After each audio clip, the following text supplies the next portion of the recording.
Hello and welcome everybody. And hi Noodle Soup, how you doing? I hope everyone is doing well. Just give me a moment and I will get this switched over. Sorry, I was a little bit late. Technical issues ensued. Alright, 1 second. Switch that over, pull that up. There we go. Alright, so where we last left off, we finished Act 1. And we spoke to pretty much everyone in camp for Act 2, so, yeah. Let's see if we can't get to the exploring. I think I might have to rest first, though. So we'll do that in a second.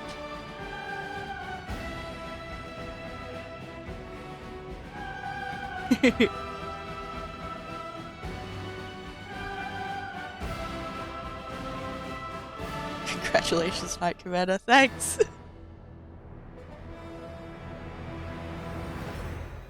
I think there's quite a few locations I can go and poke now in the overworld, so I'm looking forward to this.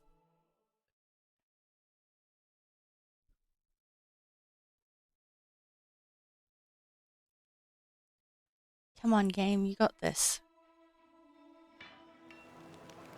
Alrighty. So, should double check. Visit the little fishing village. Okay, Lessa's gonna show up. Banner over the citadel. We need to set off for Dresden. We will get to that when we get to it. A farewell. Over the time we spent in Canabra, Social's brothers and sisters in faith became like a second family.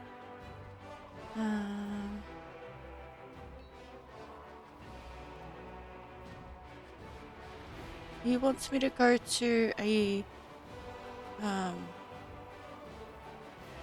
cemetery somewhere? Wipe out a band of cultists. Okay. Always watch your back. Let's go have a quick rest. Actually. Do we have anything? We have so much hit points. I'm jealous. Buff plated figure. Okay, we already did items. Good, good. Did we do spells? We did not. But double haste.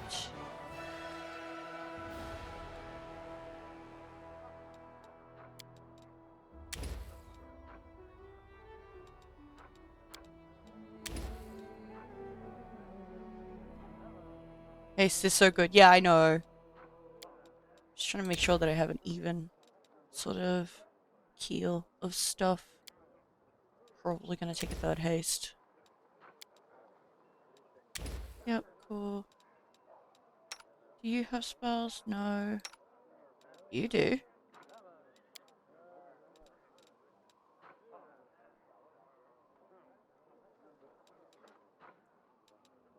Ah, righty.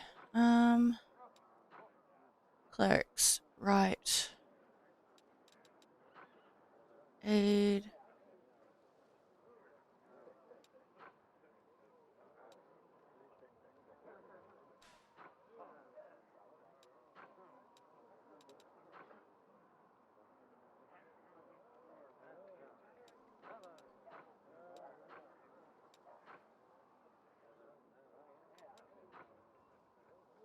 Take an inflict spell just to be safe. I hate having to choose what I bring. I always feel like I might need a different spell than I think. Yeah, that's fair. Domain.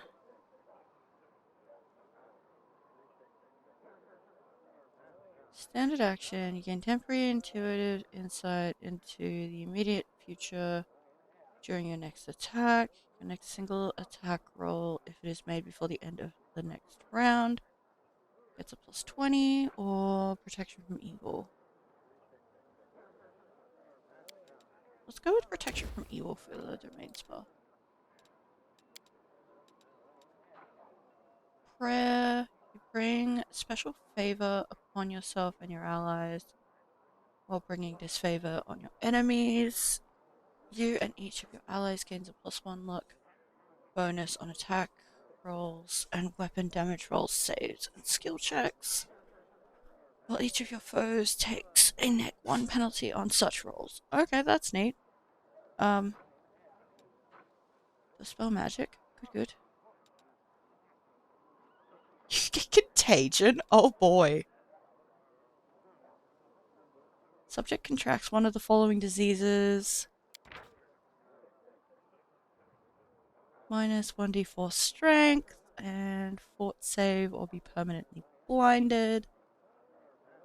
Con damage, whiz, and 10 dex. Okay, cool.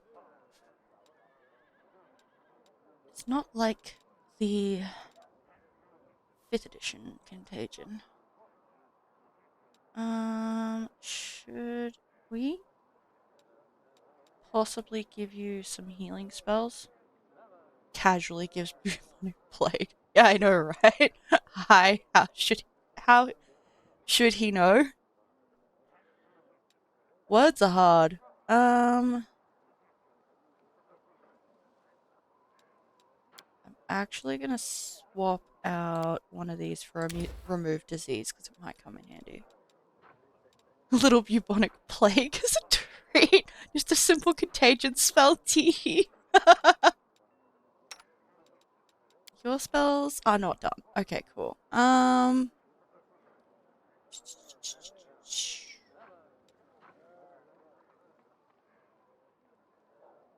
Let us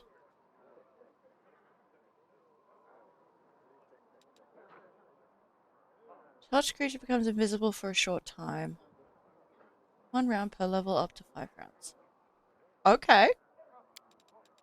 Yeah. Have some vanish. Expeditious retreat. Increases your base move speed by 30 feet. This adjustment is treated as an enhancement bonus. There is no effect on other modes of movement, such as burrow, climb, fly, or swim.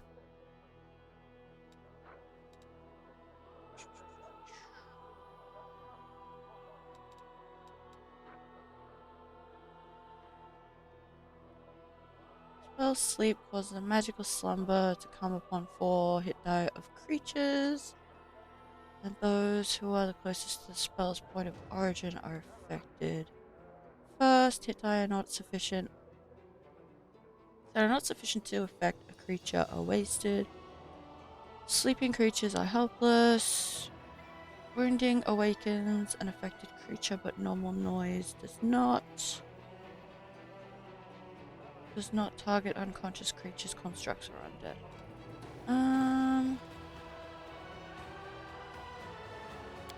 You know, we might just pick up some acid damage. For shits and giggles. Alright, you... Yup.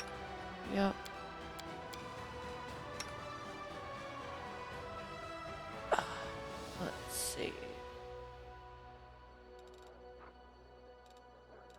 Flare, what do you do?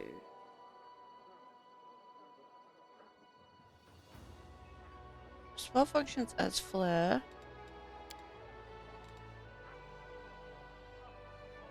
Okay, not as good as I thought.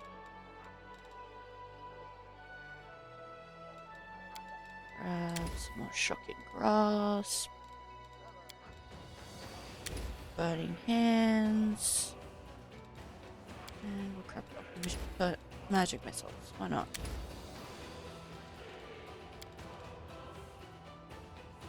More scorching ray. What does burning arc do? Deals 1d6 per caster level. To the primary target. For every additional target, reduce the number of damage dice by half, rounded down.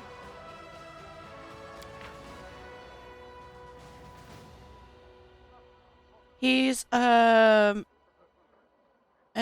eldritch scoundrel. And I think he picked up the,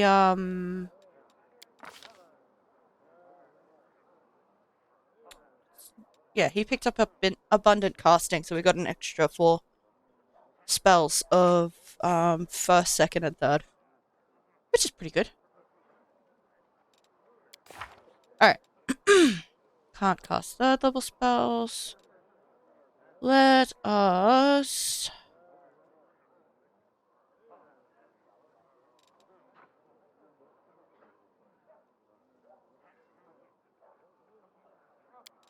You know what? It might come in handy to have some Bone Shaker.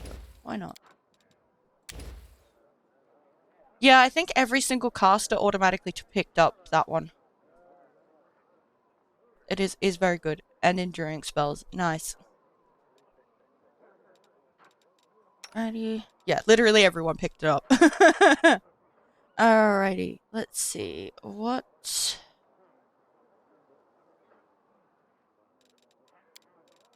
First...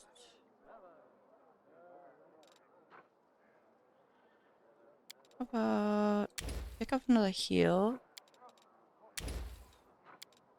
Some healing for me would be nice. And then...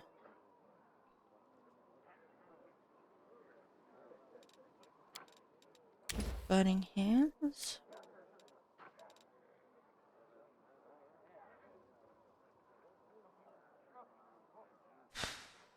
Okay, so... You can take full strength. Cool, cool. Let's chuck some lesser resto in. And some cure moderate.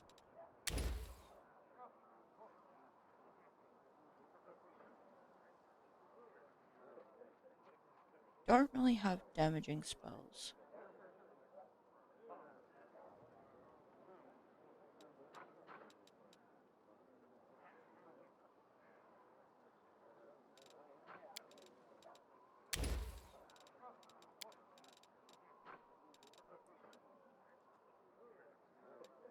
Let's remove disease. Soothing mud. In an area of healing mud, the mud functions as difficult terrain. When a creature enters the mud, it is healed of 1d4 points of ability damage. Creature can be healed of ability damage this way only once per day. Also, each round after, the mud restores 1 hit point to the creature. This healing is unaffected by effects that increase a creature's healing. Okay, cool. This is just improved sleep. Yep, it's improved sleep. Let's...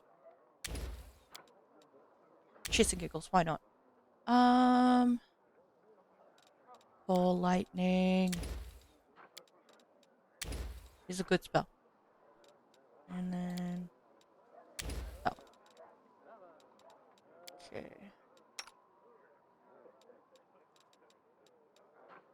Plus weapon. Cool. That should be fine.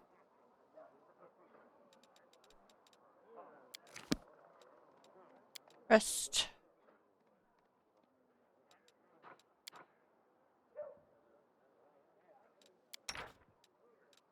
Do you have any more cooking recipes? What do you do? Eating fish on a stick extends the time you can go without a rest before becoming fatigued. Okay. Ugh. Onion soup. +1 bonus to all saving throws. It's Nenio's favorite. Regal's favorite? Who's Regal? Temporary hit points.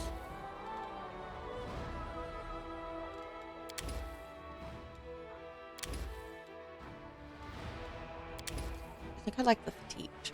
Although, the faster movement speed is nice too.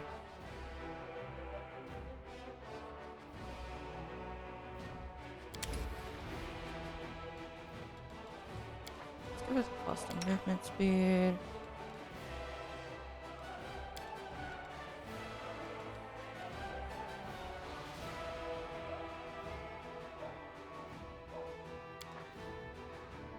Rest. You know what your problem is? You're caught between two worlds, just like me. One half of you is a lady with a lace handkerchief and all the airs and graces you'd expect, but the other half is a brutal killer who revels in the carnage of battle. You need to choose who you are. Interesting.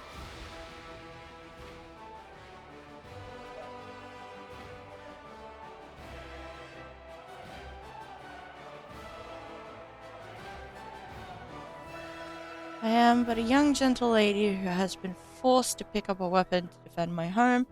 There is no duality in me, mongrel. Oh boy!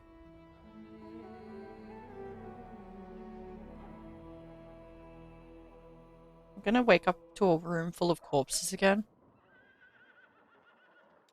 Continue. No corpses. Love that. Is there another severed head in here?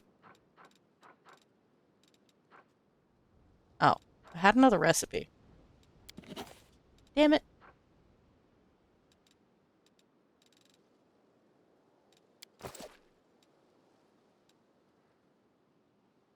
Ah, righty. To the overworld, I guess. Okay. Actually, wait. So, the cleric wants us to go here.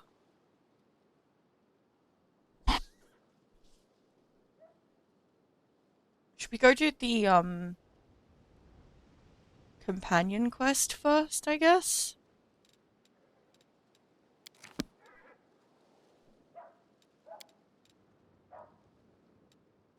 Wait, can I just straight up look at the map? No. No, I cannot.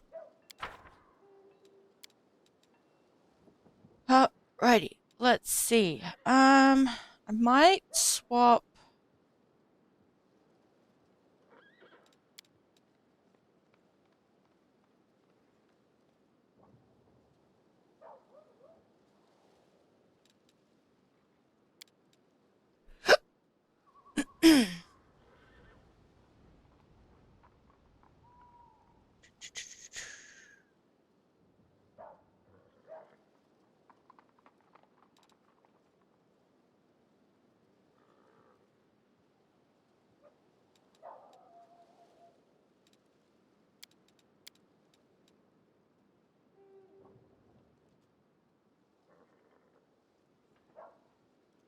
Yeah, that looks like a decent party.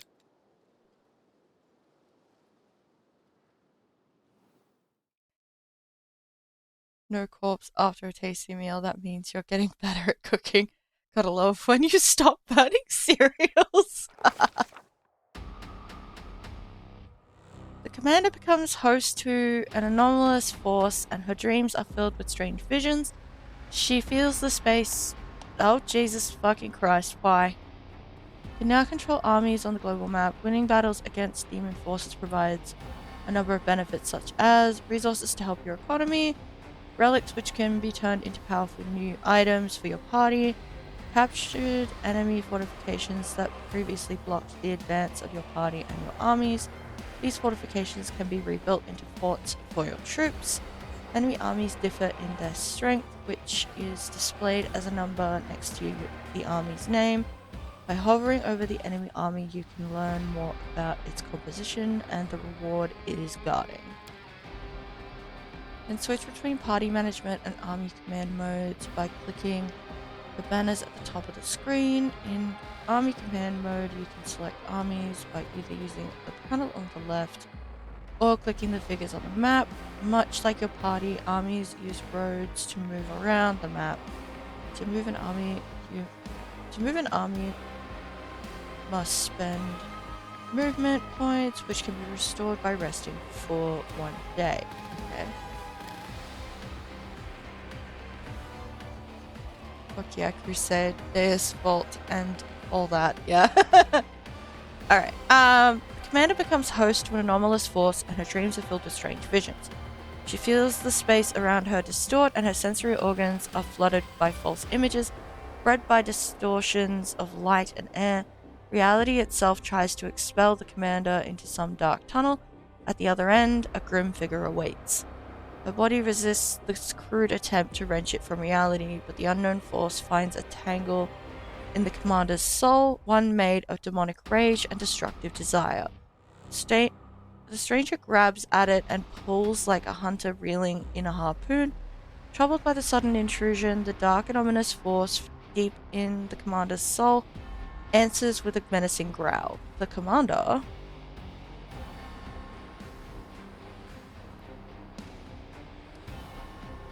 I mean, I have a plus 15 to that.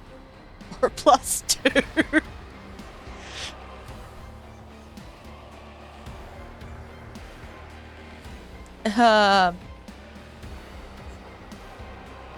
Stares intently at the ghostly figure. Failed. Shit. That's not good. I failed by 1. That's rough. The darkness conceals the stranger's appearance. Staring at the dark figure, the commander feels herself involuntarily leaning toward it. The attraction increases. We're gonna try. Why not? Cool. Positions. The character assigned to perform the protective rituals performs a special ritual every 30 minutes of travel by making law religion skill checks. If the check is successful, the party's movement speed temporarily increases. The DC increases with every consecutive check. Different locations also have different skill check DC. Characters assigned to Night Watch increase the party's range of vision on the global map based on their perception skill. They also make a perception skill check, which, if successful, increases the chance of meeting a traveling merchant. Character assigned to Camouflage makes a stealth skill check. A successful check lowers the probability of a random combat encounter on the global map. Characters assigned to Alchemy and Scroll Creation have the chance to find useful ingredients while traveling on the global map. Cool, thanks. However, the commander has never encountered anything like this before. She...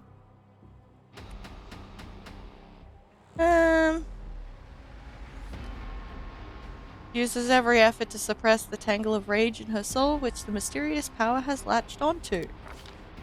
By force of will, the commander pushes her anger down, as deep in her soul as she can.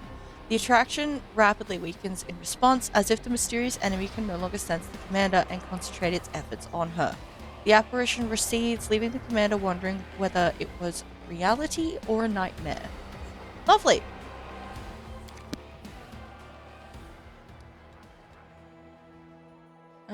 We have Sealer.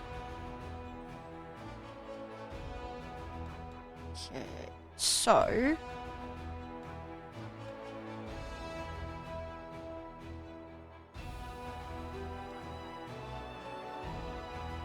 let's pop over here. After this location is unknown. Helpful. Are you fucking kidding me?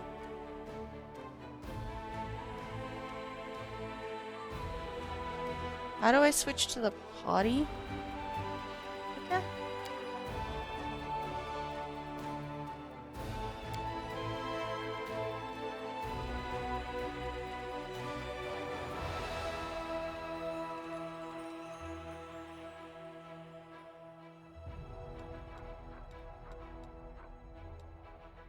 Red tab up top.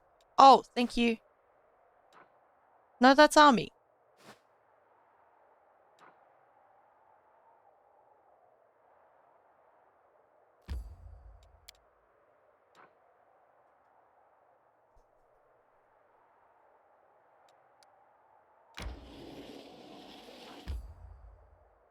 Okay, that worked, I guess.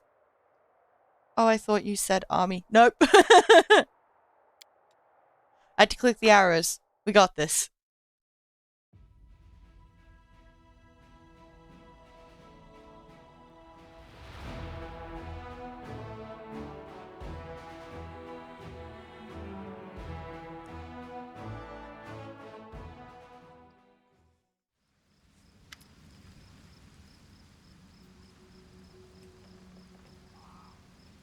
An elderly man limps toward a grave and clumsily throws a handful of soil inside. How unfair! They were so young, they had their whole lives ahead of them, they sacrificed themselves, and an old cripple like me still lives. Tenyo has the cantrip Ray of Frost that could be used indefinitely and for free. Cantrips or horizons are a special kind of spell that can be cast an infinite number of times per day. Some examples of these are Acid Splash and Ray of Frost. If you click right mouse button on such a spell, it will move into active slot and the character will automatically use it instead of their equipped weapon when attacking. Make use of cantrips by automatically casting them with spellcasters who are ineffective at using certain weapon types. For instance, you can use cantrips instead of attacking with a crossbow. Thank you. An elven woman with her face bathed in tears steps up to the grave. She whispers, "The painting, it burned like everything else in the house. There's nothing left for me to remember you by. Nothing."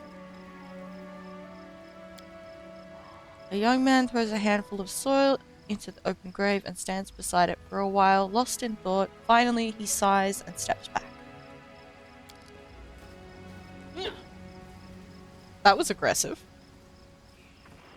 I didn't fix pets, damn it. Cecile throws a handful of soil into the grave in front of him. He takes a breath and prepares to speak, but it seems that he simply cannot find the right words. The cleric wipes his tear-filled eyes, gathers his resolve, and says in a gentle voice, "I wish you a warm welcome into Shaylin's realm. We will win this war, I swear to you. We'll banish its ugliness and evil, and make the world richer and let peace blossom in it. We'll make sure anything like this. He breaks into sobs mid-sentence, then falls silent without finishing his declaration. Thank you for everything you've done for us. I'm not going to do the chaotic option here. It doesn't seem right.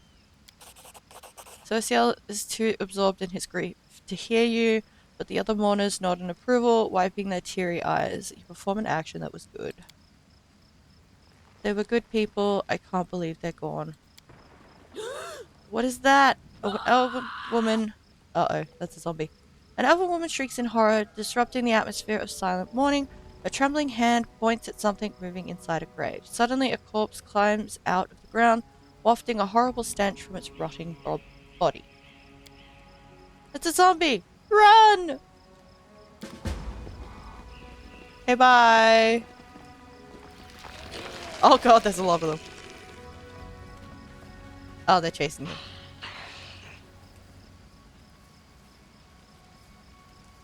Let's prove their logic is lacking.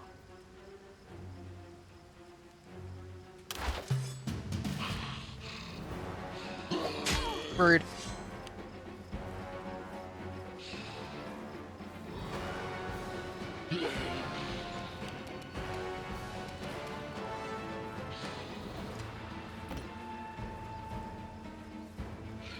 Out of melee, please.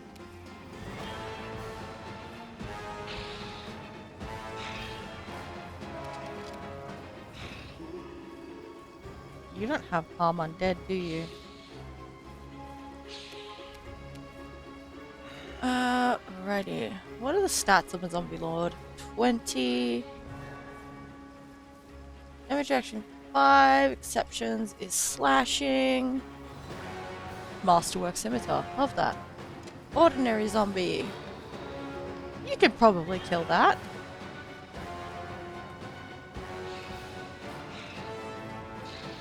Out of my sight! You got close. Alright. Sealer.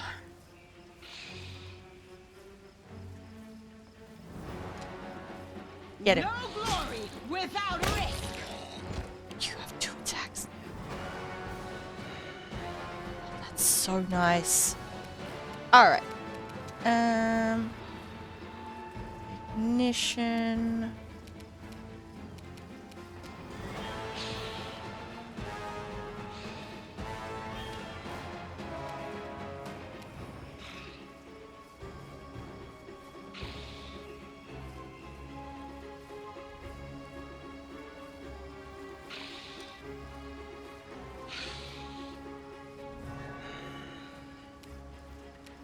What? 2d4 points of acid damage with no splash damage. For every 3 cast levels you possess, the acid, unless neutralized, lasts for another round. To a maximum of 6 additional rounds at 18th level, dealing another 2d4 points of damage in each round.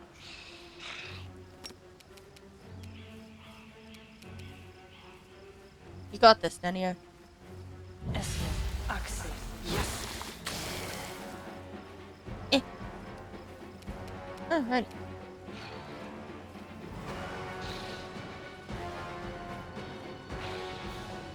Let's just hop over here.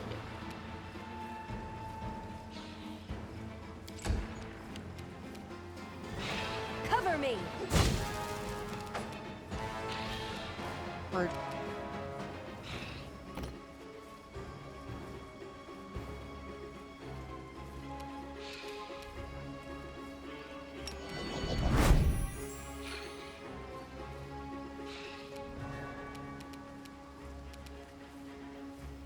You crossed the wrong mongrel.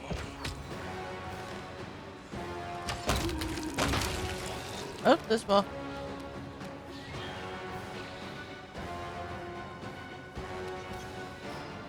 Touch of Good. Which creature has a standard action, granting a sacred bonus on attack rolls, skill checks, and ability checks, and saving throws equal to half your level if the class that you gave half of your level in the class that gave you access to this domain.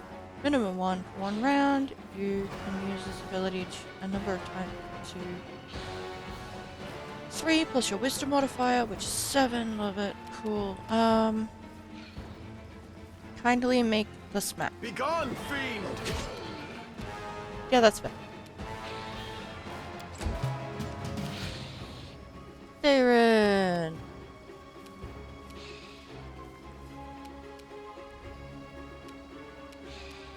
It's just zombie lords all the way down. Love it. Fucking... Fossil, you take us to the nicest of places? I will see to your demise. Bit.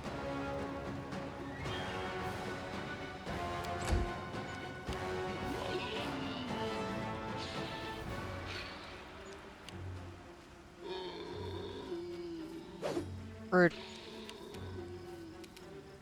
Alright, Sealer. Get him. To the fray! Rude. Ow. Stop that. Please. Great. Hits.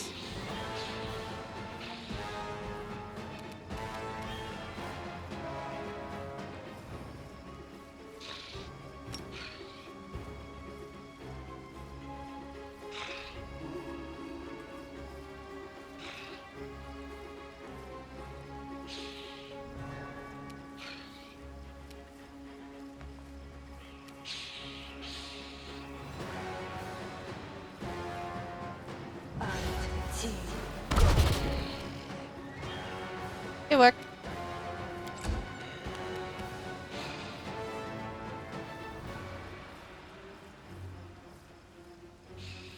I can't even use the thing to heal. Because it'll heal these fuckers.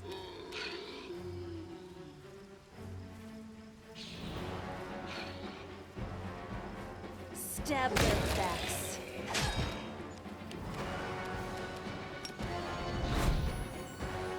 You won't survive me. Bang.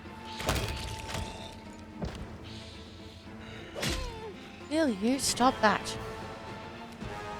Fall!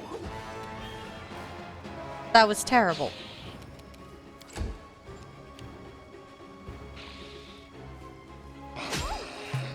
Ow.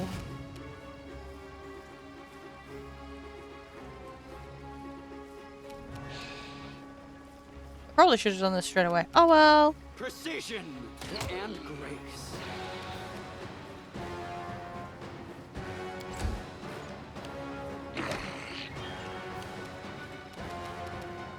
The light take you!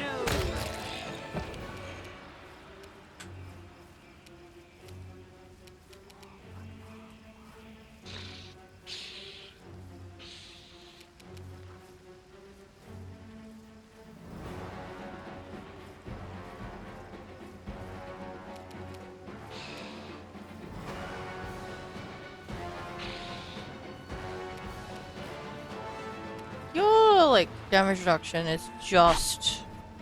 Yeah, slashing is the only thing that gets through it. That is unfortunate.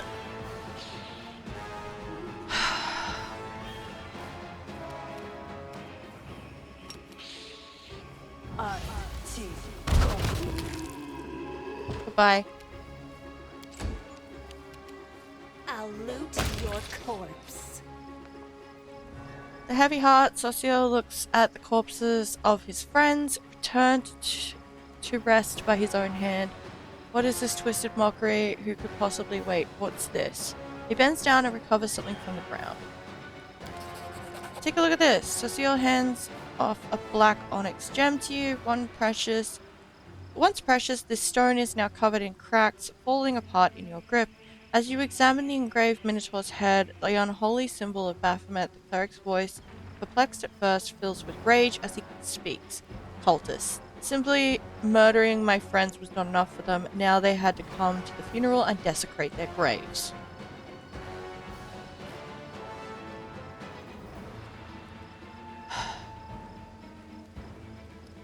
Sorry you had to go through this. Looks like some of the townspeople were only feigning their grief. They will pay for everything they have done when we find them. Option 3. You're right. They can't be far. We can't allow them to torture anyone else this way. Wait, the townspeople fled the undead without knowing that they have a traitor among them. Wherever they are, they're in great danger. We must find them.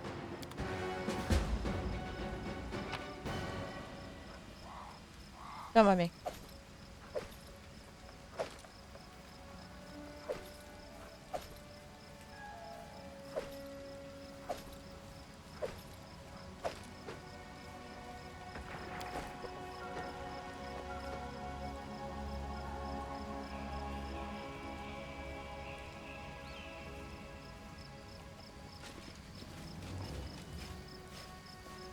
Ooh, DC-21 trickery, eh?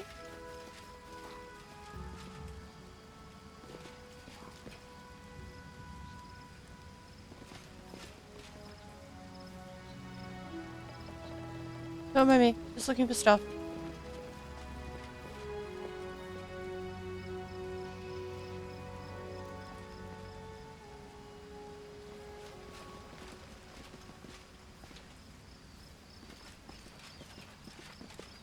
Open this damn door, please. Somebody open the door. Sure, let's give it a go. Damn this silly thing. Fuck. You have a mythic level to do? Come close to your deity and the power it has over its divine domains. Cool. Success. There we go. Hello. Unquiet dead. The half-rotted corpse of a woman shambles out of the crypt. She leers at you with her empty eye sockets and croaks out a few words. Thank the gods, and thank you too. I knew this was going to happen someday. They buried me alive. Who are you? Baroness Niniel Bollard at your service. The dead woman bobs a clumsy curtsy, her legs barely supporting her. My estate is not too far from here. Let me assure you that all of you are always welcome there, assuming you are properly attired. I hate to break it to you, but you're actually dead. How dare you? What utter foolishness. Do I look like a corpse to you? No, no, no. You forget yourself. You should be ashamed to say such things to a... The dead Baroness wags her finger at you in a chastising manner, but cuts herself short, staring down at her own hand in horror. What? How? This simply cannot be. I shan't permit it. I'm afraid it's true. I am truly sorry. This graveyard was desecrated by a necromancer. It seems that he disturbed your rest as well. The dead woman covers her face with what remains of her decaying hands. So I died, but even in death, the accursed servants of the abyss torment me? Can nothing be done? Perhaps you could lay me to rest. I quite enjoyed my life in this world, but now there is no place for me here. Not in this miserable form. How did you awaken? Do you remember anything? Allow me a moment to think. Seems like it, yes. Indeed, I awoke because I heard a voice. They were reciting poetry or a prayer, perhaps. I suppose those were spells then, and it must have been your thrice damned necromancer. Would you like to pass along any words of comfort to your friends or family while you're here?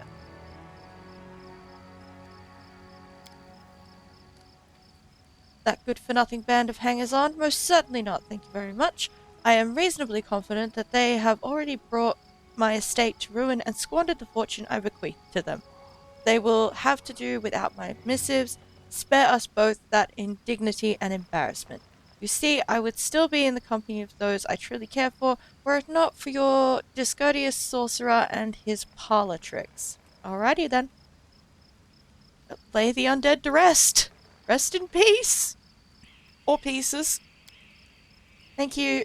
Do feel free to take my burial jewelry. Those pieces are dreadfully out of fashion where I'm going anyway. Permission. I like grave robbing with permission.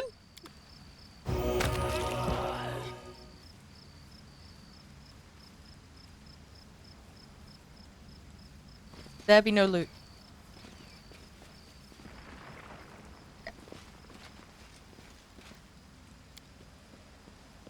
The mongrel did it.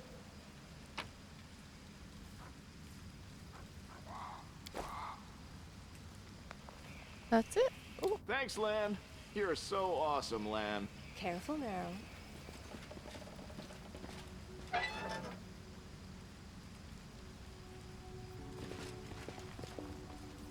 Ah. Well, this has already kicked off well, hasn't it? Let's have some fun. Zombie Lord. Hello. How you doing, buddy? Please don't hit me. Your death awaits. Goodbye. There's a citizen.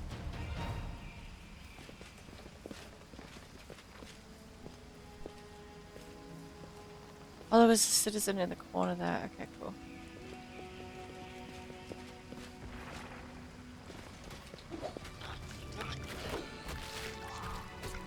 Cover me! Time to rob them of their treasures. Good job, Lan.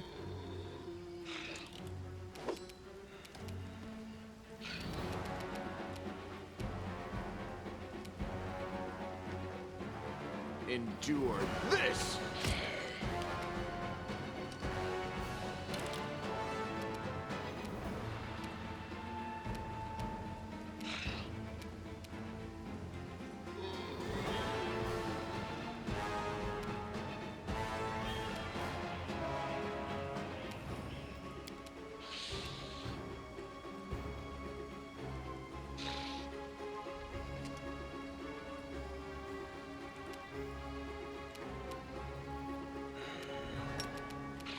Give it. On it.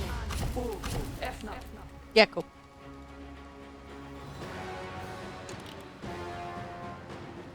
Ooh, there we go.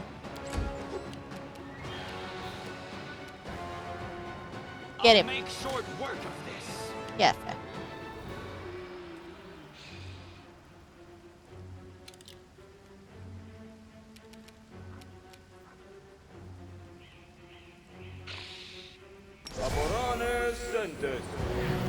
Lovely. Bonuses don't add up. Character Nix has 2 bonuses of the same type. To Fortitude, they don't add up.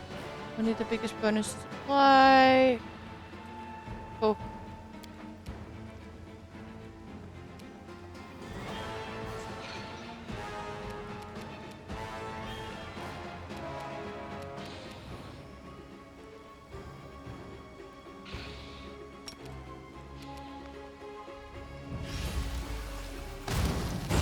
Yep.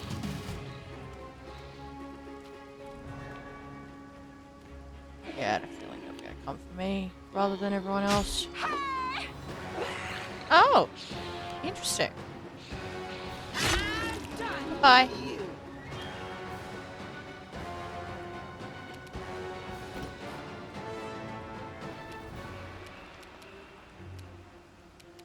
Got 2 here, 2 down here.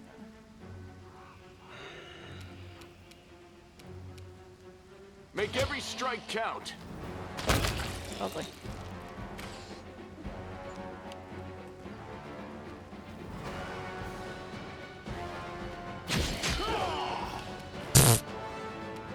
Stab Get their hacked. backs. No glory without risk! Okay.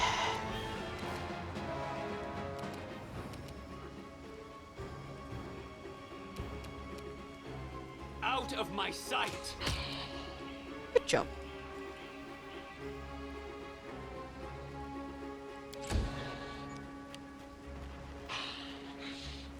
You gonna get attacked to the shit? No. We already had our attacks, of course. I will bring down the divine wrath.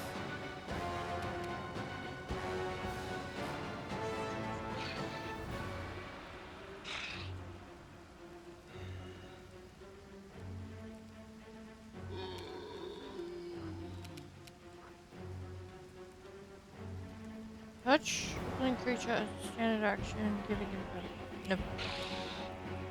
Fine fortune. Again, standard action. Wait a minute, no, it's a swift action because of his ability. Haha! Alright, call your deity to give you unnatural luck for the next number of rounds equal to half your level in the class that gave you access. Anytime you roll a d20, you may roll twice to take your favorite result. That's a one-off though.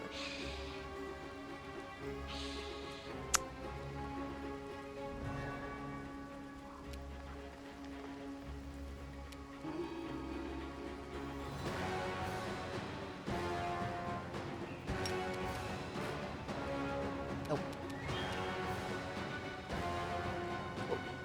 Give it another. Oh, zombies!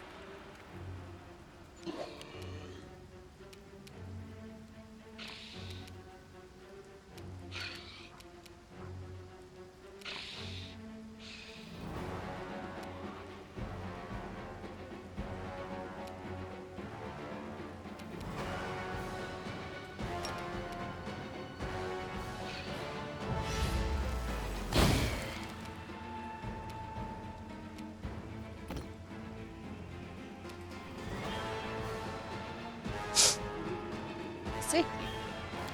Keep the wizard out of the melee. Rude.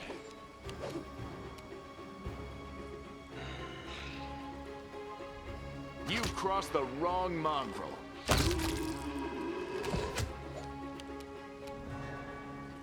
I'll loot your corpse. Bye. The Inheritor, guide my blade! I will see to your demise.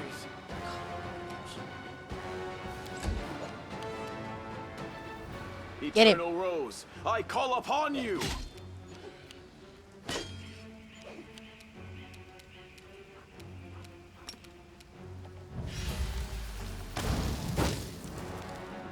Unfortunate.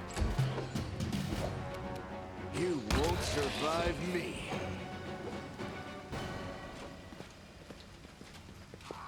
Wait, looks like they're waiting for us.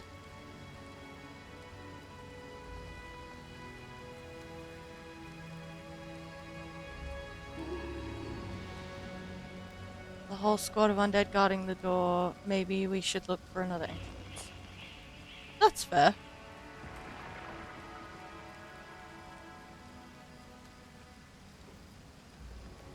Alright.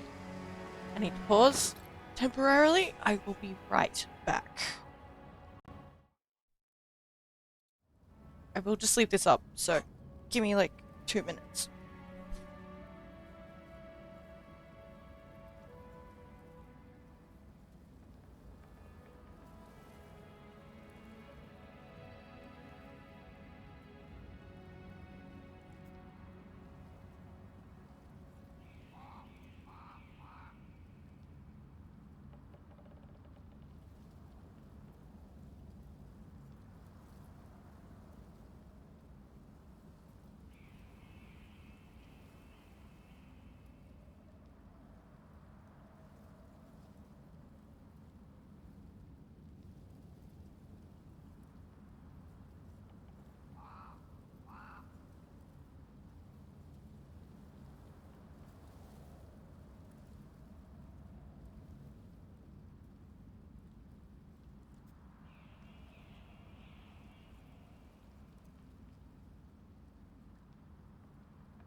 Hello, I am back. Terribly sorry about that.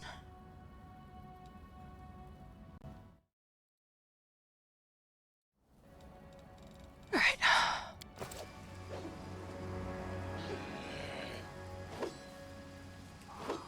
There are more dudes over here. Oops.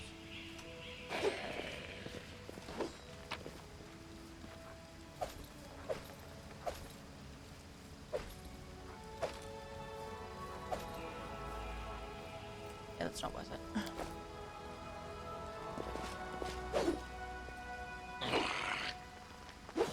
Yet another obstacle. Precision and grace. I wish I had a ranged attack. I really do.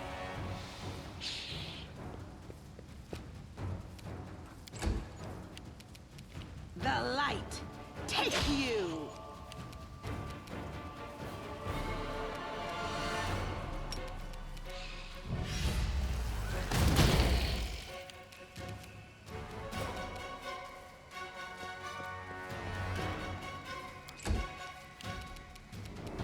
Endure this!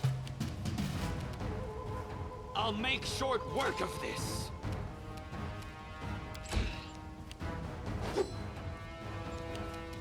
Your death awaits. Horror, I can barely catch my breath. Thank you for saving our lives. Oop. So I'm done.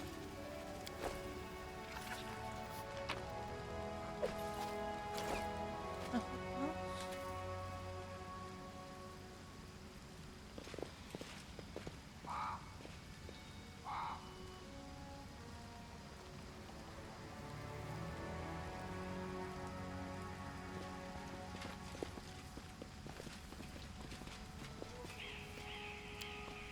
Thanks, Lan. You're so awesome, Lan.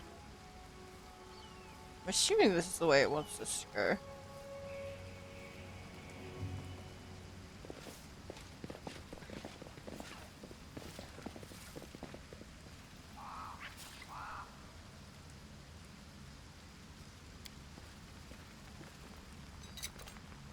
I'm the best. I really am. The mongrel did it. Oh. And son?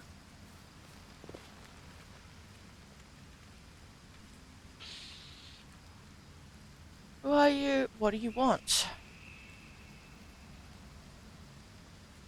All you have to do is die in the name of Baphomet. Have faith, you can do it. Don't you dare get away from them. Oh boy!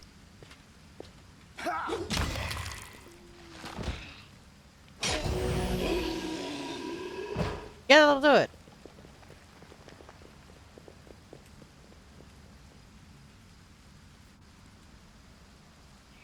Oh good, everyone's down here now. This is the end of your blasphemous magic. I won't let you harm the living or the dead anymore.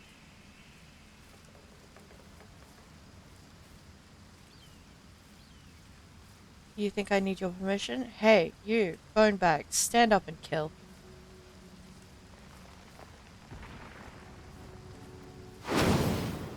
What the fuck?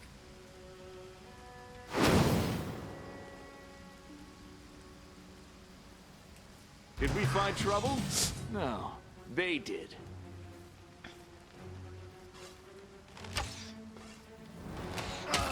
Rude.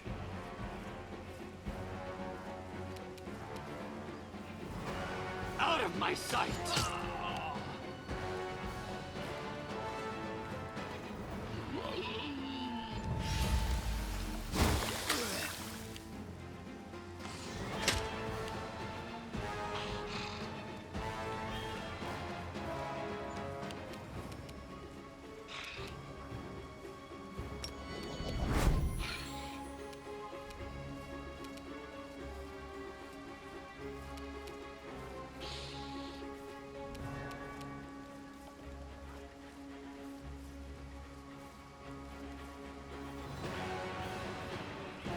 I mean, you really don't have that much in the way of health.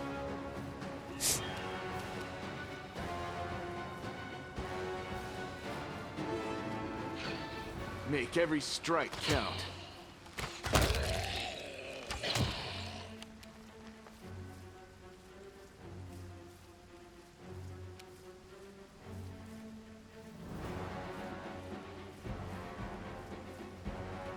Cover me.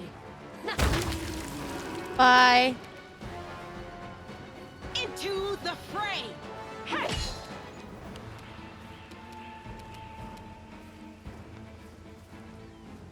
Alright, Daniel.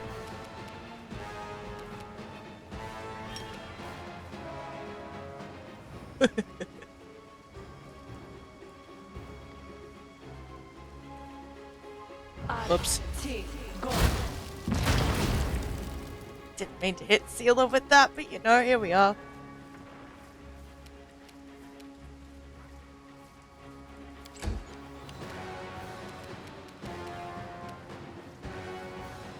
Begone, fiend! Goodbye.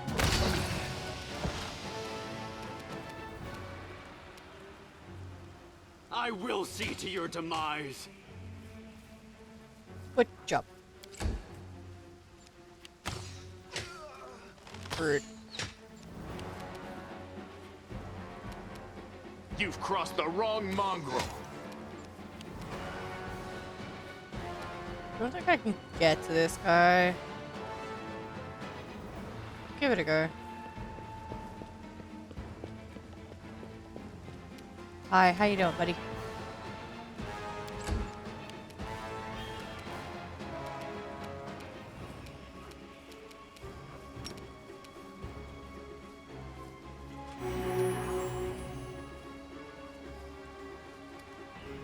It was decent enough.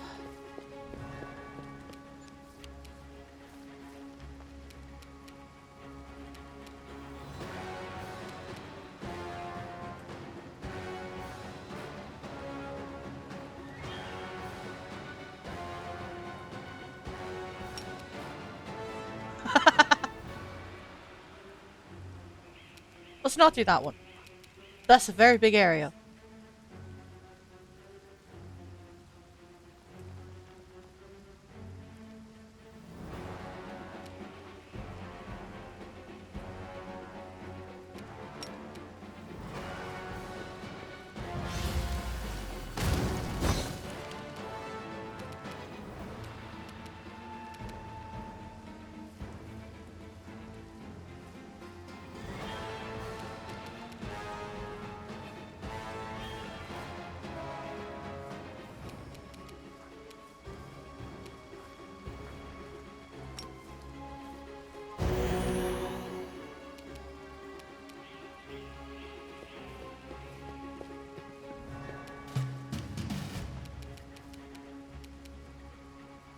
Get it. Precision and grace.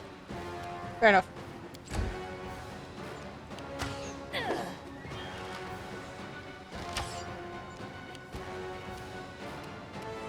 You won't survive me. Now he gets back up. What the frick?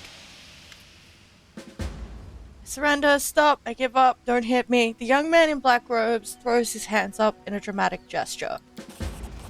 Damn brat, how dare you. Suddenly, Sociel becomes a totally different person. The artist's delicate hands clench into fists while his voice comes out in a menacing roar. He leaps at the necromancer and breaks his nose with a single blow. You scumbag, I remember you.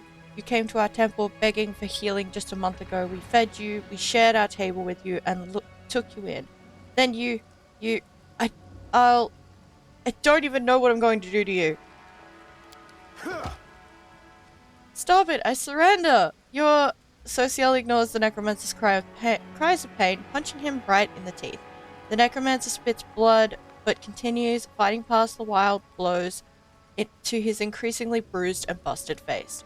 You're a priest of Shaylin. I've surrendered. You have to spare my life. Your goddess demands it.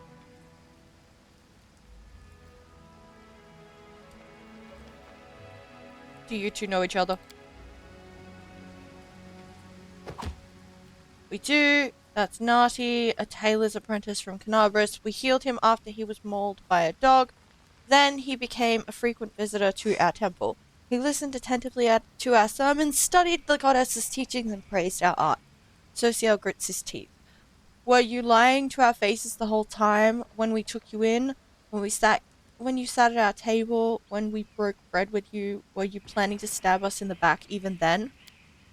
The whole time, now you understand part of it, let's dig into the rest. The cultist curves his bloody lips into an evil sneer. I was hoping to lure you to our side. It wouldn't have been hard.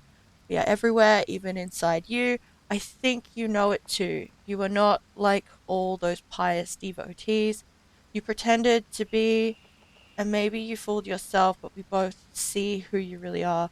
You have the same demonic rage inside you. It's a pity I never had time to kindle it into a devouring flame, but sometimes you have to resort to a backup plan. Having you die at the hands of your dead friends, it was such a good idea. It's a pity it didn't work. Shut up. Social swings his fists, but stops in midair. His clenched fist trembles as he stares at the cultist with an expression of pure hatred. You want to kill me right now, don't you? But you can't. You're a good boy, Social. So loyal to your goddess. You'll have to let me go or commit a sin. So I win either way. Witness the genius of our Lord Baphomet, haha. Is he telling the truth? Your religion doesn't allow you to kill him? Yes, the Eternal Rose is known for her grace. She teaches us to show mercy to anyone who asks for it. It's one thing to slay an enemy in battle, but a captive you must try to save their soul. To show them the beauty of the world, persuade them to abandon the path of evil. It's difficult, but the world is better for it. I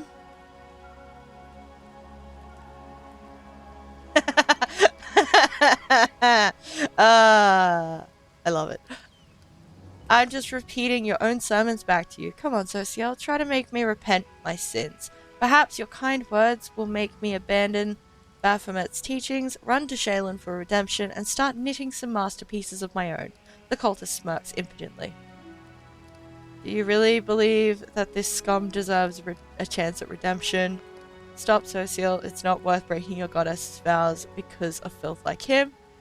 Hit him some more, but be careful not to kill him. Shaylin says nothing against kicking a few teeth. To quote Firefly, God's always been a little fuzzy on kneecaps.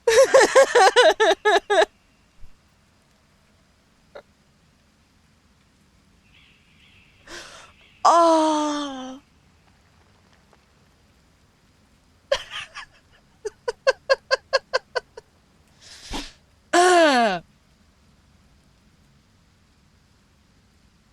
Brain says you gotta. Like, chaotic, let's go. Hit him some more, but be careful not to kill him. Shaylin says nothing against kicking a few teeth in. I can't even say it seriously. Sophiel knocks the necromancer down to the ground. Enough, he's defeated and will disturb the dead no longer. Pummeling him further is not justice, only revenge. You performed an action that was chaotic. No fucking shit, it was chaotic.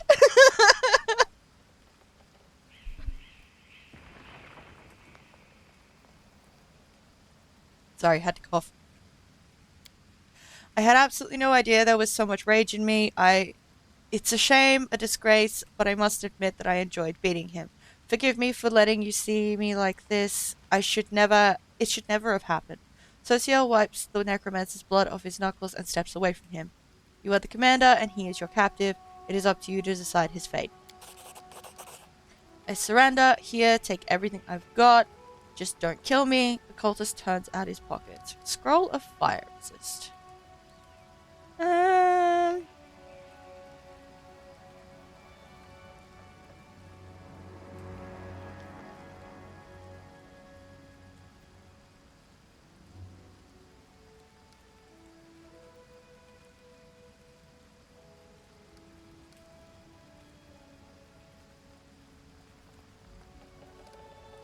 What do you think I should do? Finish him, Social, kill him. See, I can see how much you want to. No, that's bad. When I condemn him to death, his sentence will be carried out immediately. I will send a messenger with orders to imprison the cultist. His deeds will be punished to the fullest extent of the law. I will set him free. Get out of my sight. What do you think I should do to him? Socio stares at the cultist, then through clenched teeth utters, I have no right to decide whether he should live or die. You're in charge here. Okay.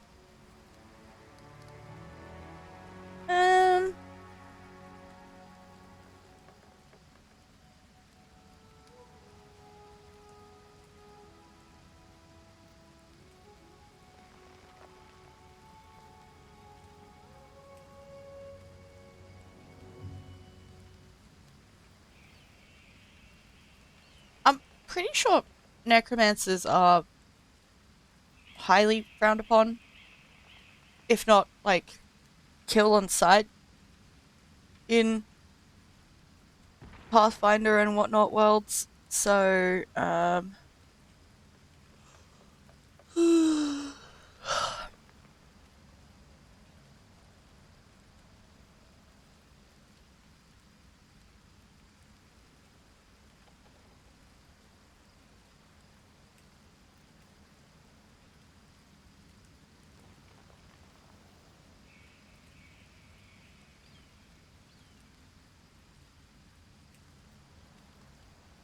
I'm really torn between 2 and 3, honestly, because, like, killing him makes it easier on us because we can just leave.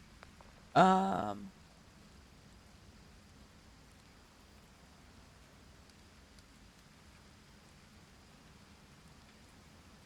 nah, fuck it. When I condemn him to death, his sentence will be carried out immediately. No, please listen.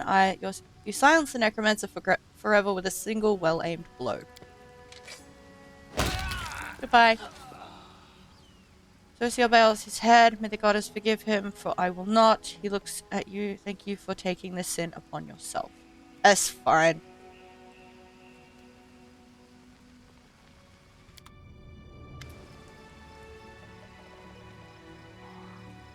Socio examines the devastated graveyard, then diverts his attention to the terrified townspeople.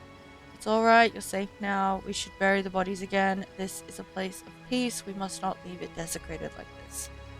Townsfolk are clearly terrified of even looking at the fallen undead, but Socio's soft words reassure them.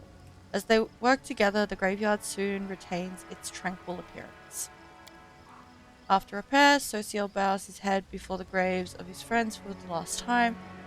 May the eternal rose grant them peace at last. Let's be on our way. We have many more innocents to protect from the horrors of this war.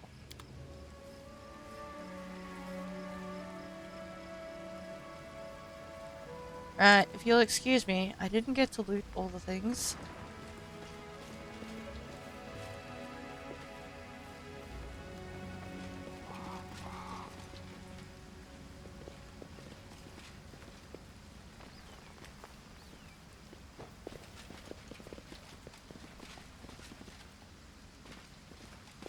There's an exit.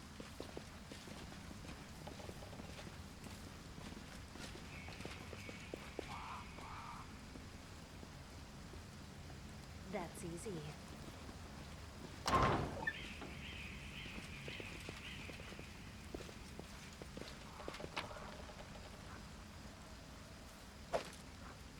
Whoops.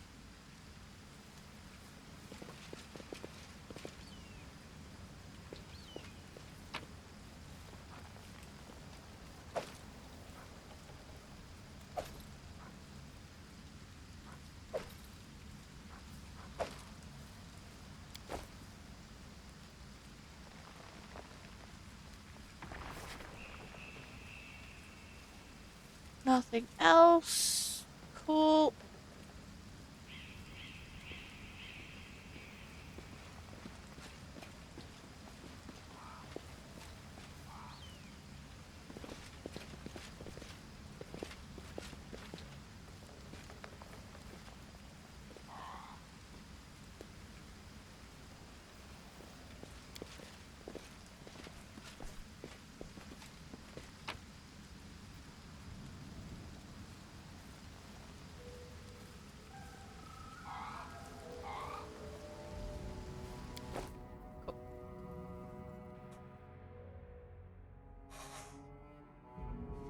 Creaky chair is creaky.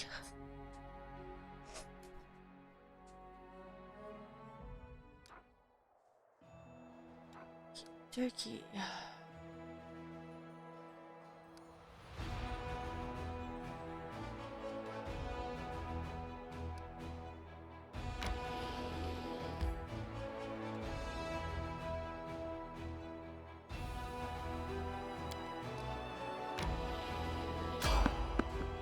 Someone on the road, get ready. Magical anomalies are common in the world of Galarian. So common that the use of the word anomaly itself is questionable. A regular city dweller will encounter a chaotic manifestation of supernatural power at least once in their lifetime. One might naturally assume that the strange sky, the ghostly fire from rifts in the ground, the rain of eyeballs, all that the world wound is known for, should find some purchase in the mortal mind. But even the most worldly travelers feel uneasy at its borders. Why? Perhaps instinctively they understand that this place is not merely a magical wasteland, but a wound and ulcer through which the world itself bleeds into the abyss. The commander and her army walk up the high bank of the West Selen River, where it draws near the border of the world wound. The soldiers' feet halt unbidden. On the other bank rises a series of cliffs, too regular in shape to have been formed by wind or water. The sky hangs over their sharp edges and sickening bends, the shade of mercury on the horizon rising to dirty rust. As it arches above the soldiers' heads, it regains its familiar azure hue.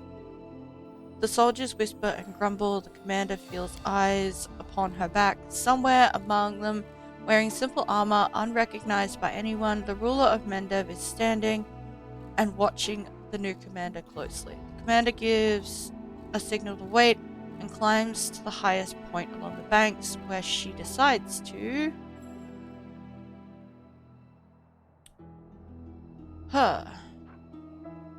convince Galfrey, Queen of Mendev, to join your march on Dresden. Yep.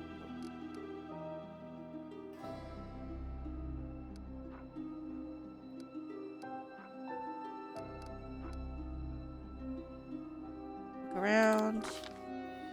There's a strange movement in the sky. Black clouds twist into funnels and turn a sickly yellow. The brooding storm is on this side of the river ahead of the army. Avoiding the strange phenomenon will hardly be possible. The commander decides to dress the soldiers and boost their morale. Set an example for the army and lead the march.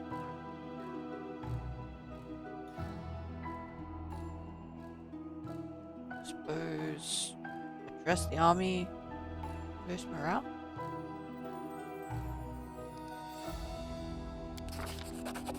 Establishing rapport with her troops is yet another battle that the leader must face. Through the subtle alchemy of words, one can win trust and raise morale or lose faith and authority. Addressing the army on the border of the world wound, the commander seeks to establish herself as a military leader on this new battleground, and her efforts prove fruitful. The soldiers listen dutifully, smiles appearing on their faces. Someone in the ranks jokes that the demons are growing tired of waiting for them. The army keeps moving. Lines of soldiers step warily beneath the shroud of low black clouds. It's like the world wound has reached out a finger into the lands of Mendev. The gesture seems eerily harmless, but then the clouds come to life, shooting out howling tornadoes, one after another. The tornadoes come from all sides, from ahead, behind, and right above the soldiers' heads.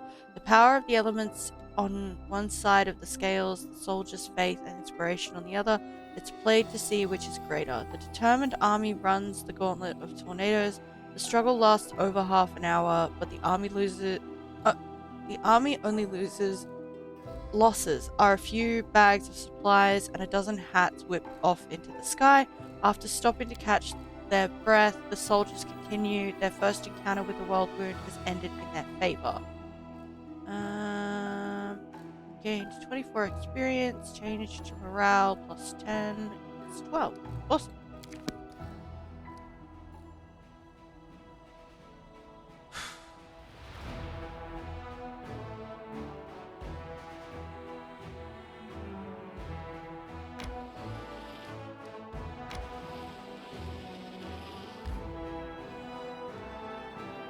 Haha.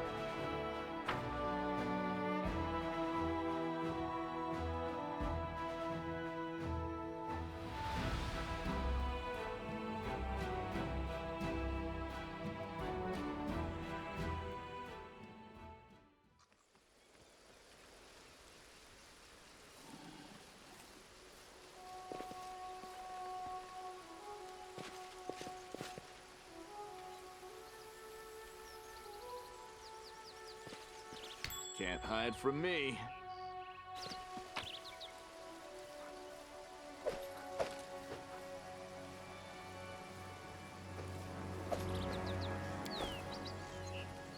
Precisely. Oh, we're finally here. Ellen and Carl must be around here somewhere, and Jana too, if they gave her permission to leave. Ah, there they are. Oh, hi. How you doing?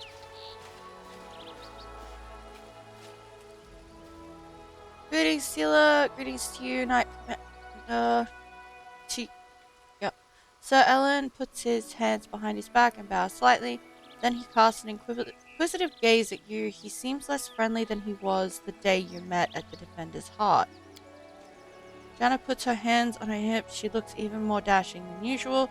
Ellen is feeling a little shy. He thought he asked for help from a couple of nobodies. Wait. He thought he asked for help from a couple of nobodies like us, but now you've turned into the saviors of Canabra's Knights of the Fifth Crusade, marked by Iomede's blessing, and you still came to help him dig through a pile of junk. Haha. Seela frowns a little. Let's not talk about it. I assure you, I am the same Seela, your friend from the League of the Cart, and we came here to help you look for Ellen's ring. By the way, where's Curl? He didn't come with us, he said an old wound was acting up. Alright, my friends, since we're here, let's finish this mission quickly. I really don't feel comfortable bothering the Knight Commander with my personal problems.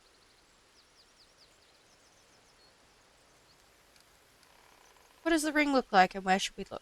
The last time I saw the ring, it was with my things in my traveling chest.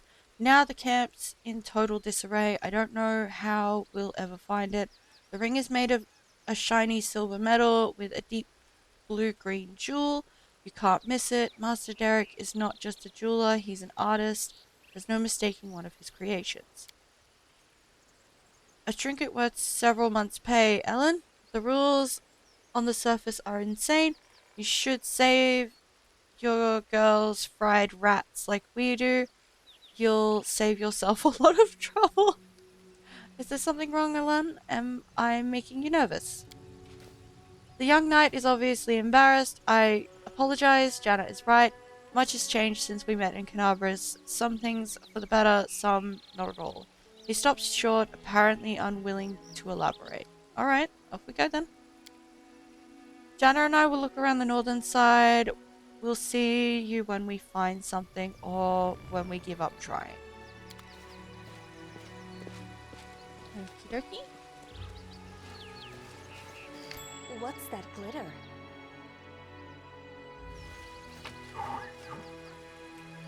Ooh, moonstone.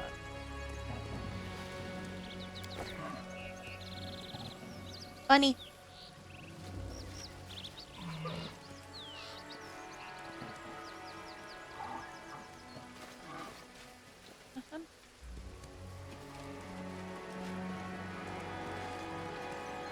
Aha!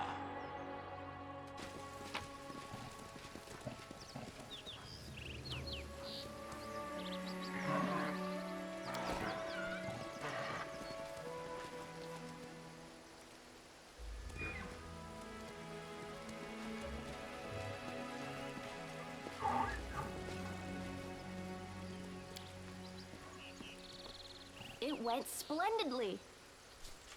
Torn flag of the Hound Hearts, a small but noble order of crusaders.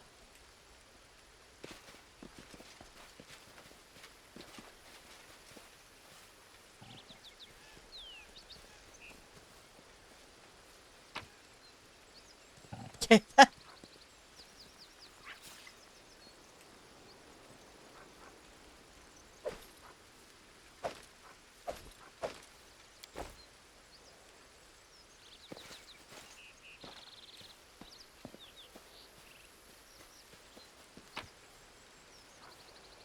Piece of antique ring.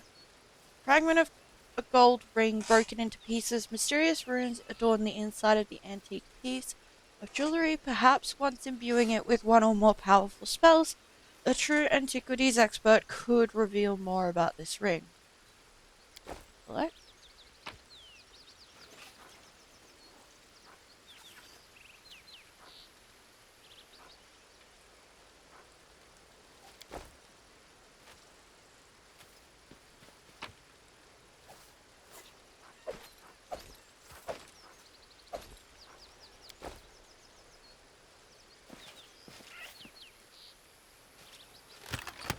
Oh.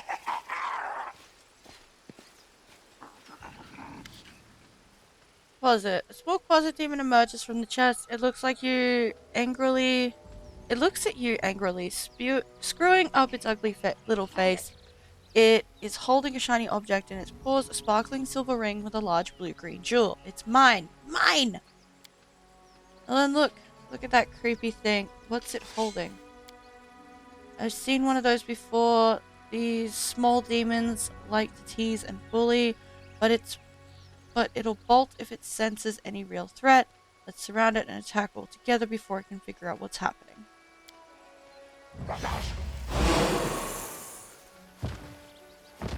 Ah. Mine. The closet throws its paws in the air and splashes you with beams of color. You hear insolent giggling. The demon is jumping up and down, throwing the ring into the air and catching it. Mine, mine. Ellen, Jenna. Celia glances at her friends, then turns to you.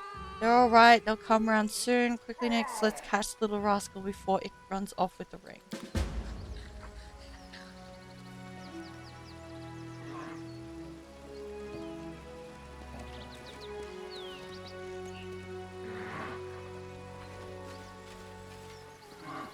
Always be ready for the worst. Oh.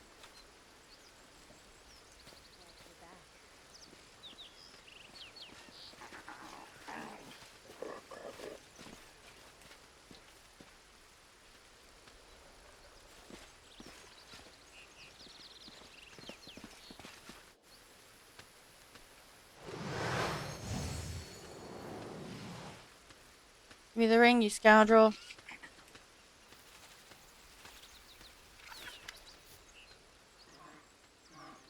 Before Ellen manages to get the closet, the halfling Curl appears right next to it, quite out of nowhere. He snatches the ring from the demon's paws. You mustn't get it. Curl, what are you...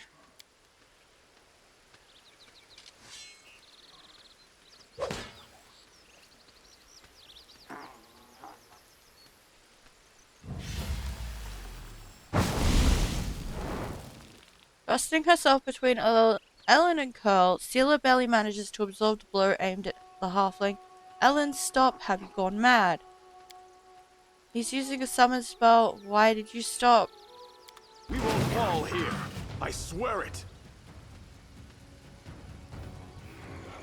No, Ellen, Sealer, help. Damn it, I didn't sign up for this. Okay, bye. Get ready. Now we're now.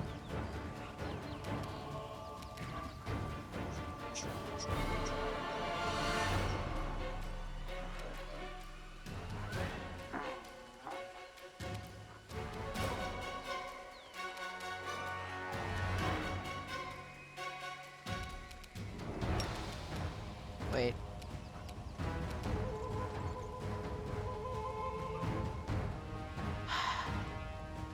Force.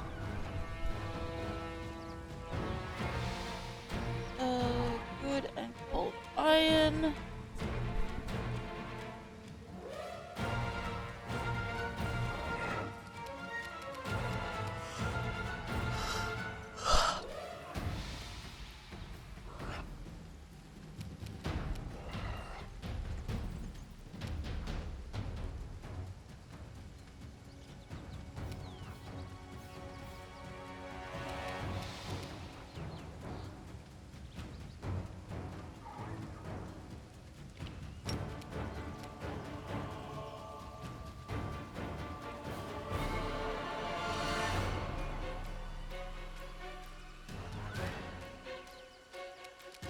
health do these guys have? Too much.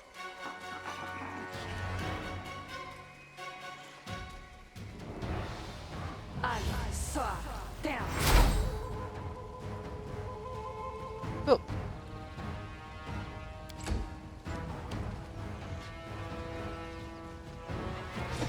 Ow. Oh, never mind, it didn't hit me. Ow.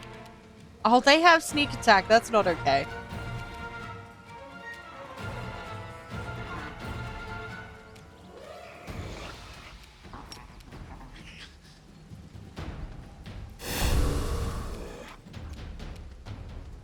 The Inheritor, guide my blade. Yeah.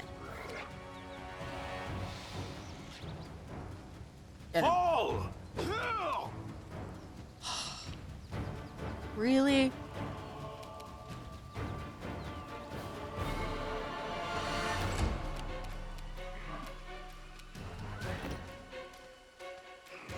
Do do do do do.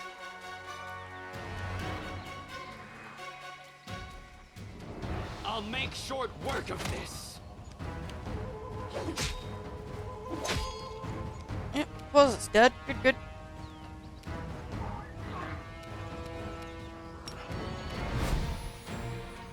Endure this! 2, 3, 4. Just 3 fucking attacks. That's just fucking rude.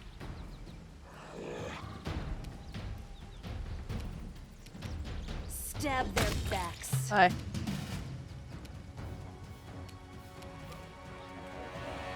It's literally gonna do any damage. I'll remove this obstacle. Lovely. A terrible mistake. Off we go.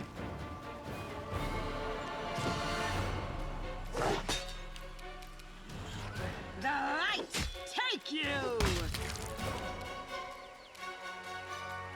I will bring down the divine wrath!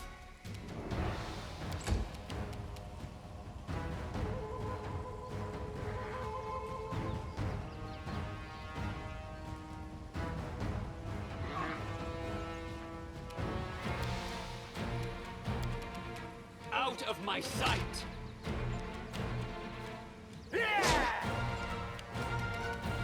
Make every strike count! Go. Ellen, what were you doing? You nearly cut down Carl without a second thought, without a trial, without even knowing if he was responsible for all this. He might be a victim himself. What am I doing? He lured us into a trap. Carl was the only one who knew where we were going. He knew we thought there wouldn't be anyone at the camp besides some small harmless demons, so he set a trap. I wouldn't be surprised if his demon masters had him targeting the commander from the start. Talk about believing in redemption of Talk about believing in the redemption of scoundrels. Ellen scoffs. We barely know anything about what happened. Curl is a good lad. He's not a spy or a murderer. Maybe they threatened him,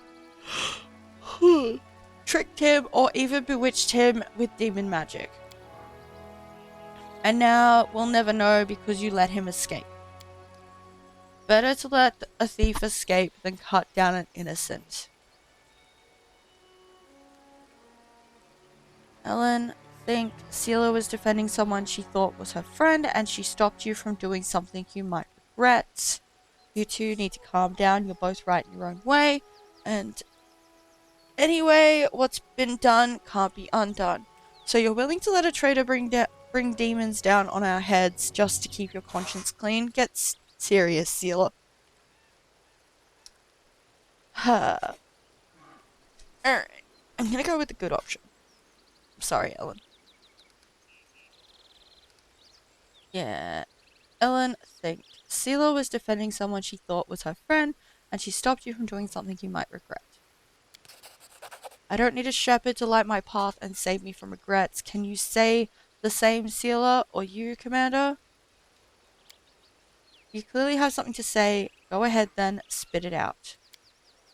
Celia, I didn't want to say this, but I think of you as my friend, so I'm going to warn you.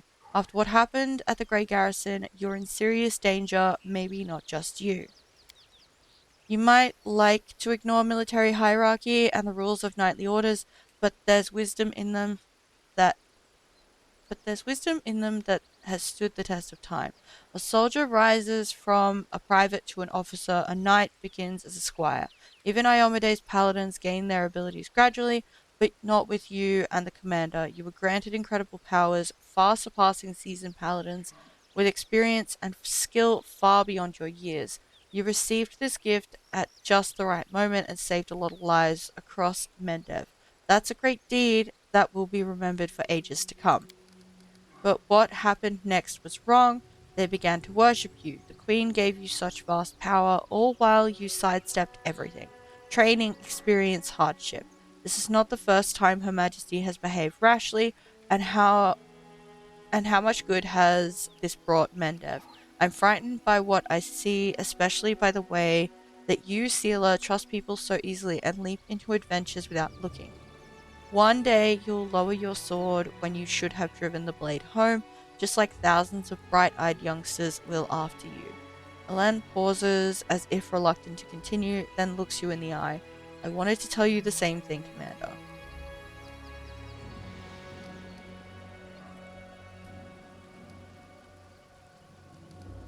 Ha.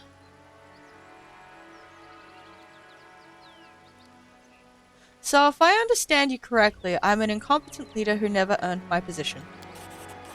Elen looks right at you with his clear blue eyes. Bear me no grudge, Commander. I am not so ungrateful as to forget what you did for Canabras and how you agreed to help me. I said it to Sealer and I'll say it again. This wasn't a reproach but a warning. The power you've been given, it may be your undoing and the undoing of all the Crusaders along with you. Don't be afraid of what's new and unknown. We just need to bear in mind our responsibilities. Whatever was given to us, we can use it for good. In any case, forgive me for wasting your time and subjecting you to danger here. Now at least we know Curl is a traitor and Janna is a coward, ready to abandon her friends when the going gets rough. I hope we'll all learn a lesson from these mistakes. As for that blasted ring, to hell with it. Kiana won't love me solely for the gifts I bring her. Elen makes no attempt to conceal his disappointment. Nodding goodbye, he lowers his head and walks away. Seela watches as he leaves. Her expressive eyes are filled with sadness. Everything's become very complicated all of a sudden. Please, Nix, let's go back. I'd like to talk to you about it later. I have a lot to think about.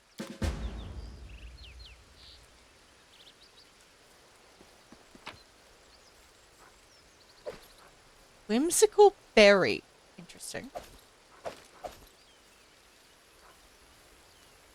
I mean, it weighs basically nothing. No. Yeah, sure.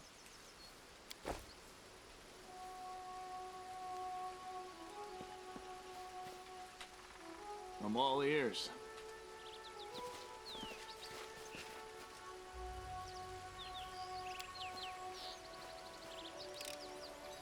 Success.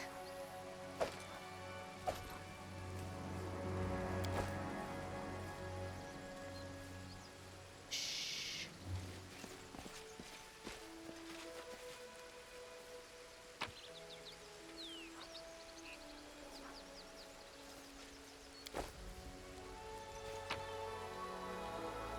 Hat of Heartening Song. Whenever the wearer of this hat uses any song, this song also grants Fast Healing 1 at level 1, Fast Healing 2 at level 5, and increases by 1 point every 4 levels. That's a neat little hat. Yeah, I'll take that. Falchion. Yeah. Actually, I'm going back to camp after this. I can just take everything. Tent has been cut open from the inside. The knight's apparently left in a hurry. Tent is different from the rest. There's a strong burnt smell around it and a rustling sound coming from within. To battle, my friends! Yeah, that's about what I expected.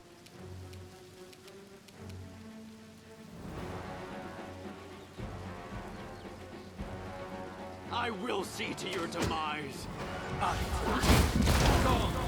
Oof.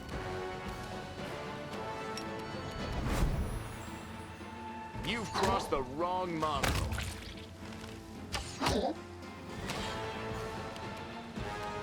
You only missed once. I'll loot your corpse. This is my chance to run. Get it. Eternal Rose, I call upon you. No glory without risk. My instincts dull when I'm tired.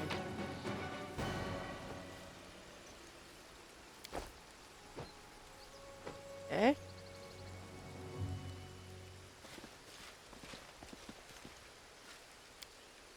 Ground is trampled and there are signs of battle everywhere. The Hound Hearts were clearly attacked by demons here.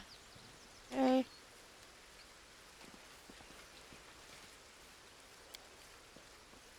Well, this didn't go well.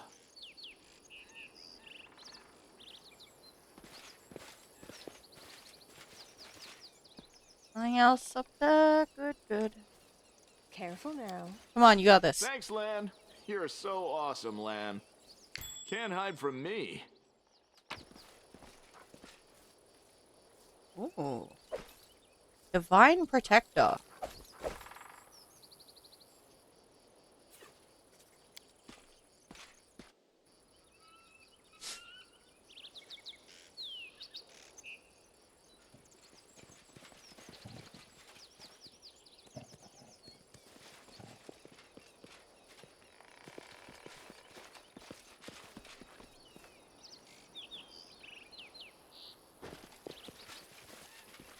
I must rest to fight another day. It's fine.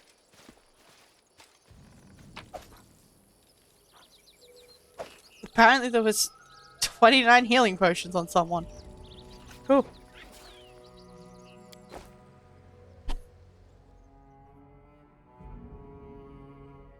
Alright, we'll head back to camp, unload a bunch of shit, and have a wee kip.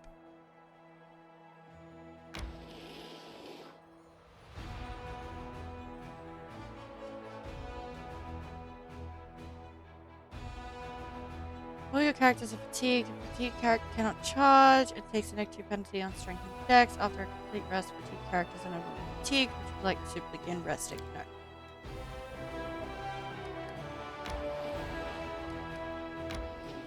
Whee! Okay, so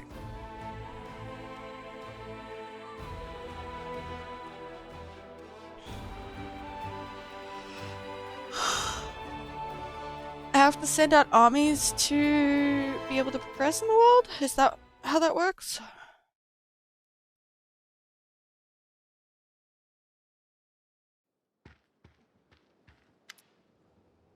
Lan approaches you, casually polishing a ripe apple on his sleeve and smiling. I knew I'd find you here. It's been hard trying to catch you alone recently. Everybody seems to want something from you. You being the commander of the crusade probably has something to do with it. Probably. That's what I wanted to talk to you about. Lan's expression grows serious. I've seen you fight plenty of times now. The way you charge into battle like everything's depending on you. I don't know if you're trying to be a hero or if it's just your own honor at work. But when I think about you getting hurt, it's like my insides turn to ice. Just because we're friends and I worry about you. Okay? I know you're the commander and you've got to lead the charge, but let me protect you. It's the least I can do for you. Lan looks into your eyes because we're comrades, right? And I don't want a comrade to be devoured by demons.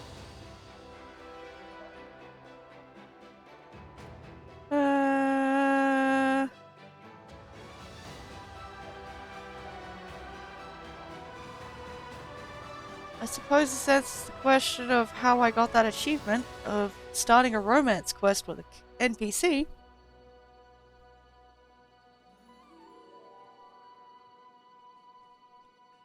Without realizing that I'd started a romance quest.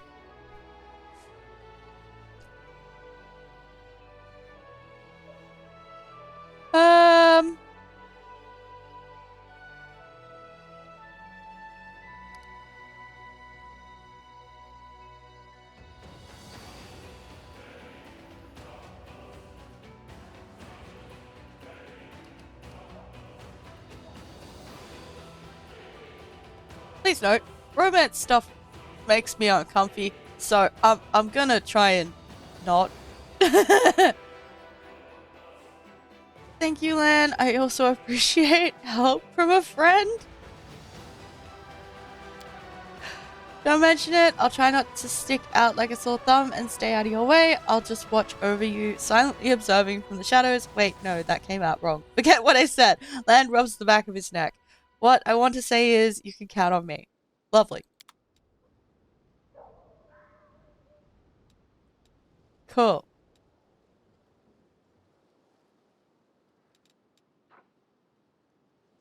As long as you keep fighting, the power of your melee attacks keeps growing. Oh, cool.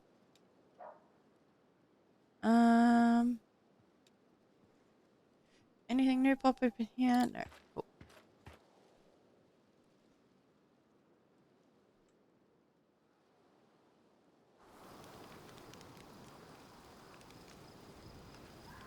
Oh. Hello. Messenger. Message for the commander. A knight in simple armor lowers his voice. I'm the queen's bodyguard. She sent me to tell you she's arrived at Camp Incognito as planned. You can find her where the minor nightly orders are camped. Come if you wish to speak with her. Tell Her Majesty I will come at once. Certainly.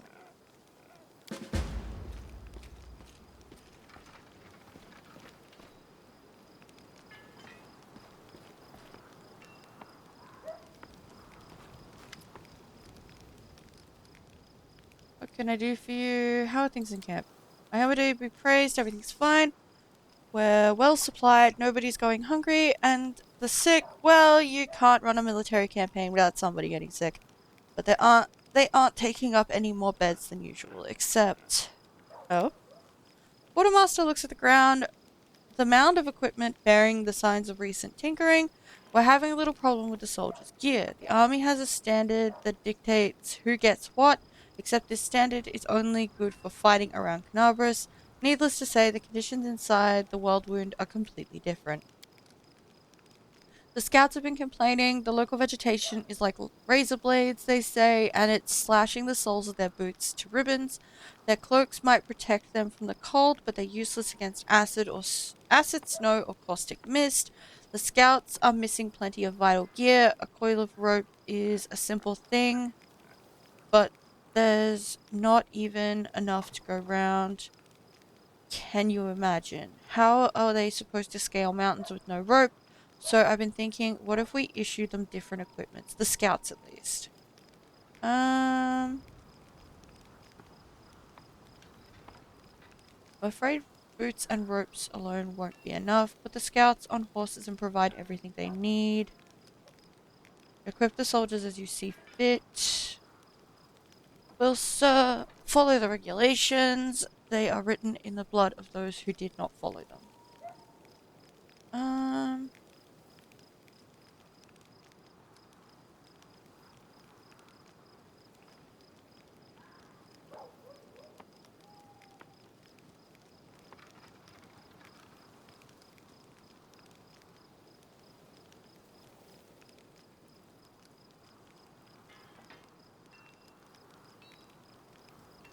I'm honestly happy for Wilson to equip them with what they need.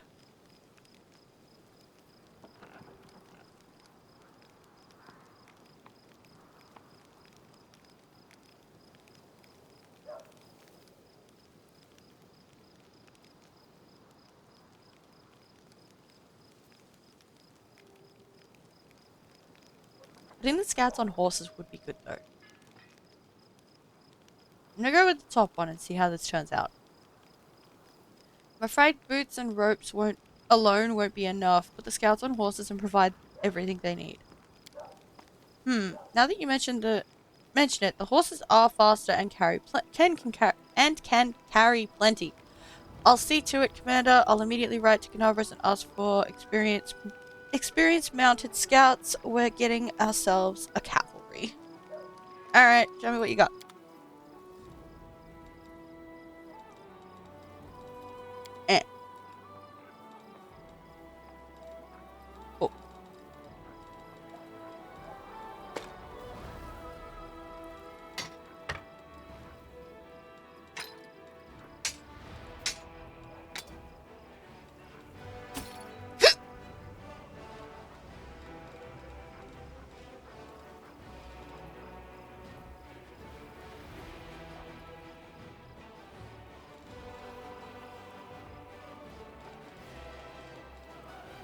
Okay, have you got bags of holding it all? What does this count as? It's not safe.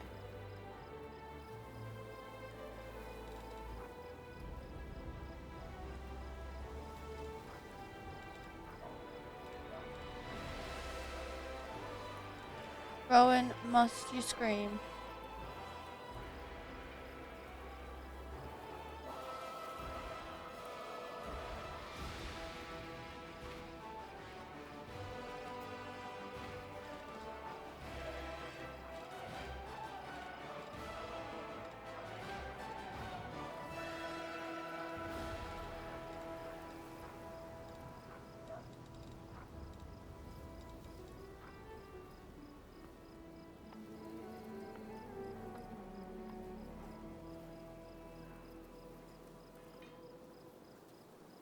Whenever this +1 speed stock confirms a critical hit on an enemy, the builder gets a +2 morale bonus on dexterity, and each attack they make deals an additional 1d4 piercing damage for 2d3 rounds. Jesus, that's a nice sword. Apprentice look.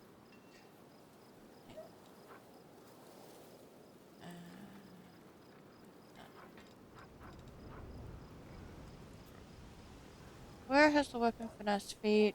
This amulet allows her to apply dexterity modifier in place of a strength modifier to damage rolls with all unarmed and natural weapons. These are all the mundane weapons. Yep. That's fine. Steel. Blacksmith lands. You sell all the mundane stuff.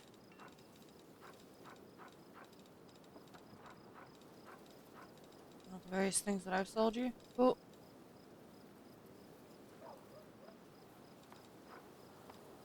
Eh.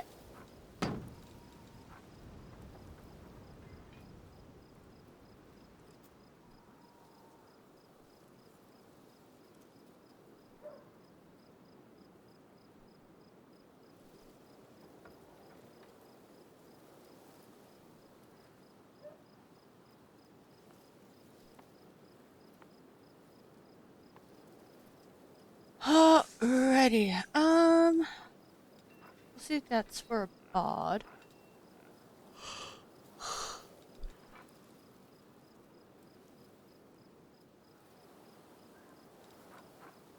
Give this to either Sealer or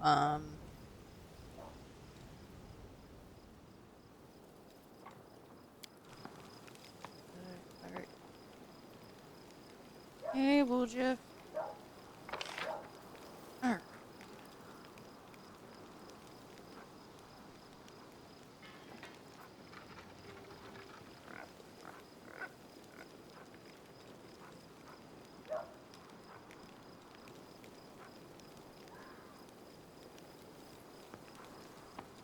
You're the law. Go watch.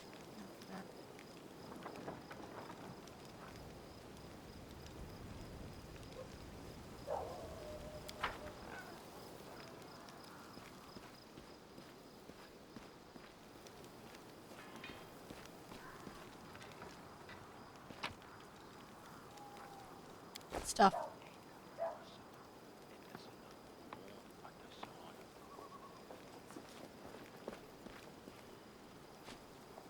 Uh.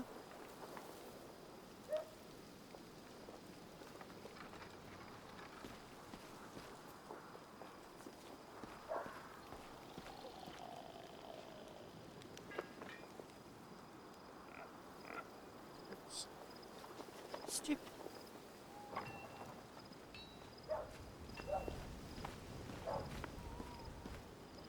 Culprit, Queen's bodyguard. And Galfrey nods at you cordially. Her armor is plain and unadorned. As promised, I entered the ranks incognito along with a few bodyguards. I have introduced myself as Katrine, an old friend of yours I am a knight of a minor order, the Green Crows. We shall see how long it takes Anivia to sniff me out. The Queen chuckles. Why did you decide to join the crusade after all? Because I have a curious mind. I am quite unable to sit and do nothing for long. The Queen smiles, but then grows serious. You ask a difficult question. I must remain as safe as possible. My death or abduction could sow chaos among our forces. However, I am not only a queen, I am also a paladin of Iomade. It is not in my nature to sit in a place with my sword sheathed. In a manner of speaking, your request was simply a convenient excuse for me to be where I belong, crusading against the demon hordes. Besides, I am curious to see my new knight commander in action. Okay. I have a question for you as well. Why did you wish me join you on the crusade? Your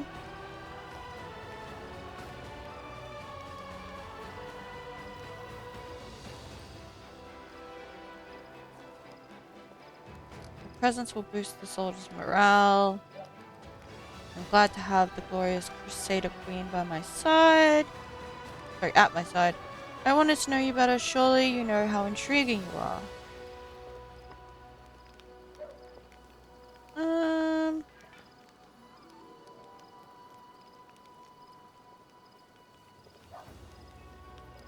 Is it fair to send us to our deaths while you stay safe in the castle?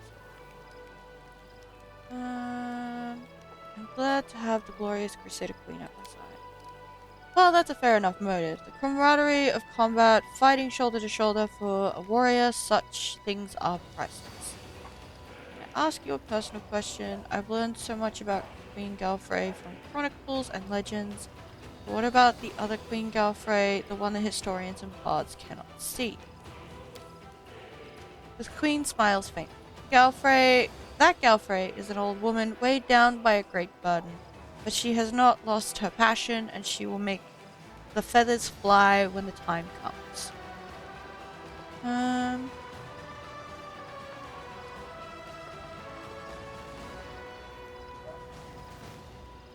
Endeavor's lucky to have such a queen, and I am twice as lucky, for she has agreed to fight by my side. I look forward to working closely with you, and who knows, maybe feathers won't be the only things flying. It's good that you're still so full of life despite your advanced age. Thank you for your answer.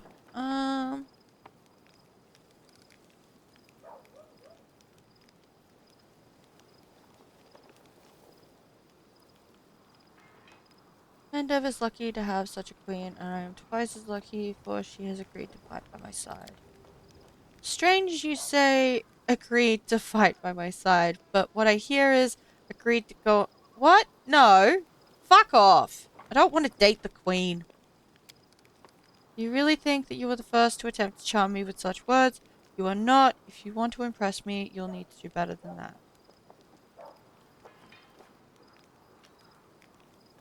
I wasn't even trying to flirt with this woman. What the fuck? How does it feel living so long beyond all natural limits? You're over 100 years old, my queen, aren't you? I shall answer thus. The decision to prolong my life was not mine. It was the decision of the Church of Iomade. The Sun Orchid elixirs have been paid for by the Church. The priest determined that I was needed in these dark times, both as a ruler and a chosen paladin of Iomade. I accepted their decision and the great responsibility it entails. Why did you entrust me with Daron? The Queen smiles. I saw such a wonderful opportunity to teach the Count a lesson, and just couldn't resist. Honestly, I expected you to dismiss him forthwith. The Count would have been forced to return to court a laughingstock. It would have been a truly sobering experience. There is nothing more disgraceful for a Mendevian nobleman than to be discharged like that. Daron Arande, the Queen shakes her head. He was such a lovely child. His mother, Lady Silenia, was one of the most gracious people I have ever met. She was amiable, yet decorous, and truly kind. Bonds of kinship among the nobility are on the whole highly practical and only useful for forming alliances, but Countess Arande managed to become a true member of my family. I suppose that is why I spent so much time believing her son to be a better person than he actually is. Um, I mean, he is neutral evil. Like, there's not much you can do about that, I'm sorry. His company is a heavy burden. Still, I must admit, I am quite pleased that you decided to keep him on as a companion. There is a small chance that once he has had a taste of the Crusade life, the Count will finally cease to mock the Crusaders as cynically as he is wont to do. You've given an army and the title of Knight Commander to a stranger. Why? Because for 100 years I have protected my lands, trying to drive the demon horde back into the abyss. I have tried every right and rational method. The Queen affords herself a brief grim smirk. My armies have been led by the greatest generals, even Iomede's angels. Sorry. Even Iomede's angels. The goddess's herald created the wardstones for us. We have tasted victory more than once, but we have failed to close the world wound. As for you, do not call yourself a stranger. You are the savior of Canabras. Hundreds of people saw the power that descended upon you and turned the demons to dust. It's a sign they've waited for they've awaited for decades. A sign for all loyal hearts and followers of Iamade. The time has come. Hope has been rekindled in the hearts of my subjects. Thanks to you, hope is a priceless resource. I had no choice but to give it wings. You called it the sign they've been waiting for, but I take it you were reserving judgment. Your question seems to catch the Queen off balance. A strange spark flashes in her eyes. When Aradin perished and Iomade took over his legacy, I was among the first to serve the new goddess. I helped restore her church from the ashes left by the chaos after Aradin's death. Since then, I have served the inheritor loyally and truthfully. I like to believe that I have earned the blessing of my goddess. The Queen's voice is surprisingly ardent. After I learned of what happened in Canabras, when I met you at the Defender's Heart, I had so many questions. Is it true that what happened was Iomede's work? Why did she give this power to someone unknown rather than one of her most loyal followers? Could it be that my faith has grown weak and I don't recognize the deeds of my goddess even when they are happening right in front of me? Is the goddess somehow testing me? Those doubts were like poison. But I refused to let them poison me. The Queen finished strongly. I gave you an army, declared you Knight Commander, and accepted you as I would anyone chosen by the goddess. I need more soldiers to take resin. All the forces I could afford to spare are either in your army already or on their way here. We could call up volunteers, but if your headquarters sent out letters and appeals in the Queen's name, everyone will know that I came with you. The demons will not miss such an opportunity. Their hordes will advance and overwhelm us. No, that is not an option. Talk to Irabeth, let her handle volunteer recruitment, and my name will remain hidden, much like my participation in the crusade. Alright, I gotta go. Catch you later. Don't forget, I am Kitrain the Knight. Okay. Make of the inspiring cards. The attempt to help those in need turned out to be much more than Seal bargained for. The Paladin has a lot to think about. She will need to talk to her leader about what happened.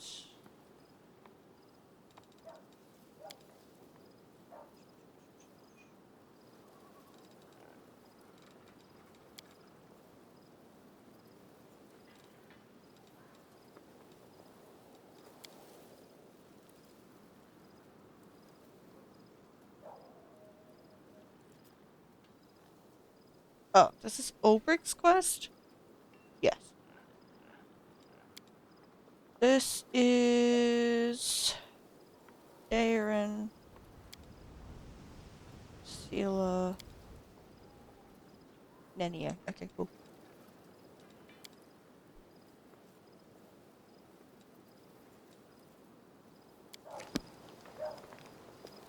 Where is the storyteller?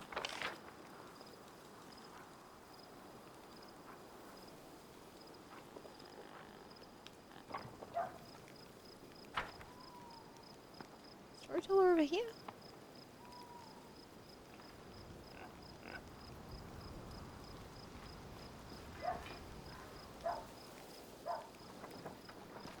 Hi. How do you want from me? Hello, nods approvingly. You've earned the title Knight of Commander. Canabras still stands thanks to you, but you'll have to be doubly on your guard. Your Eminence places a target on your back, and there are assassins about. Killing a high-ranking crusader would bring a demon far more prestige than killing a common soldier. Not long ago, I stymied a few of the Spinner of Nightmares' attempts on the lives of influential crusaders, so I know what I'm talking about. Who is that elf talking to you? She didn't introduce herself, but she was greatly interested in the volunteers that had joined the army. She thought I might know the elf she was looking for from my mercenary contacts, but I couldn't tell you any more than that. She never shared his name. Which influential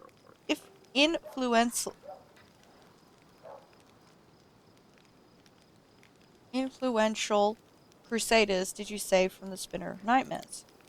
I'd been hunting the Spinner of Nightmares for over a year. My agents, by that time I'd created a proper network, reported to me that she'd returned to Nerosian.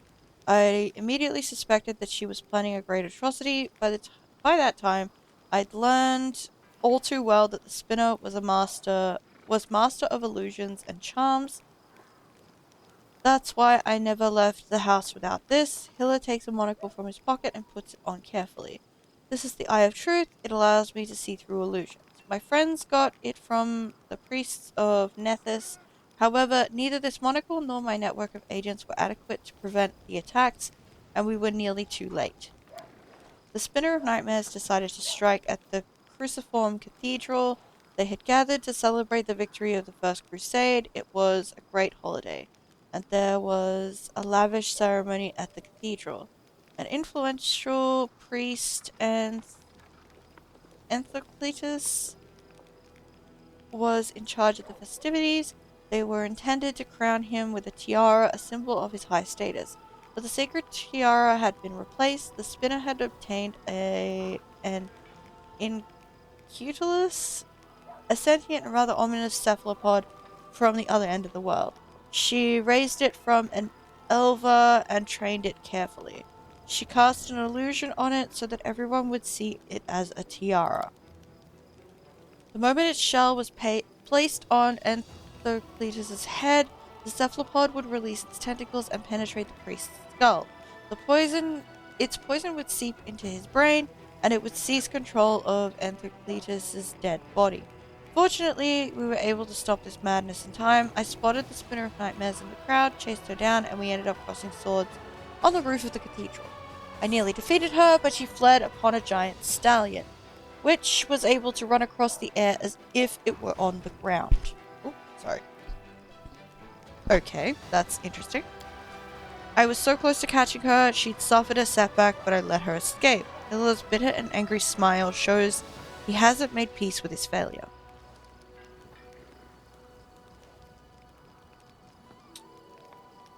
Tell me about your confrontation with the Spinner of Nightmares. It's a long story. Telling you everything would take 2 days. Which part do you want to know?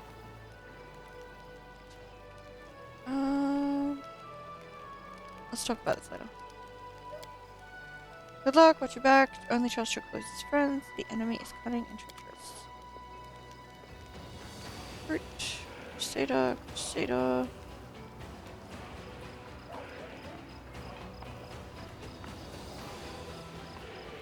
Is the storyteller not in camp anymore?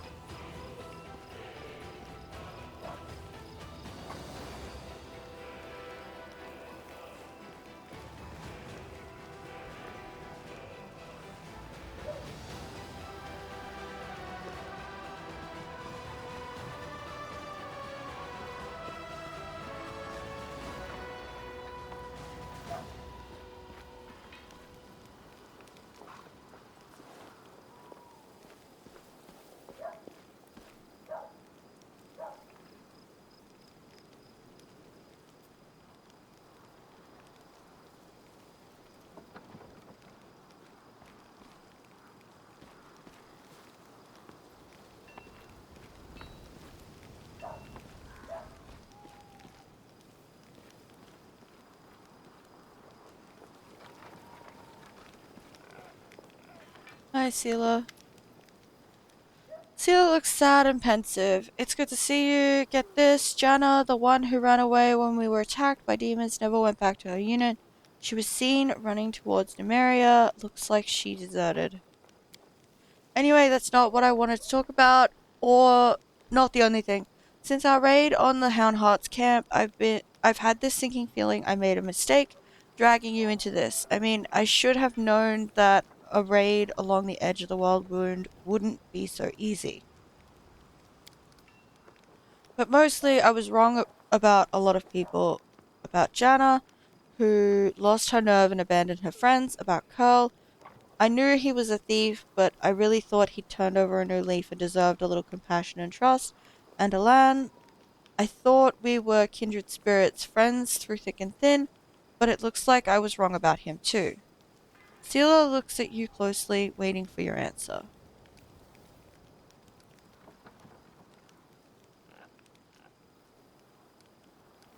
Don't lose your trust in people, Sela. So what if you made a few mistakes? It's no reason to give up on your ideals. Somebody has to show people that there's a better path.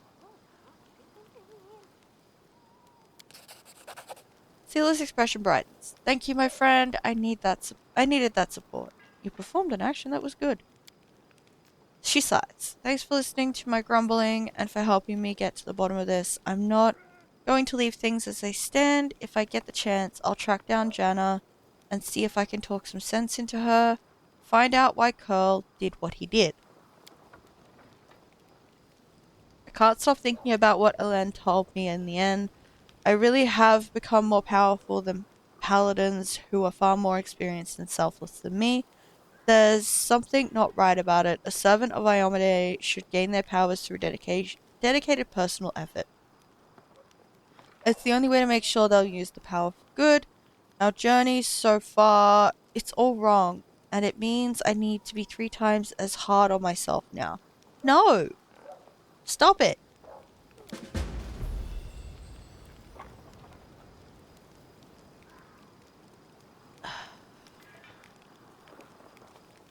Okay.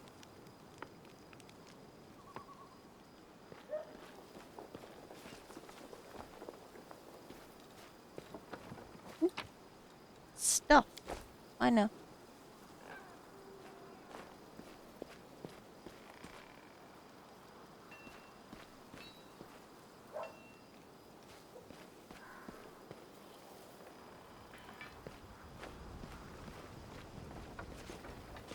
Where the frick is the cleric?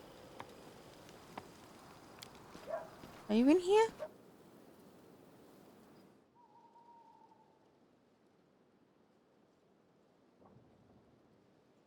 Yes. Hello. Good afternoon, Commander. How can I help you? Tell me about yourself. To be honest, I don't have much to tell. I had done little with my life until I met you, but if you want to know anything, just ask. Where are you from? I'm from Andoran. I grew up on the outskirts of Carpenden, a large, rich city surrounded by gardens and vineyards.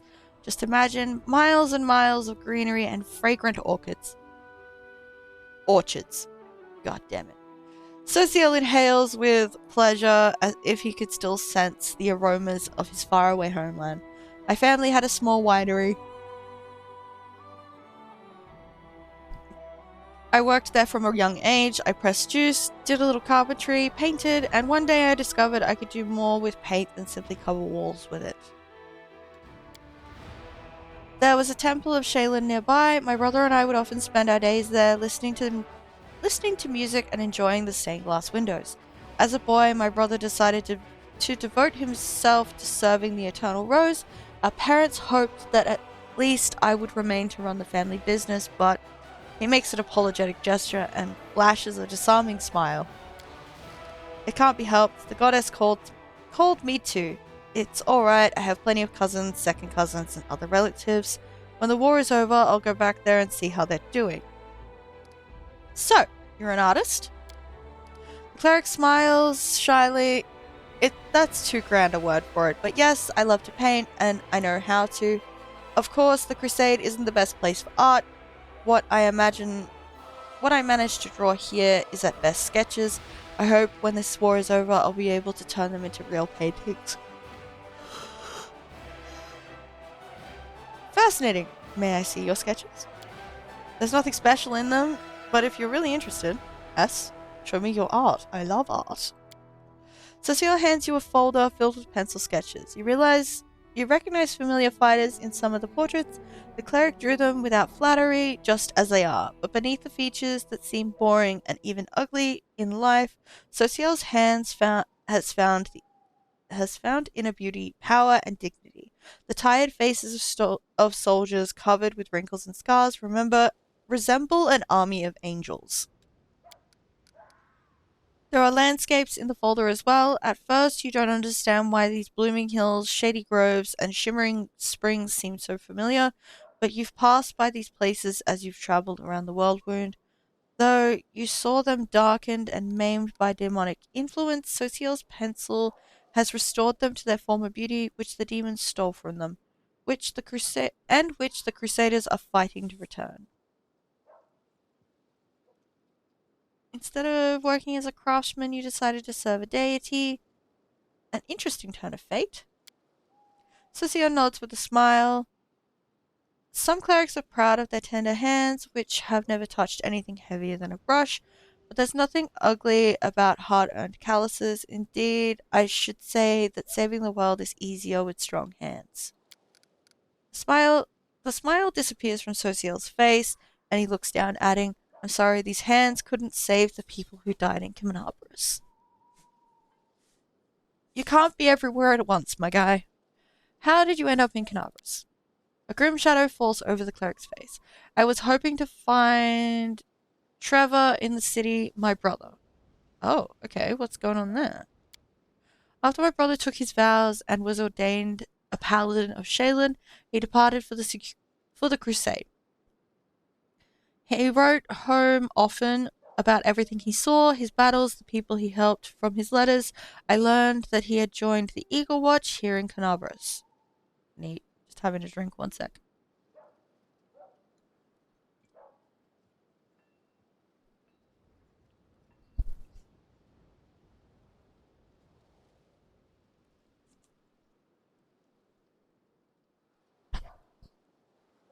Yeah, ready. But soon his letters became infrequent, and then they stopped altogether. We feared news of his death, but silence was our only answer. Not a word from him, or from his command, or his brothers in arms. Nothing. That's not good. In the end, I couldn't wait any longer, and I came here myself, to find Trevor, if he's still alive, or his grave, if he should have perished. But my brother seems to have vanished. I tried asking the other paladins, but they refused to talk to me, and it's very much like they're trying to avoid the need to lie. I sent official requests to their orders command. Still, I wait in vain for an answer. I joined the local church of Shaylin, hoping to find out the truth one day, but the city was attacked by demons.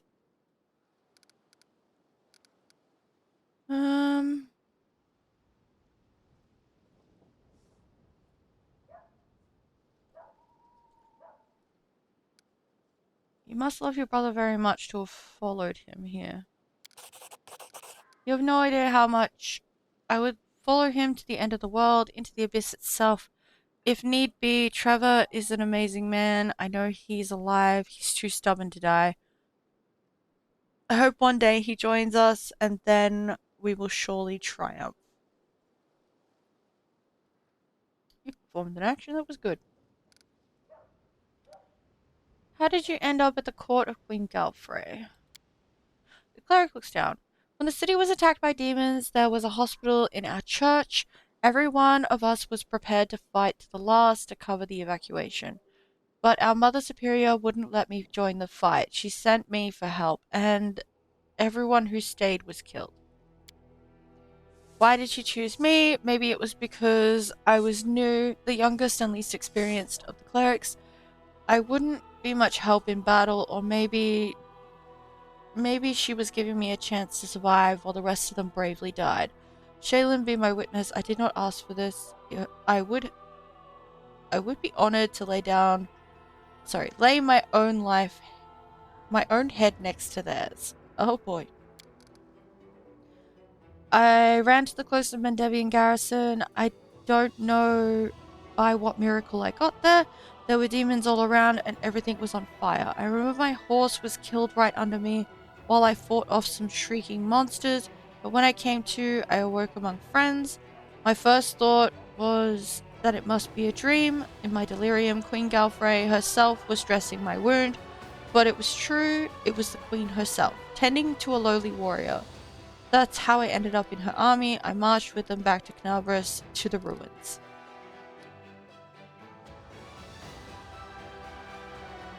How do you always manage to look like you're on your way to a tea party and not a battle? Cecile looks down for a few moments, searching in silence for the right words. At last, he softly replies, "When I first got here to the World Wound, the word terror doesn't convey half of what I felt. The land itself here is maimed and mutilated, desecrated.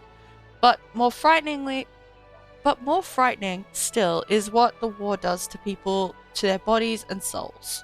Okay. For every knight in shining armor, there are 100 warriors whose souls are maimed with fear, suffering, and cruelty. Many have forgotten why they're here, and now only know war. When there's a break in the fighting, they drink themselves into oblivion and wallow in the mud. They're rotting alive and don't even seek help. They gave up on themselves a long time ago. Sociel looks you in the face and you see pain in his eyes. Don't misunderstand me. I don't condemn them, quite the opposite. I want to help, and to do so I must look after myself first. Not only to treat and support them, but to remind them that there's something else besides war. There's a normal world out there, a place where blood doesn't stain the ground and people don't sleep in trenches, and a place where, as you said, they even occasionally have tea parties. The cleric smiles, but his eyes seem sad.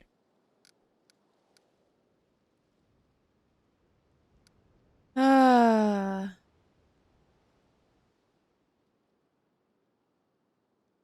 You do so much to help others. I want you to know whenever you yourself need support, you can count on me, or you think they can be helped. The chaos here will keep driving people insane no matter what you do. That's not great. Let's go with the good option. You do so much to help others. I want you to know whenever you yourself need support, you can count on me. Thanks for caring. I'm glad I now have a friend like you. I used to have no one to rely on besides my goddess. A shadow crosses Cecile's face momentarily, but it's immediately replaced with an inspiring smile. Anyway, it doesn't matter. I promise I won't neglect myself. To serve others, I must have strength. What is a servant of the goddess of beauty doing in a war zone? I am doing what the goddess destined me for.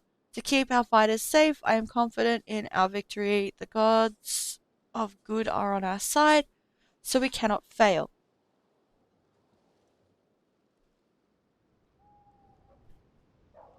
Ugh, had to yawn.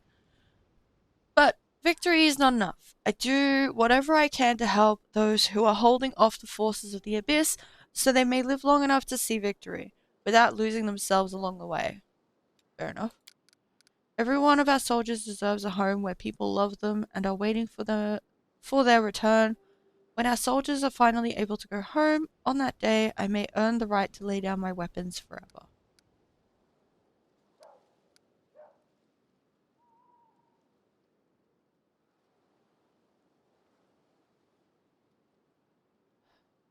This feels like a flirty option. Ignore. Thank you for telling me about yourself. Tell me about brother. Trevor, he's always been my hero ever since we were children. I was a coward, always telling petty lies, always running away from danger. Trevor always ran toward it. He had this saying, an army stands until peace comes, a lie stands until the truth comes out. He never lied, never let injustice pass, never. The cleric's voice trembles and breaks, and he shakes his head. He was 8 when he said he was going to be a paladin, and he always went toward that goal.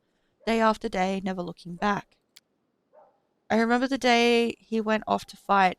I thought, this is it, the war will finally end, Trevor will defeat all the demons and close the world wound, but Social gestures helplessly. Thank you for talking to me. My pleasure.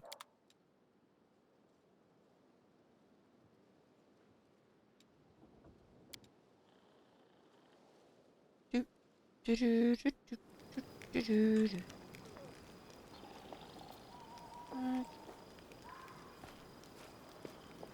Pretty sure there's stuff I can loot over here.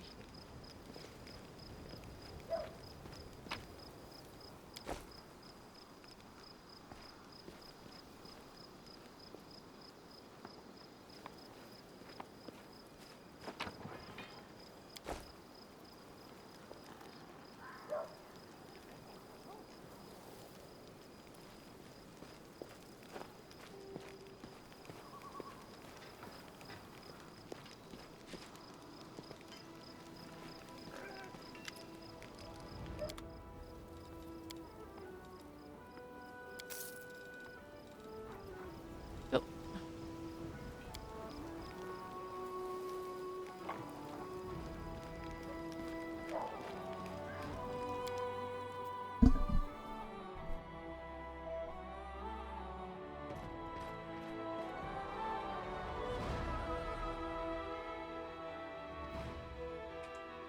Alright. It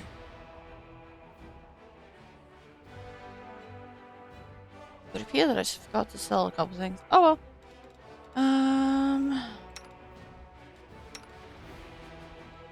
Have a pet.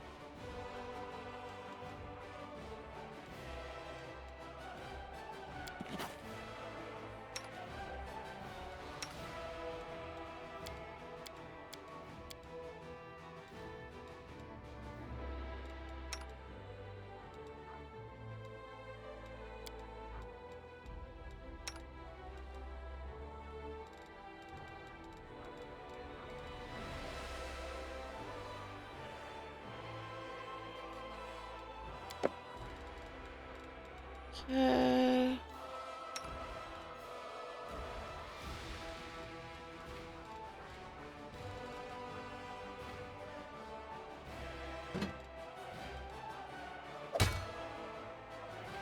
How's the shield? Let's go.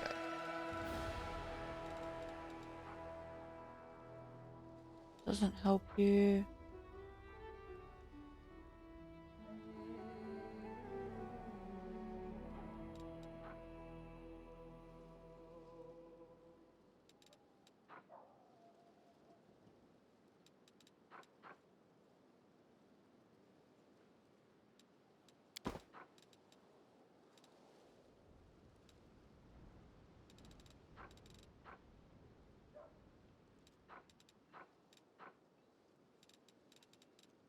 Yes, fine.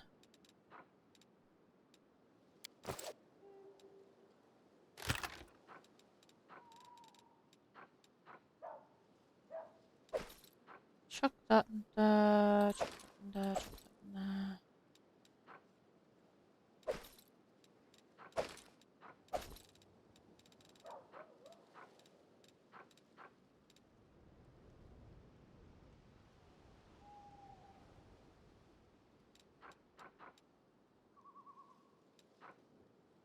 I really need to go through and sell all the alcohol again, I think.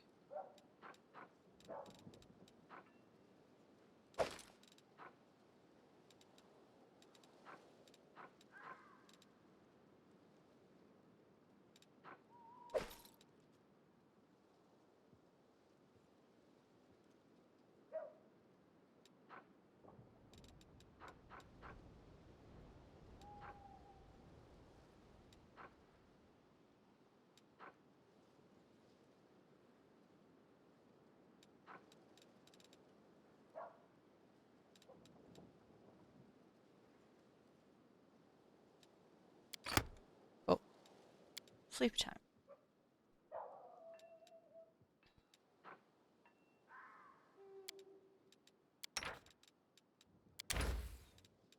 Glowing croissant. Eating the glowing croissant fully restores your HP. What?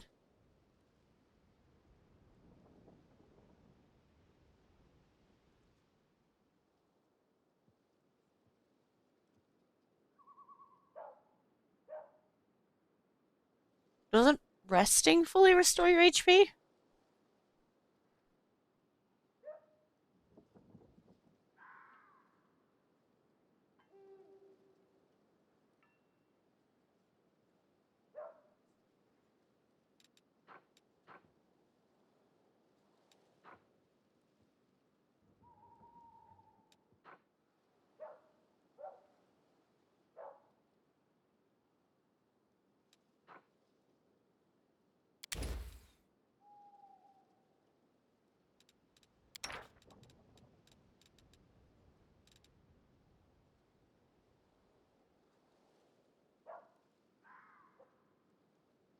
Literally can't fail. Love that.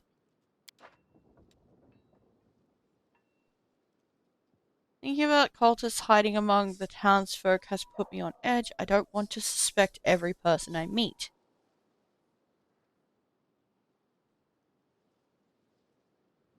Nobody really wants to be bad, not even cultists. Trust people and they will be ashamed. They served evil, they will repent, and there will be no more cultists. Okay. Interesting sentiment, Amber.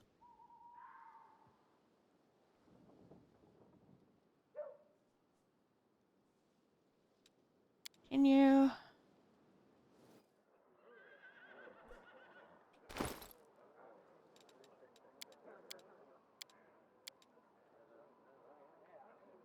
Good.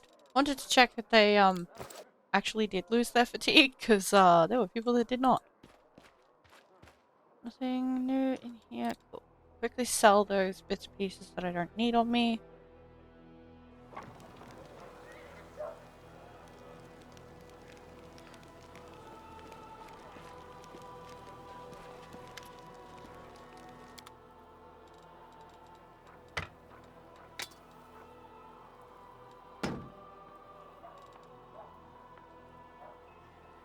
I'm still overweight.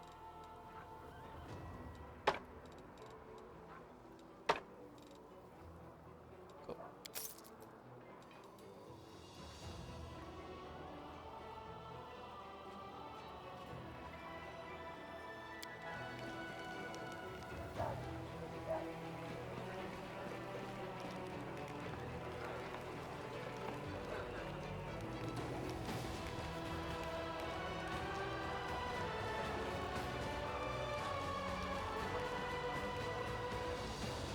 That's easy.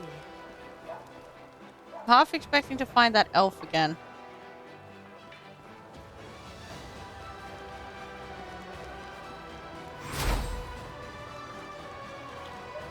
That concerns me. Every time.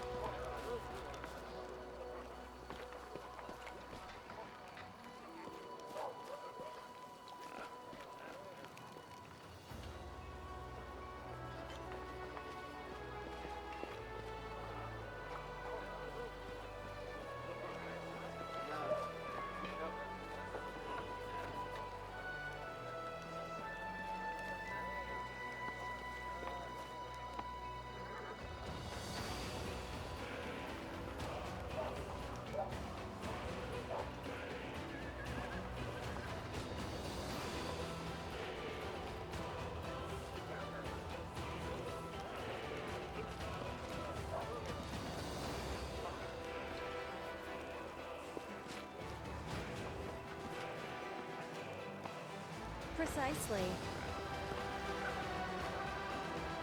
Guess we're not gonna run into her again. At least not for a little bit. Okay. So we've done the two locations that are nearby to here. Ask her about how the scabbard or her family's heirloom. Oh! Erebus!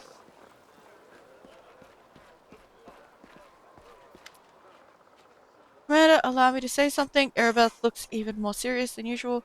Before you, this wasn't a war, it was agony, drawn out over decades. No one believed in victories anymore.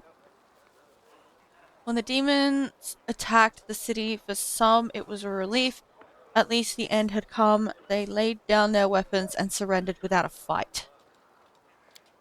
I felt the same thing, but I somehow got through on stubbornness and the vague hope that if nobody found Anevia's body, she might by some miracle have survived, and that miracle was you. You returned my beloved to me when I nearly lost all hope of seeing her alive again. Then you went on a suicide mission to the Grey Garrison, won the city back for us. And won the city back for us. You turned a defeat into a victory. I know it wasn't easy, but you make everything seem so effortless. You do everything just like that, she says with a snap of her fingers. I really don't. The Queen believes in your powers too, but for me, they're not. They're just more proof of what I felt that day when I saw Anevia alive, standing next to you. You're the miracle we've been waiting for. You're the one who will finally put an end to this terrible war. And in spite of everything, deliver us the victory we so desperately need. With you, I'm sure this crusade will achieve what others could not. Ugh.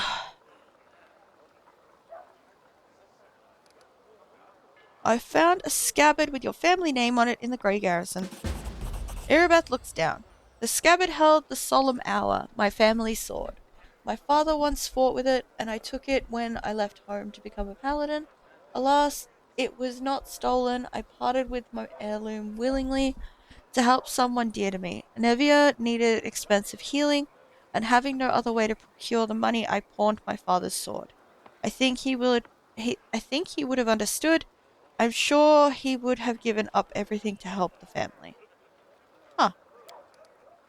I hoped to redeem the solemn hour eventually, but there was never enough money, and soon the sword disappeared from the pawn shop altogether. I have no idea who took it. Seems like I'll have to part with my father's sword forever.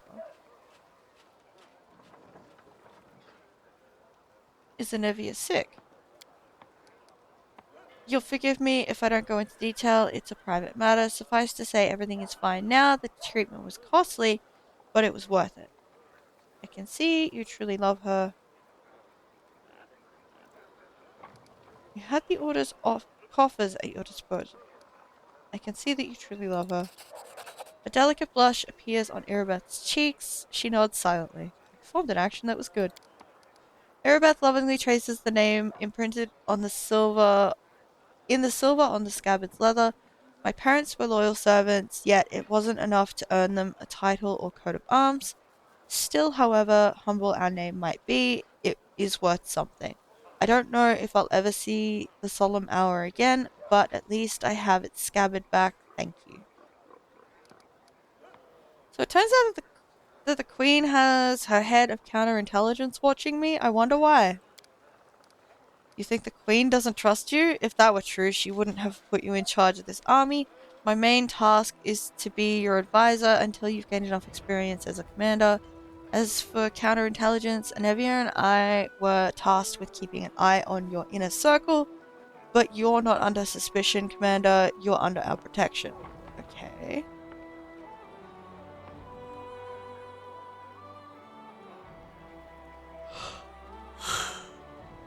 I need to stop yawning. We need reinforcements. Can you get us more soldiers? Erebeth frowns. When we begin the march on Dresden, we chose speed over numbers. If I order more volunteers to be recruited, they simply won't arrive in time. We could pay mages to deliver troops to the camp, except I doubt that our army's coffers could afford it. If you can spare 7,500 gold coins, I will see to our reinforcements. Perhaps later. It's hard to believe your origin is so humble. You deserve a noble title more than many who inherit them. Erebeth's cheeks blush a little. Thank you, Commander. It is an honor to hear that, especially from you. Every noble family begins somewhere. You must have heard the recent story from the stolen lands in the River Kingdoms. Just imagine coming from nowhere, making it all the way to the royal crown in just a few years. Sometimes I wonder what would happen if I managed to distinguish myself somehow, and then I push away. Stop yawning! I push away such unworthy, selfish thoughts, of course. We don't fight for rewards, the fate of the world is at stake, and yet Irabet's blush deepens and she falls silent. Alright, I have to go. Irabet says goodbye with a short bow. Okay. Anything else that I can do while I'm here? I don't know where the fucking storyteller is, unfortunately. Because I don't think he's in camp anymore. Instead we have Hillock.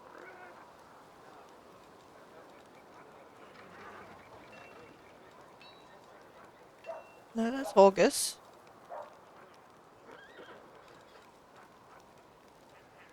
Yeah, I think he's gone. Alrighty.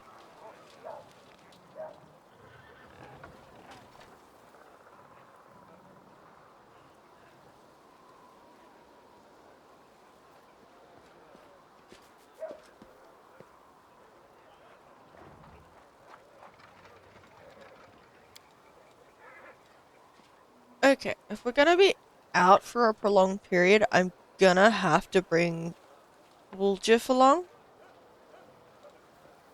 Or Camellia.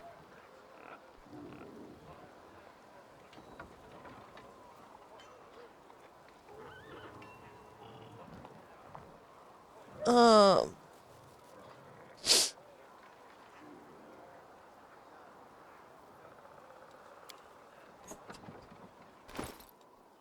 Alright. Stats wise, I've got ability, trickery, stealth, perception, persuasion, UMD. Cool. You've got 19 fucking stealth, man.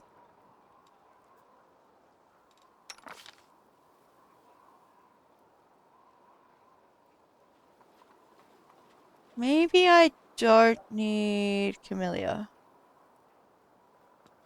Wooljiff would be good for, camping. Because it's usually me and, Plan on Night Watch. Law, religion. You've got a better law, religion. You've got a really good law, nature. You have just knowledges and stuff. Knowledge Arcana. And UMD. Yeah.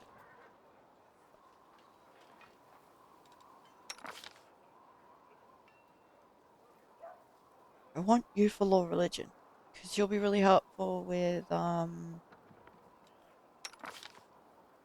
camp stuff.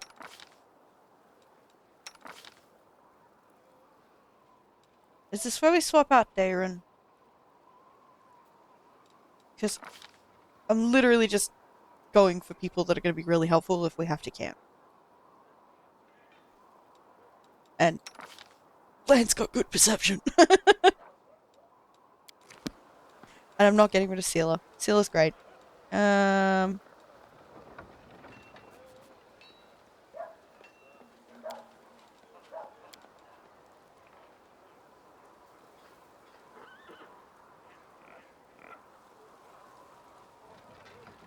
This is gonna be a messy party. Alright. I think I need to do army stuff, and then we can continue exploring.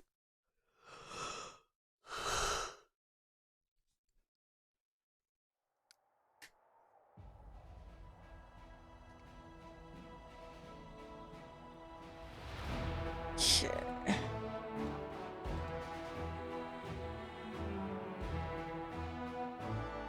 I take it we need to go... Yeah, Chili Creek is up there. Nameless Ruins is up there. Literally everything we want is up here.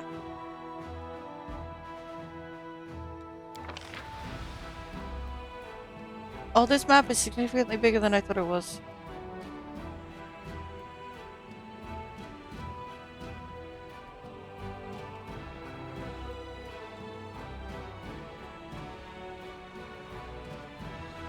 Wounded Lands.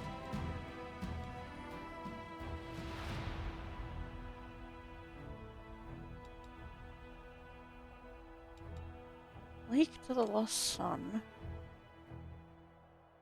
Petrified Library, eh? Stone Wilds. Mendev.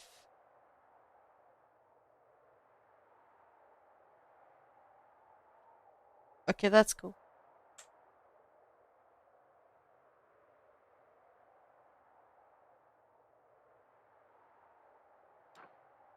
Current Glen, Heaven's Edge. Demon Army.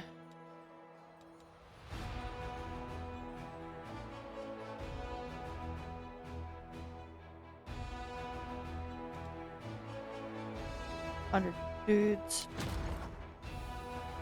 30 orcs. Ooh, mounted scouts. Cool, that's helped.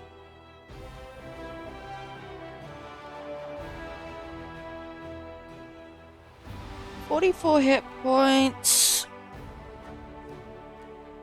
+1 scimitar. So they do 2 attacks.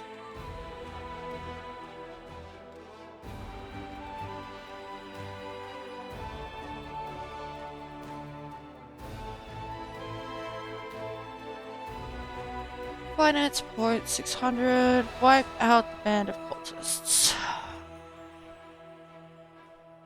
I'm guessing, like, the color would be the difficulty of it.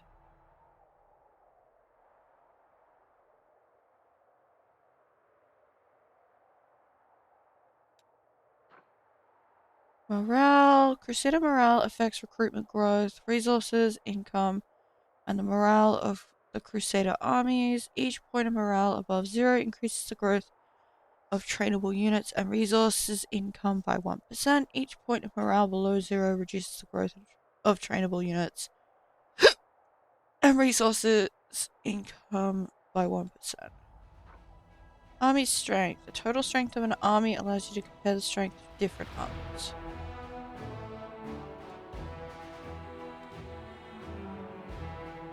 Also 1. What's this? Army size. Army size determines the maximum number of units that can be in this army.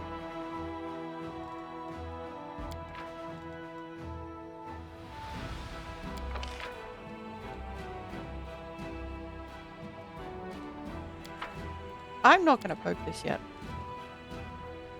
Army perception. Army perception is equal to the perception of the commander's party. Is our perception that shitty? Oh god. Okay.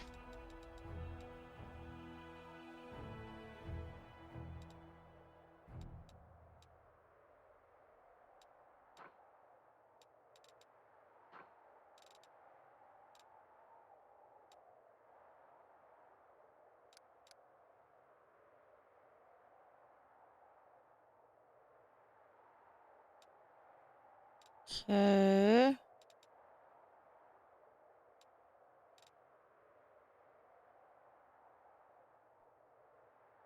I don't know what I'm doing. Should I send the scouts? 39 hit points.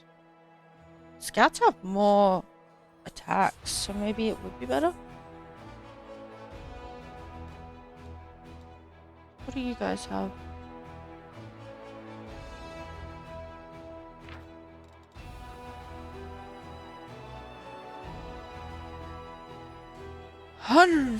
Four hit points. Oh boy.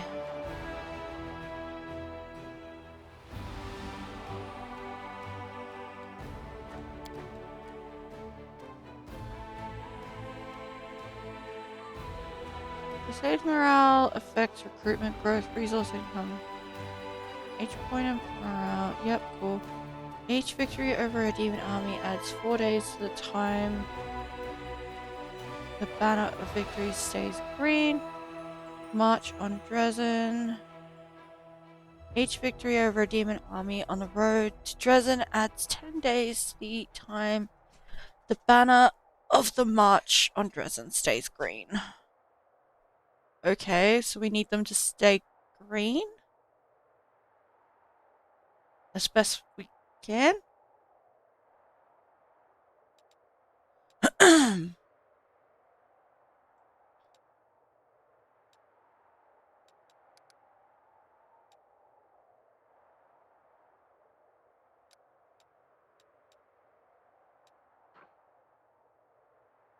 That's a lot of bugs.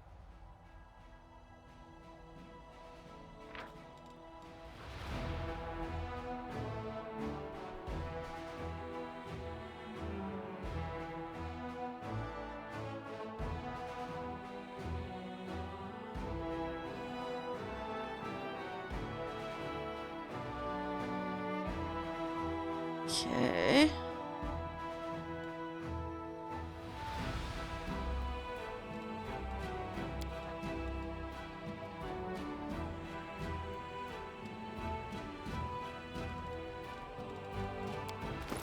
What money do I have? Oh no.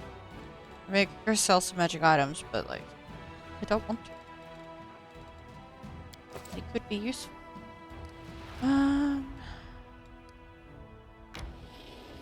Go! Damage. Altar. Get him!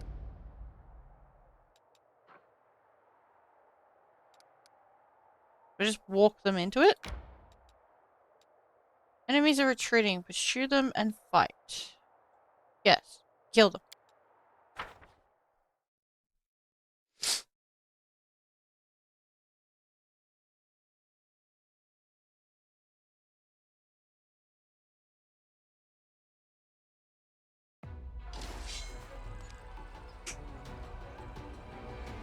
Right. Tutorial. Help. Turn order in combat. Your enemy has engaged in battle. Your army has engaged in battle. The enemy army is displayed on the right and the Crusader army on the left. Battles are played out in turn-based mode. The turn order is displayed at the top of the screen. Units with high initiative act first. Once all units have taken their turn, a new round begins and the turn order is repeated. During its turn, a unit can perform one of the following actions. Move and or use its melee attack. The range of the unit's movement depends on its speed. Use a ranged attack if one is available to the unit and there are no enemies near it. Use an ability if one is available to the unit. Abilities are displayed at the bottom of the screen. Take up the total defense, boosting its AC for 1 round. Wait, postponing its action until the end of the round. Whenever a unit performs an attack, the damage dealt is calculated as follows. All soldiers in the attacking unit make a damage roll to determine the base damage. The damage multiplier is determined according to the formula attacking units attack plus 21. Target's AC times 0.05. The damage multiplier cannot be less than 0.05. The base damage is multiplied by the damage multiplier, resulting in the total damage dealt. Okay, so it's just stab it till it dies. Is that essentially what we're looking at? 'Cause I don't know. I don't think we have a ranged attack.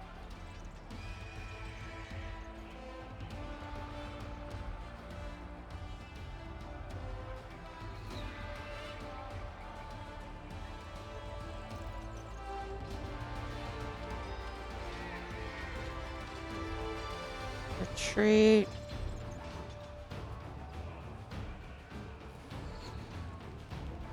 I feel like hitting the auto battle button is going to make my life significantly easier, so I'm gonna do that.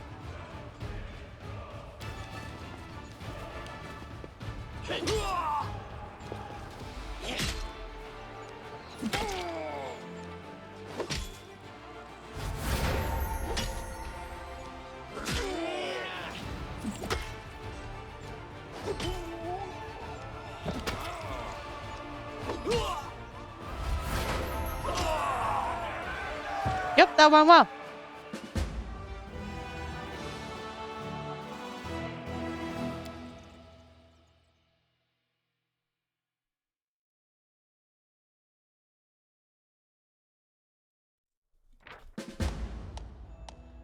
Crusade morale. The morale stat reflects the general mood of the Crusaders. Positive morale increases resource income and number of troops available for recruitment, while negative morale decreases these numbers. Morale changes depending on the morale banners.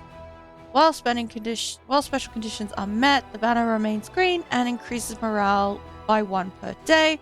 If the special conditions are not met, the banner turns yellow for 3 days, but still increase morale by 1 per day. Then the banner turns red and decreases morale by 3 per day. Your army is currently carrying 2 banners. The banner of victory stays green while you defeat demon armies. Each victory over a demon army adds 4 days to the time the banner of victory stays green. The banner of the march on Dresden stays green while you defeat demon armies on the road to Dresden. Each victory over a demon army on the road to Dresden adds 10 days to the timer on the banner of the march on Dresden stays green. Okay. That.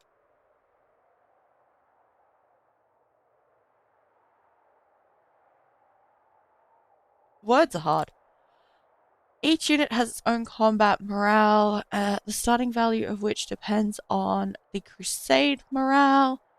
Various combat effects and spells can change combat morale until the end of battle. Positive combat morale grants the unit a chance to perform another action in the same turn, while units with negative combat morale have a chance to panic and lose their action or even flee. Undead units, as well as some others, do not have combat morale and thus are not affected by any effects that increase or decrease it. Cool. Having defeated a band of cultists who had driven the captives from Canabras and made the ruins of Valor's Gift their temporary base, the commander's army celebrates its first triumph. Unfortunately, the demon worshippers have killed all the citizens and gathered their belongings into a huge pile in the middle of the camp. Yeah, that's unfortunate.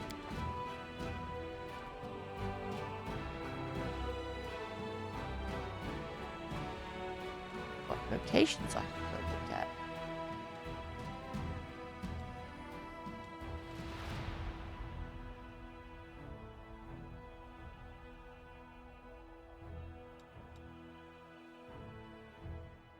Okay, why is the map like this?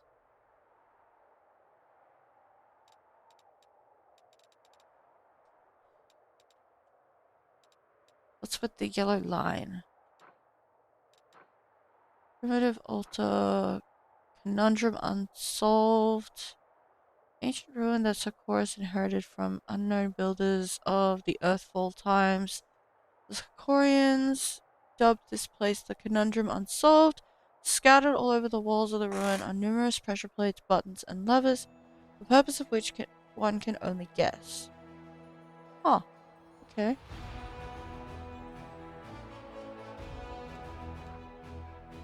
Nightingale Grove. This inconspicuous grove near the border of the Wild Wound is nearly untouched by the foul energies of the abyss. The rare traveler who dares pass through here can enjoy the songs of the nightingales in the trees, only to remember too late that the last birds fled this region long ago. Interesting.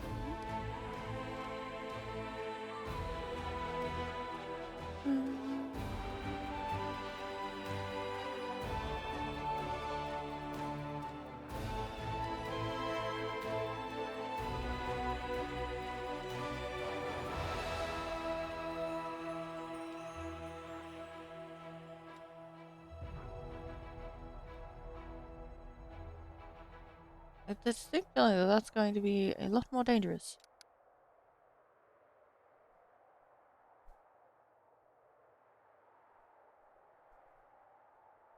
Ready.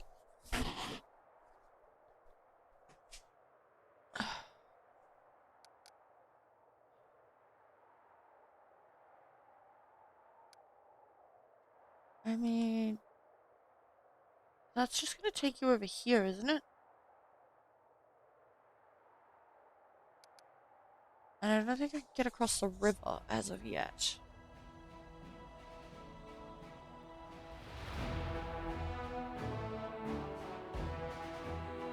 Is there a way across the river?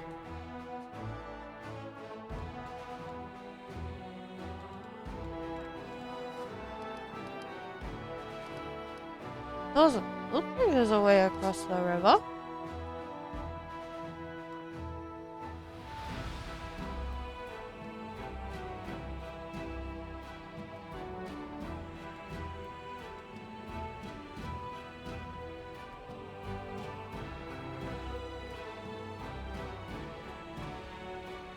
Is this just gonna move me if I click on...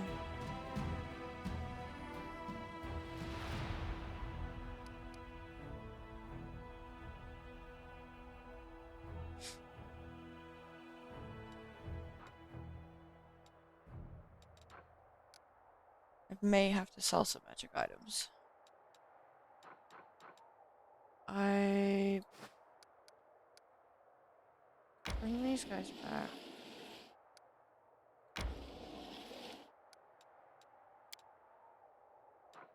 Cool, that's fine.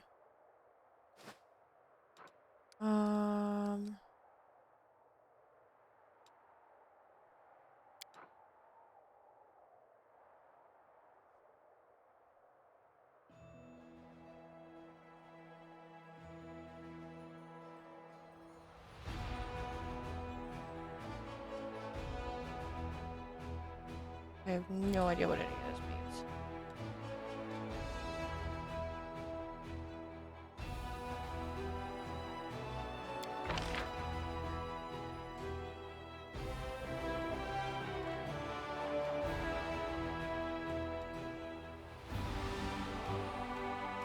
Oh, okay, cool.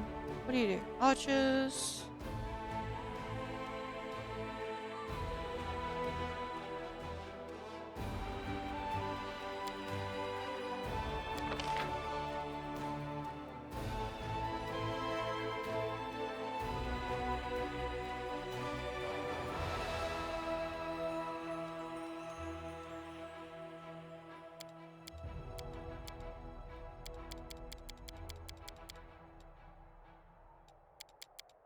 God fucking damn it.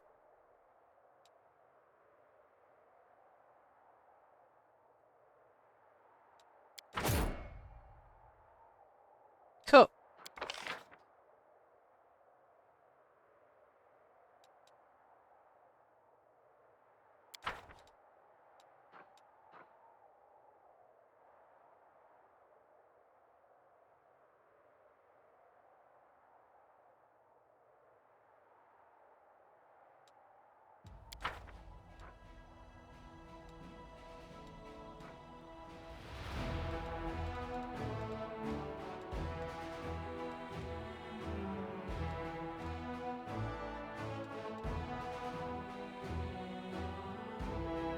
Oh, you're back at Canaveras. Okay.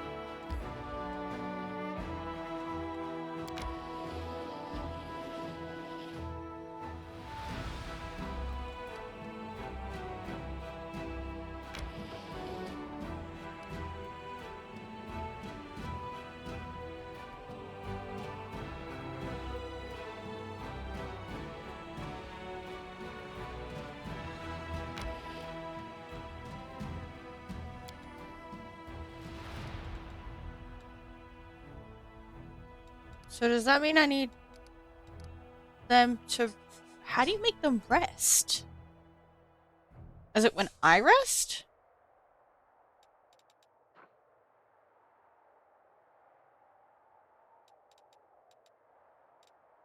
Oh, yeah.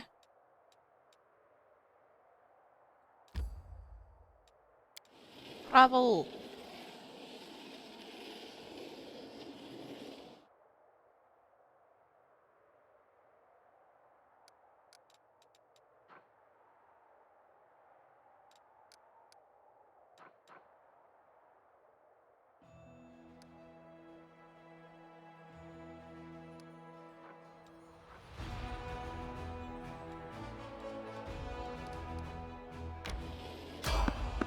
Someone on the road. Get ready.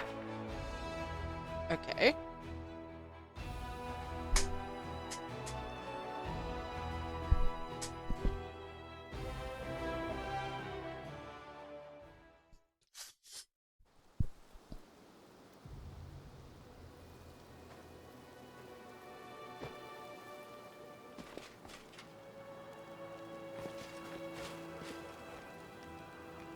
Asti Tran? Hello. Through the mist, you spot the flickering flames of a campfire. 3 figures wrapped in crusader cloaks are huddled next to it. A stout, smiling dwarf, a brash, dark-haired halfling, and a delicate-looking woman who appears to be very young. The crackling campfire is driving away the bleak fog and promising warmth and rest for tired legs. Noticing you, the halfling's hand jerks towards his weapon, but then he relaxes. Hey, it's the commander herself. Don't just stand there, have a seat by the fire. It's a bit damp today. You might as well dry off at least. And in an amicable gesture, he passes you a large mug that smells of freshly brewed tea.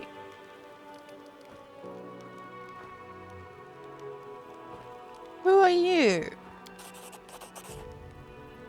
Frontline scouting party. Our senior sent us ahead to look for ambushes. We've been walking all day, so we're making a bivouac. Go ahead, help yourself to some tea. It's an honor for us to be sharing a campfire with the commander. Something in the way the halfling speaks sounds off. Senior instead of commanding officer, a bivouac instead of the more casual camp. Maybe he's just a new recruit. A broad smile blossoms on Sealer's face. I never thought we'd run into such jovial company out here. I don't suppose you guys have anything stronger than tea in your canteens? Catching the halfling's conspiratorial look, she smiles even brighter. Rubbing his hands excitedly, Woljif casts a hopeful look at the mug of tea, then at you. Chief, just so you know, walking away from campfires where folks give you free food is a sin in the eyes of the gods.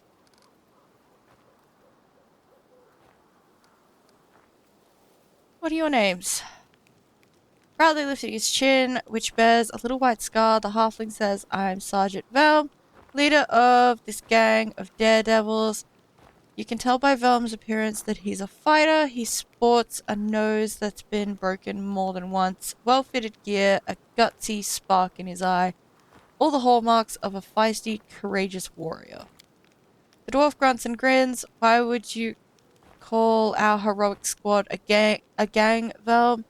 I am Tran, foot soldier, cook, quartermaster, and the mother hen of this lot, and the one who sets up the tent for Asti, given that she doesn't even have the muscle to drive a stake into the ground. With a smirk, Tran glances at the woman, who immediately turns red in the face. The sweet and terrible young cleric opens her mouth to say something but shuts it immediately and blushes even more. Finally, she mutters sheepishly, I am Asti, at your service, Commander.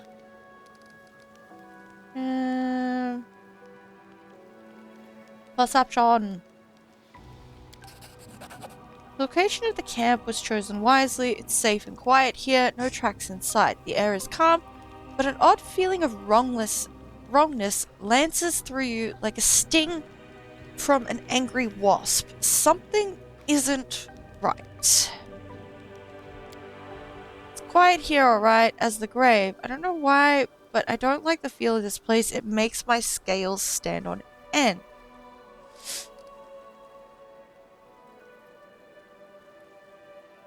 Aren't you scared camped out here in enemy territory? The dwarf gives you a disapproving, sidelong glance. You wound me, Commander. I've walked many roads. I know a good spot for a camp when I see one. Even if a whole column of cultists marched by, they wouldn't think of checking this place. In the meantime, we would watch quietly and count every last one. Thoroughly embarrassed, Atsti adopts a serious tone and comments in Tran's direction. You and your boasting. Her two comrades greet her remark with a burst of laughter.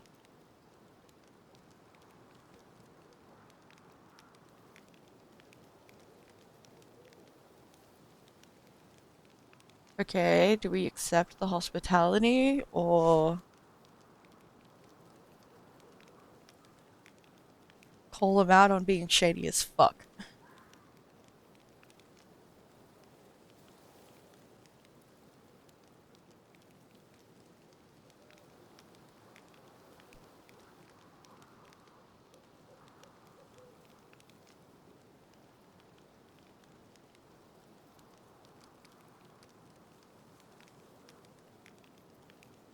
I mean, they already offered us hospitality. If they're Fae, we're gonna get in trouble if we don't accept it.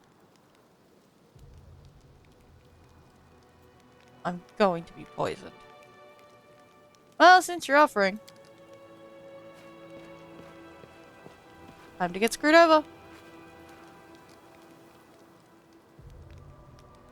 You bet we're offering. The halfling moves with such deftness that you barely notice the warm mug of tea that appears in your hands. The tea's fragrance is gorgeous.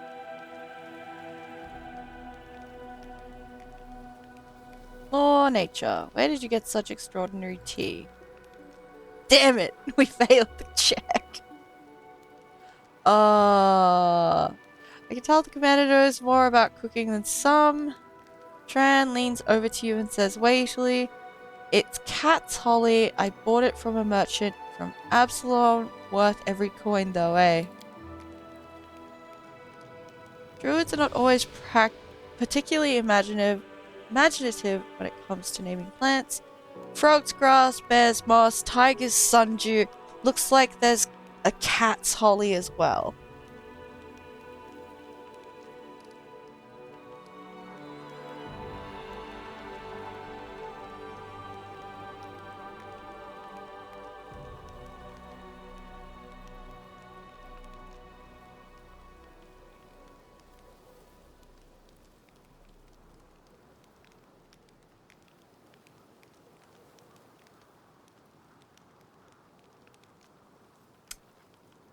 Fuck it. Take a sip of the enchantingly fragrant tea.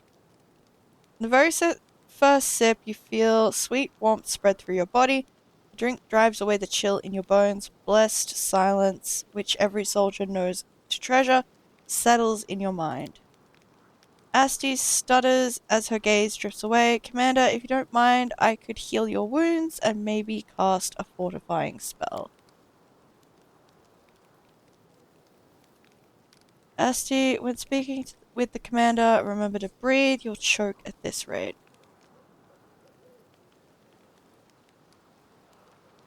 Perception 23. You three seem to have pretty good banter. Asti, her face a deep red, shoots Tran a furious look and flashes him a surprisingly nasty expression. For a moment, her mouth appears as though it's filled with sharp teeth, and her blushing skin is nothing more than a layer of powder caked over lifeless grey skin underneath. But you blink and the illusion is gone. "You said it, Commander. I'd like to see the Joker who put it in Tran's head that he could woo ladies like that. The fairest sex just love men with a good sense of humor, don't they, Tran?" Film's comment makes Tran blush in turn.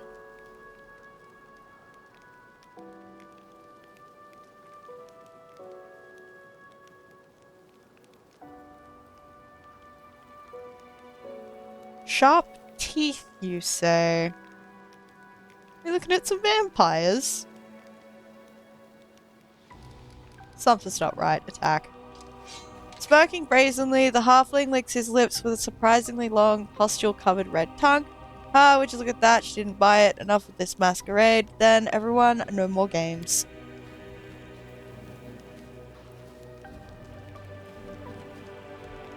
Poisonous foam bubbles in your stomach, and retching painfully, you vomit up the vile liquid you've ingested. Yeah, cool. I figured it was poison.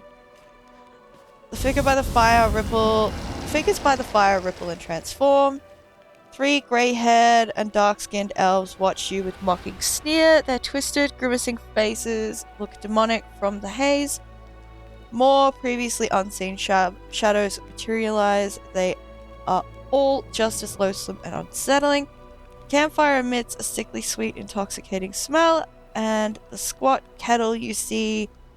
In the squat kettle, you see some slimy mushrooms swimming in a disgusting, boiling slurry.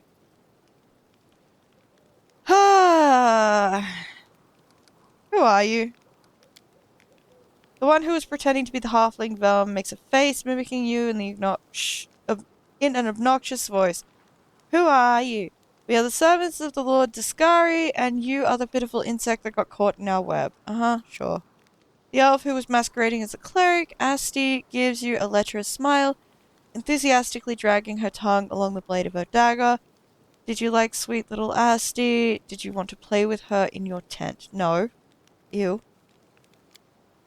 You monsters. Scylla looks at those who appeared to be trusted allies a moment ago with open disgust. How did I not see you for what you are right from the start?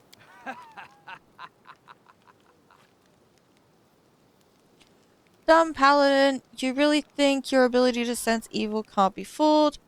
Lady Enamora taught us long ago how to trick the likes of you. What was the point of this charade? Lady Enamora desires your head and will gladly deliver it. The elf, whose voice as Tran was so convincing, lets out a repulsive snicker. You think I'm at your mercy? We'll see who the real prey is. I love it when prey tries to fight back. I will protect you with my life. I get to start in melee, this is great.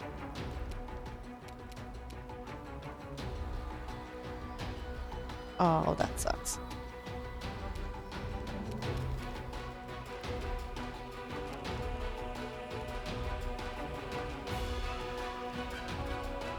Does not remove permanent effects such as from curses and diseases.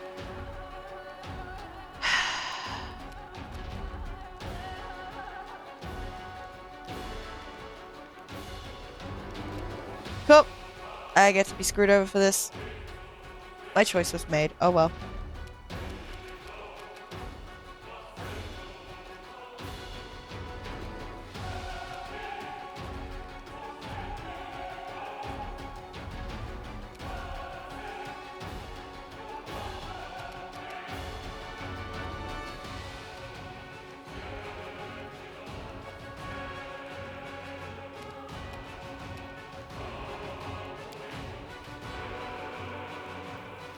Oh, that's gonna go away.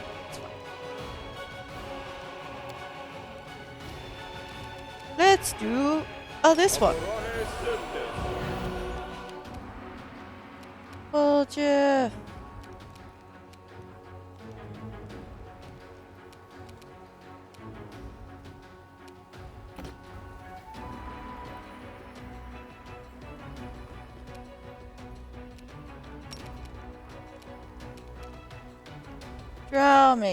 Drowmagus. Meet Scorching Ray. Bang. It's so good when like... Oh. I've made a mistake. Oh well. Asti... You've got twin daggers. Get him. You won't survive me.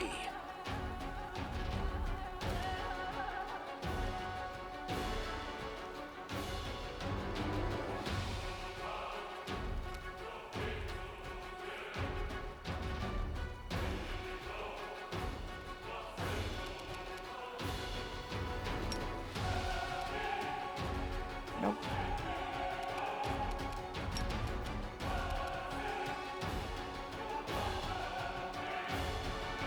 Get him. Nanio.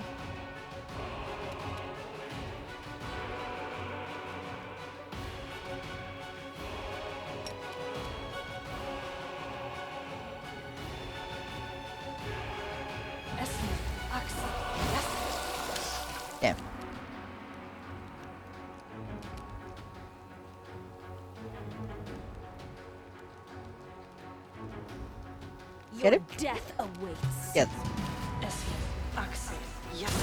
Weapon. Ow.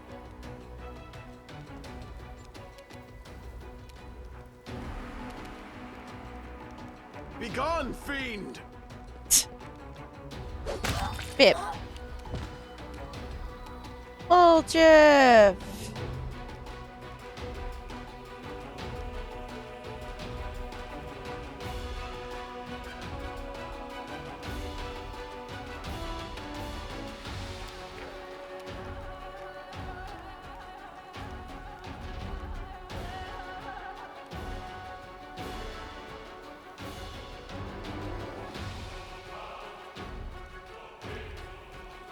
Don't think you have metal armor on. Eldritch Archer. Oh no.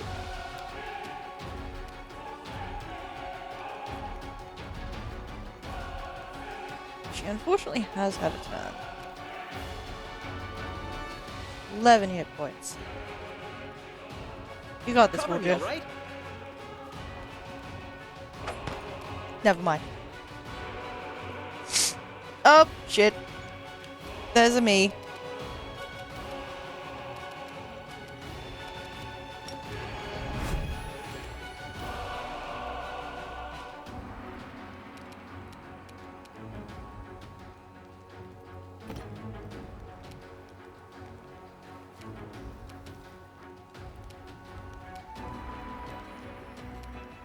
Endure this!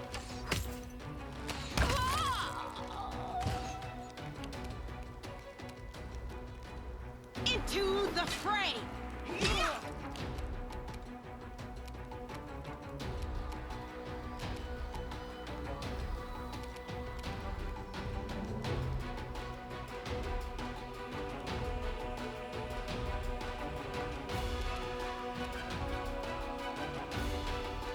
Hmm.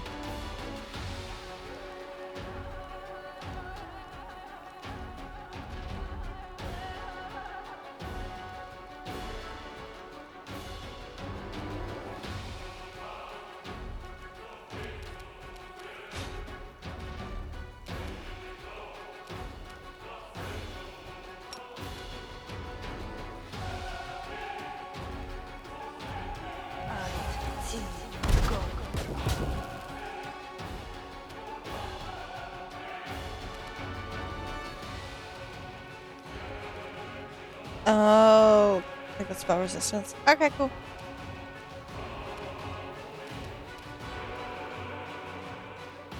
Hop over there, please, Nino.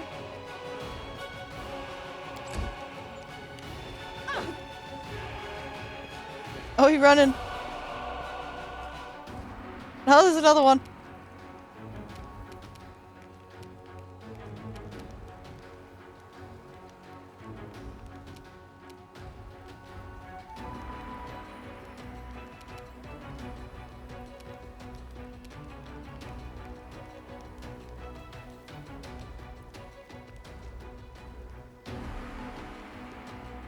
Cover me. Yeah, it's a crossbowman. Ow. Axel. Axel.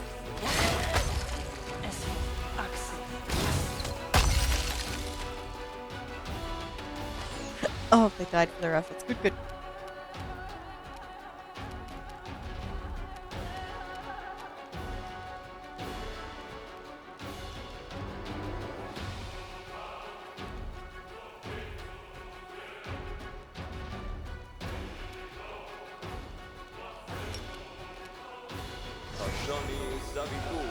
Ooh.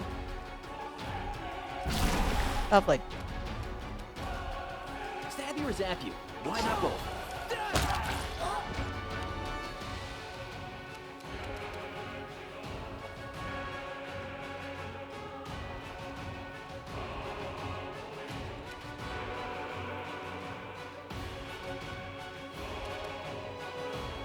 Make every strike count.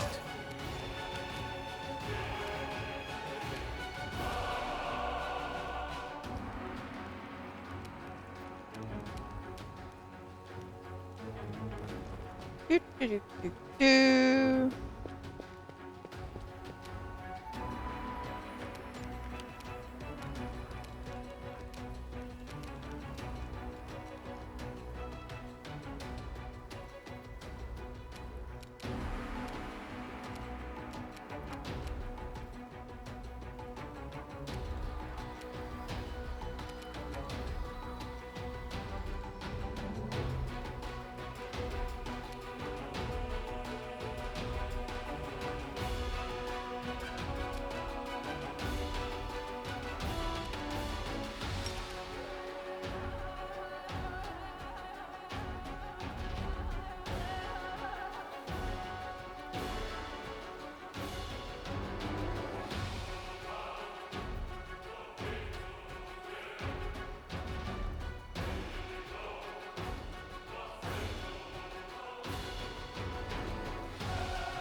Oh, there's another one!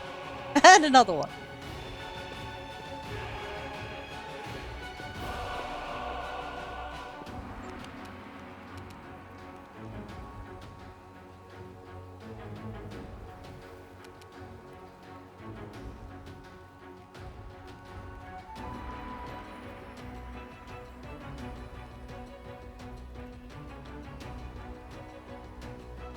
Wait, what's going on?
Distract them from me.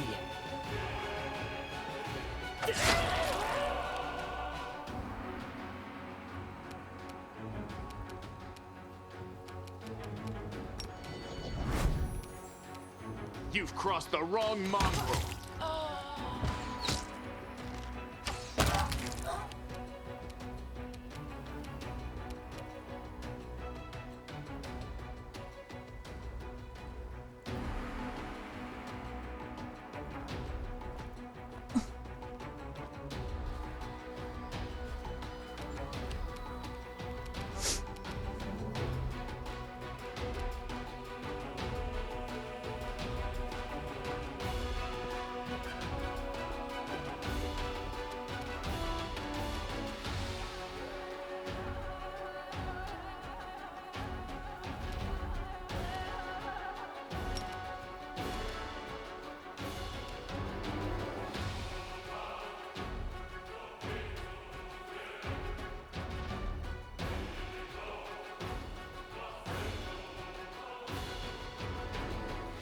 I think something broke.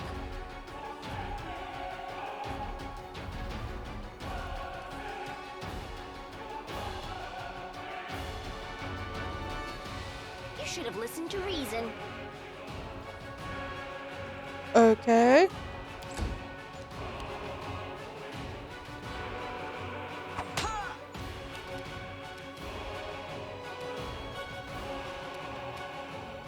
I'm not gonna have that. Fall!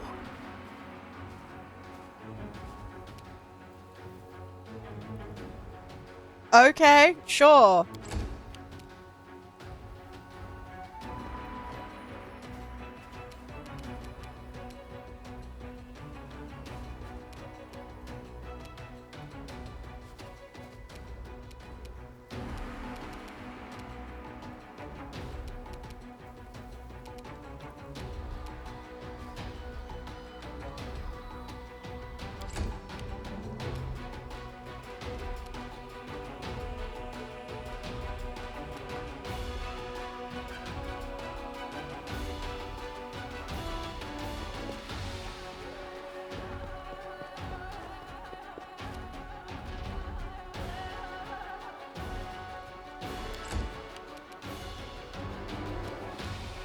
The light. Take Lovely. you.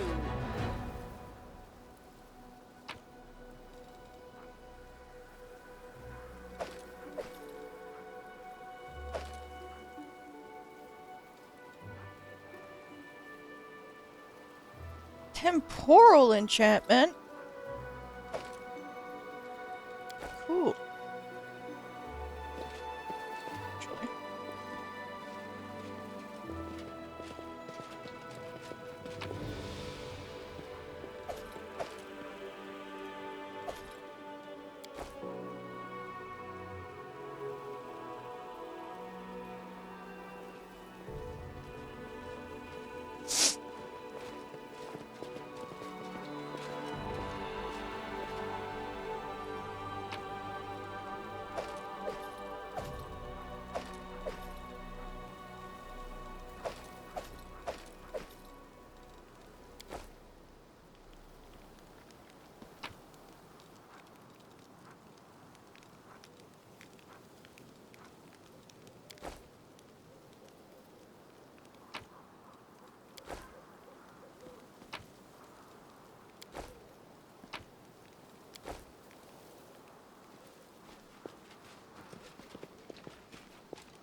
Always watch your back.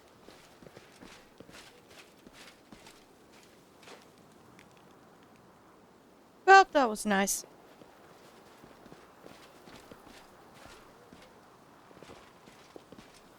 We apparently can't exit this way.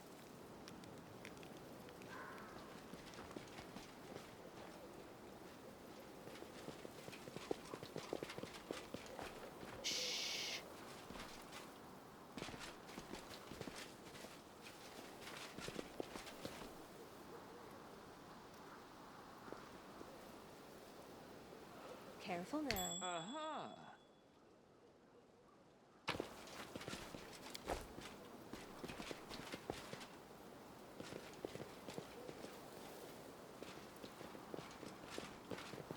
That's easy.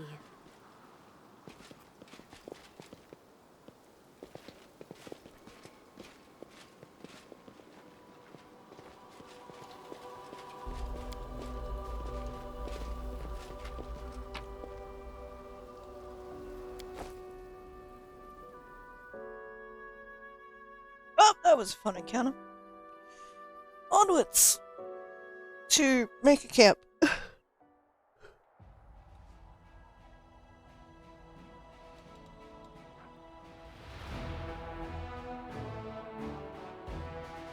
Oh, we can get to the grove. Pretty sure we're going to exhaust soon, though.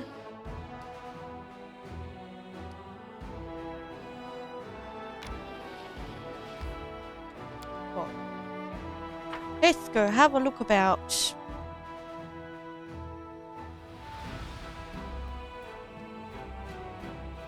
Some chests are locked, some chests are trapped, some are not even chests at all. We have run into all three.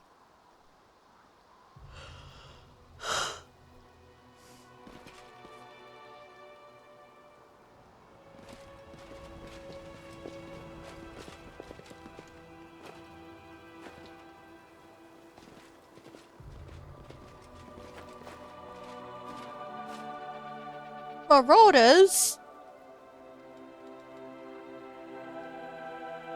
How are you fatigued?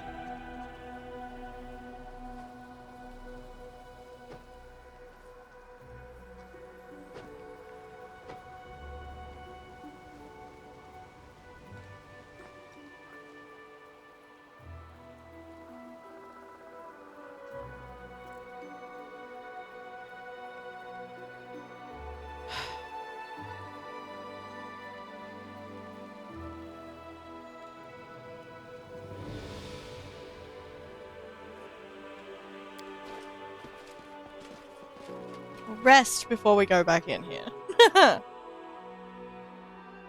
I can't fucking maths.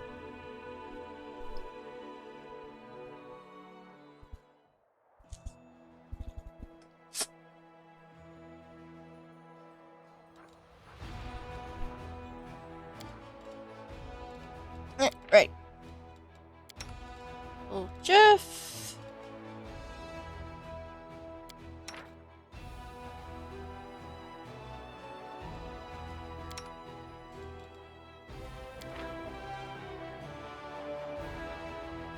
Okey-dokey.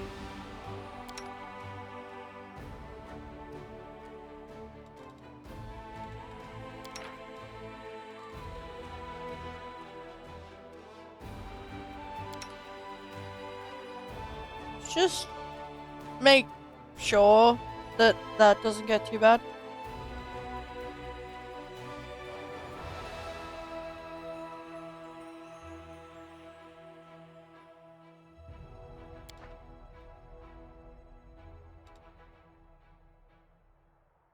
What do you do when it looks like everything's going to hell in a handbasket and prayers aren't helping?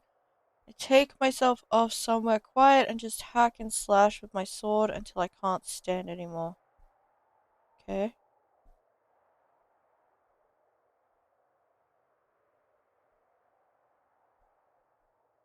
I know the feeling. When I need to clear my thoughts, it's not a sword I reach for, but a brush. Fair enough.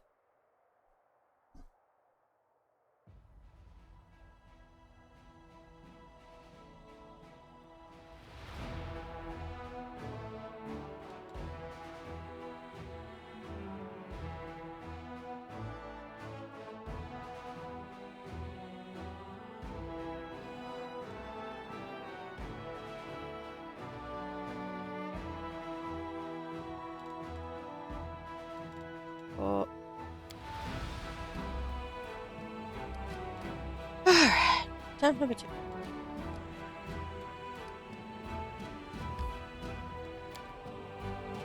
Now that we're not fatigued. Morale is a measure of your army's willingness to fight. Positive morale increases the influx of soldiers and resources, while negative morale decreases it. Lovely. I don't think I'm going to be able to stream as long as I normally would. Which is unfortunate. Get your hands off that, it's mine. Yours? Well, watch me. Wait, someone's here. Run! Hello? Nobody's running. Draw your weapons and fight, you cowards, or I'll cut you down myself.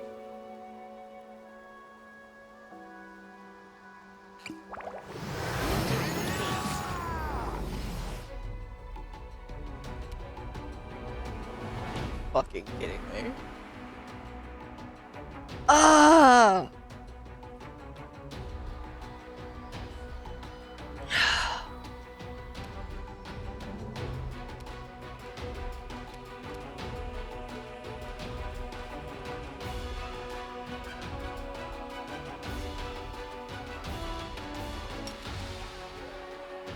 Nah, you're not fucking for that.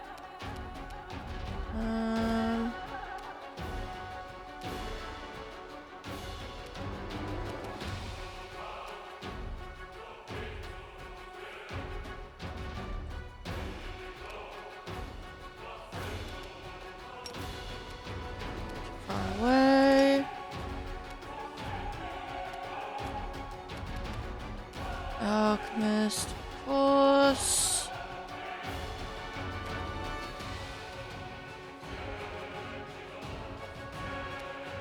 Stay there.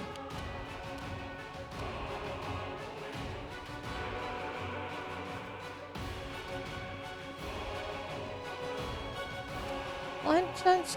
Sorry, blind fight gonna work or no?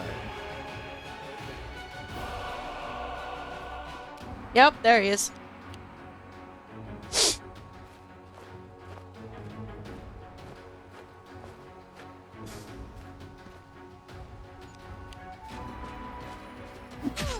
Ow.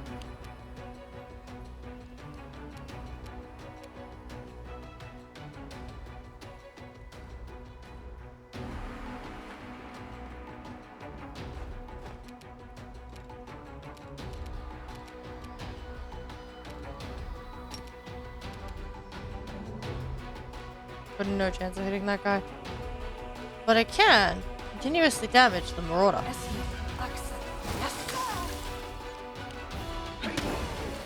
Ow. Terrible.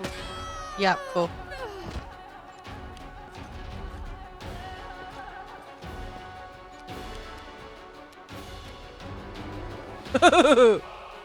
That's not good.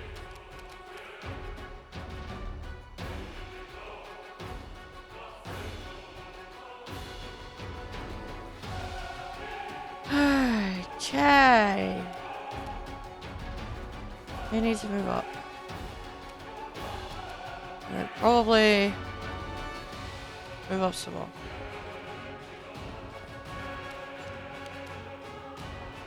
Lynn.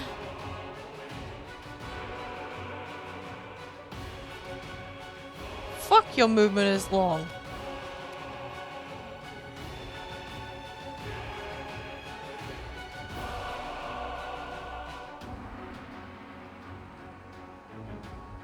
You won't survive me. Bip. Sealer.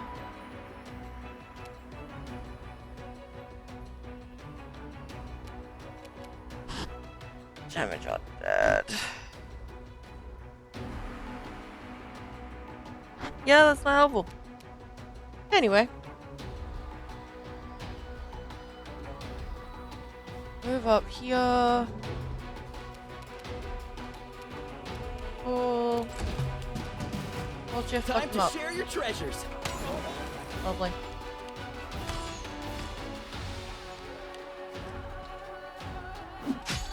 Ouch.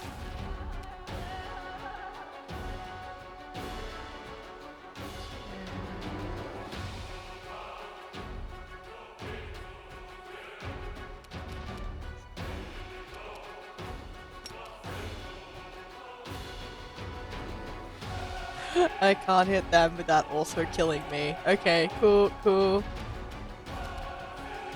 Haste. Making a full attack. Haste increases my extra attack.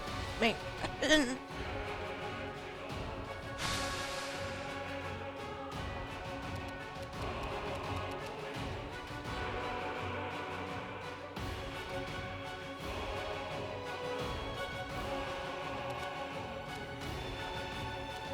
Excuse me, what? All allies within a 30-foot burst centered on target creature within close range.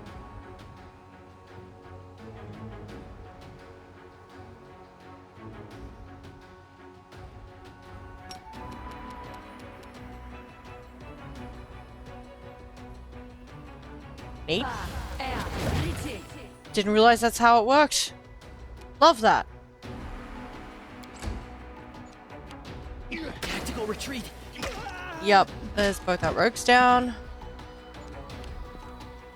The alchemist.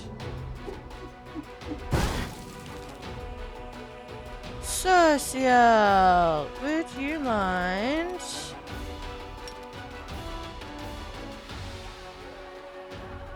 Now, what am I missing? Oops.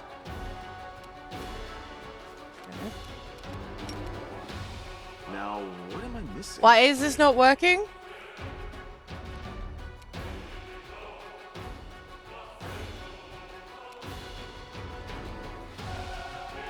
Characters at death's door and escape a deadly blow by sheer luck. If hit points will fall below their negative constitution score again, they will truly die. This condition can be removed by visiting a healer at a safe spot or by restoration greater. Cool, I don't have that.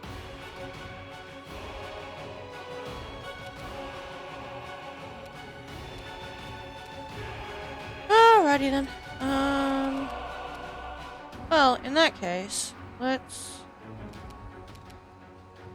go over.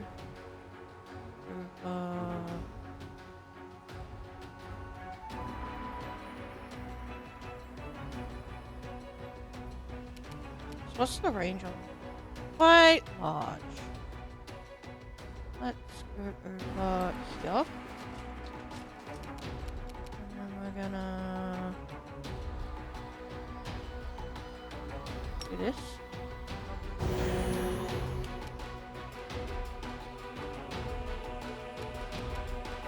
Yeah, your death store as well. Lovely!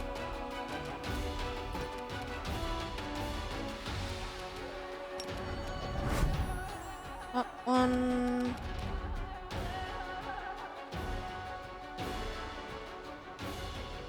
Endure this! 1, 2. Oh, come on, Lan! You had that. The inheritor, guide my blade. No mercy for the wicked.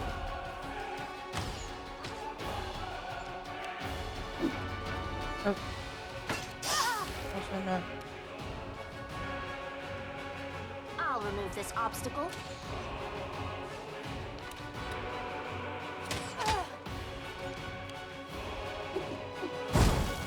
Bird.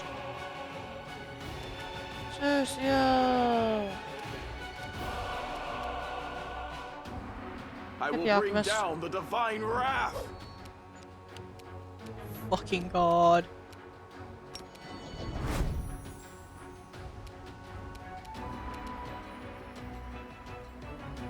Make every strike count!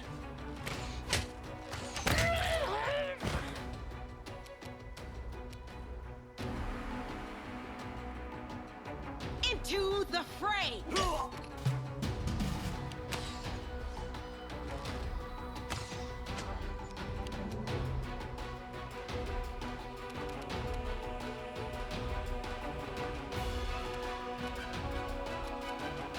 Mind over muscle. This condition is irrational. Yeah, that's fine.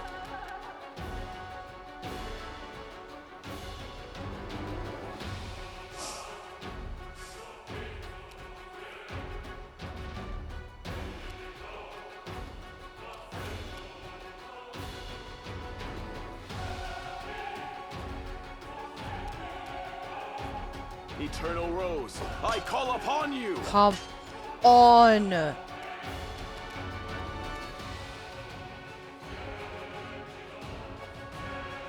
You've crossed the wrong mongrel.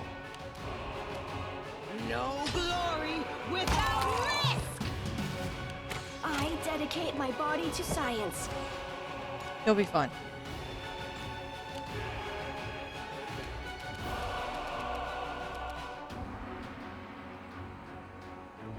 You don't have cure wounds. That's so funny. Oh, that's really bad actually. Let's just pop over this way slightly. We're gonna hit this button. There we go. Alright, Lan, fuck him You up. won't survive me. The light take you.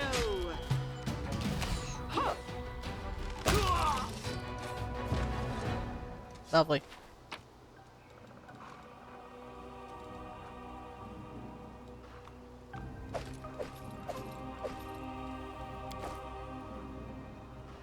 Well, that wasn't fun.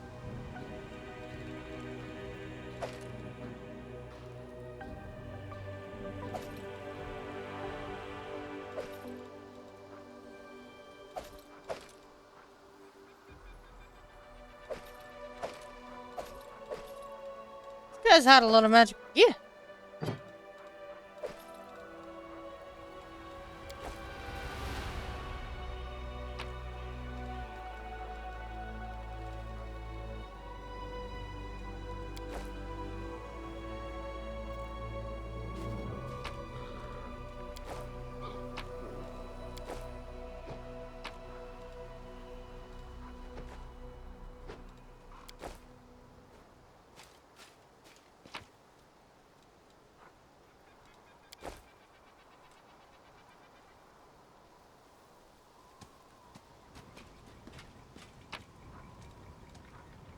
Magic essence.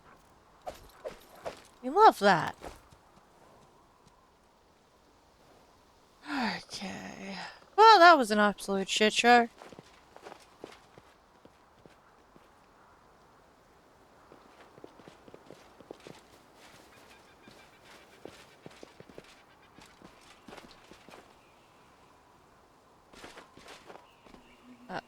exit.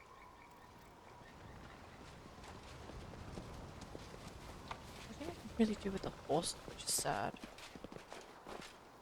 I can take them back to camp. Fuck yeah.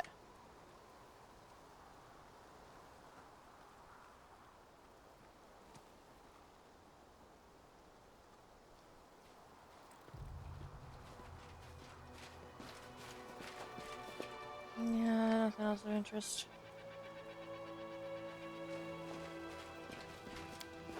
Out we go.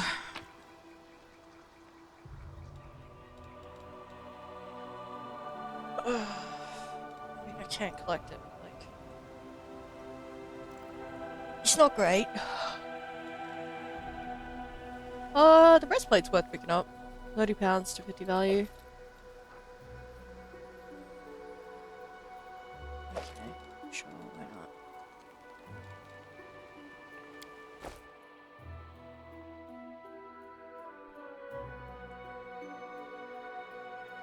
Alrighty, I think.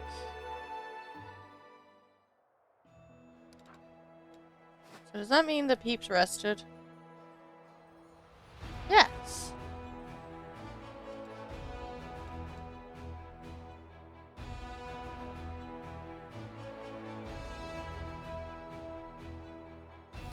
Ooh. Pop back in there. And then... Fruit. Merging and splitting units. If two of your armies stand next to each other on the global map, you can transfer units between them by clicking the button that appears next to the army's name. Upon exchanging troops, the number of movement points each army will become equal to the lowest value among the two armies. Clicking the I button next to the army's name on the left will take you to the army's management screen. Here you can set your unit's starting positions at the beginning of combat. You can split your units by holding Control or Shift and moving the unit to a different slot. You can also create a new army here by clicking the button on the right.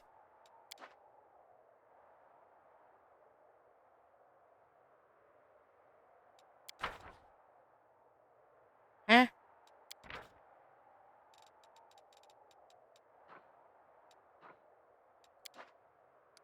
I wanted to replenish these fuckers?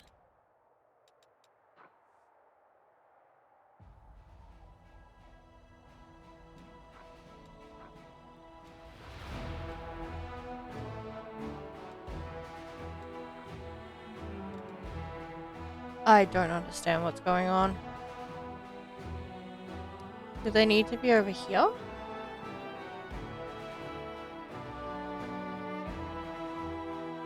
I am so confused. I'll ask AB later. I'm sure it'll be fine.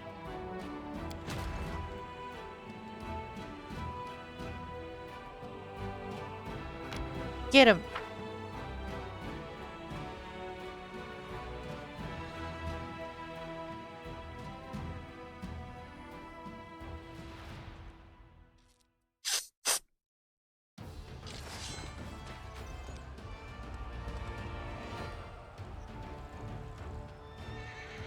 Button. Stab.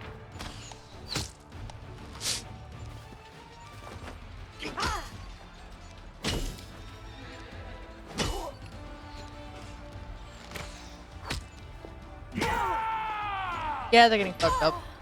Uh-oh.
Goodbye, scouts. 29 fucking scouts gone. Love that.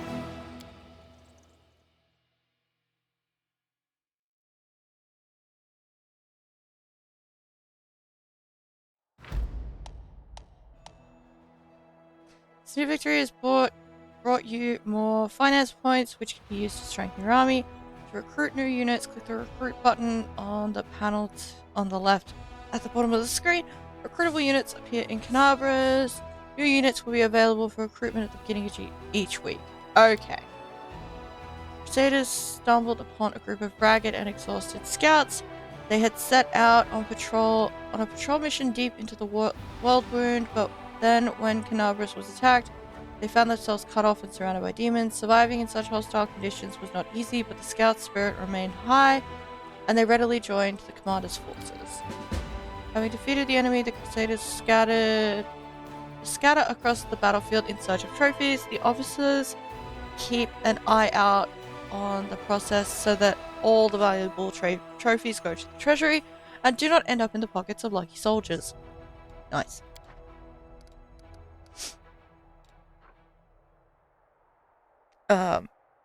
These guys need to leave. They got fucked up. Wait. We have a third fucking army now? What? Oh my god. You two. Transfer? Come hang out here. Cool. You guys.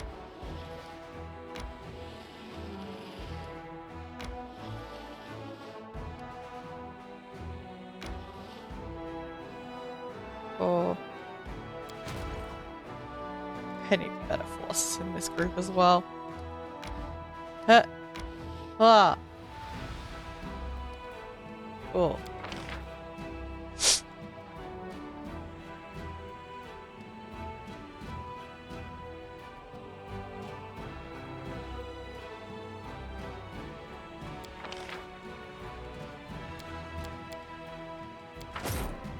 Cool.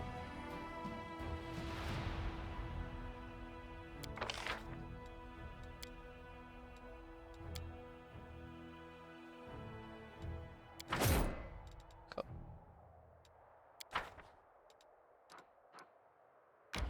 Bugger off back out here, please. I will pick up more archers later. Whee! Cool. Lovely. Done. I need to go to an altar. There's a primitive altar over here, but we can't cross the river. Fuck! And I don't have a greater resto scroll. I should probably do that.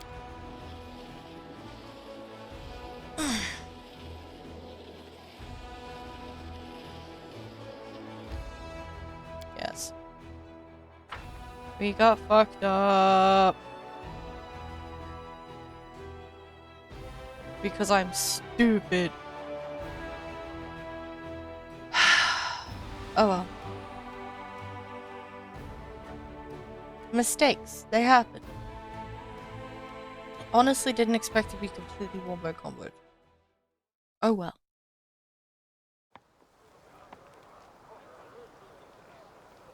Weapons are staying out. Interesting.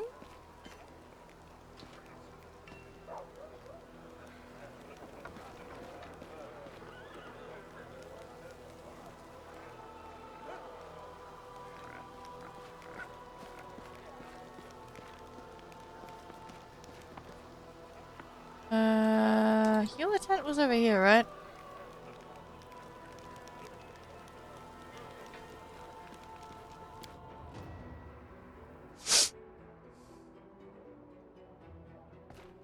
Hi.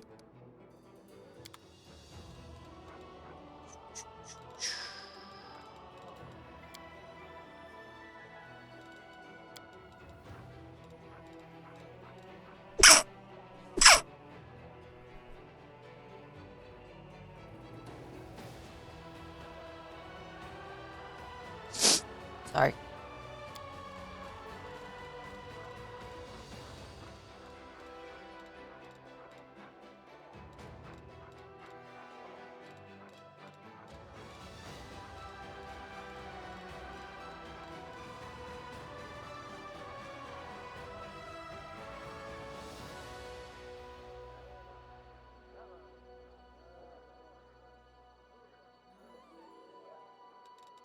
Of course you don't have greater.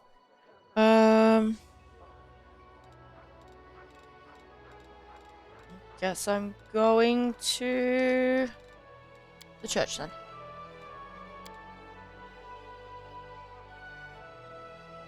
It said shrine as well. Precisely.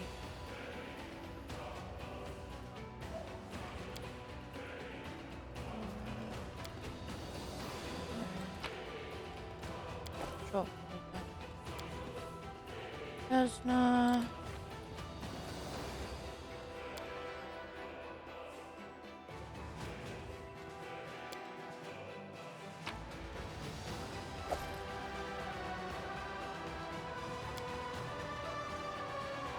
Okay.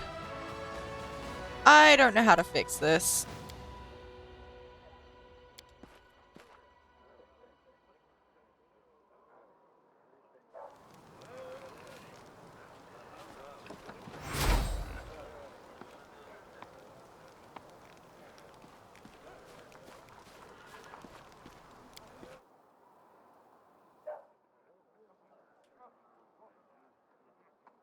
Hello, mysterious elf. What are you doing in my tent? A wounded elf, huh? Well, there were lots of wounded in Canabras. Who wounded him? In what way? Anivia appears relaxed, even nonchalant, but her eyes gleam attentively, and her hands, as if by coincidence, are resting on her belt next to her weapon. How should I know? It must have been demons. If the wound was serious, I doubt he has fully recovered from it. Maybe if you could point me toward a healer, I could. The woman wrapped in rags all the way up to her eyes turns around at the sound of your footsteps. Damn it. Anevia in a lightning-fast motion. Anevia knocks something from the woman's hands, an amulet that seemingly appeared out of nowhere. It falls to the ground and disappears in a flash of magic. What's the rush, sweetheart? Stay a while. Commander and me, we've got a couple questions for you. Anevia, who is this with you? Looks like a spy to me. Not my first time seeing her in camp. Just snoops around, asking the soldiers this and that, and if you try and detail her, she darts off behind a tent and then she's nowhere to be seen. I've been hanging around here for hours, looking all bored, waiting for her to bite, and she did. Started asking her questions, and then you came by, right on cue. With an unnerving smile, Anevia stares the woman who maintains her grim silence straight in the eye. Alright, we're gonna make you talk now, darling. Who do you work for?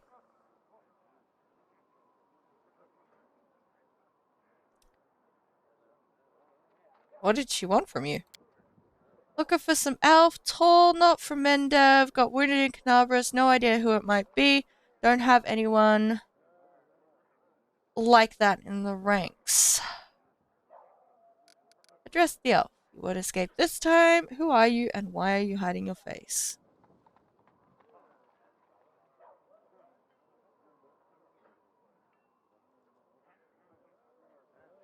You hear a heavy sigh coming from under the shawl. Fine, you've got me. We'll talk, but not here. Lead me somewhere away from prying eyes.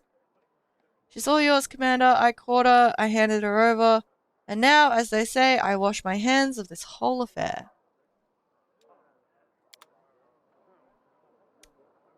I'm about to get fucked. What do you want from me, soldier? In an exasperated gesture, she rips the mask off her face, and you see her black skin and crimson eyes. It's Kaelessa, the elf you met in Canabras.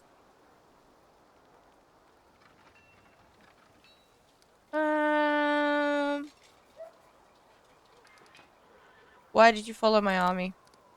To find someone, Kaelessa lets out a resigned huff. His master, His masters want me dead, which means I will die sooner or later.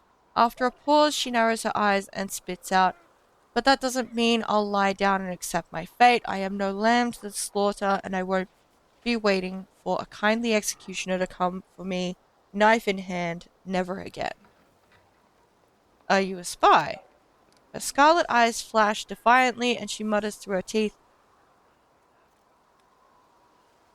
I'm not going to hide it. I have come here to commit a violent and bloody act, but I do not serve the demons, and I won't do you or your forces any harm. Don't play coy. I need details. Why? Frowning skeptically, she gives you an appraising look. And what will you do with my story? Take it into account and pass your judgment. Kill me if you deem me a reprobate. Help the poor girl if you don't. Well, I haven't asked for help, and your authority to judge me seems rather dubious. Damn. Perception check. She's lying to you, and it's plain as day.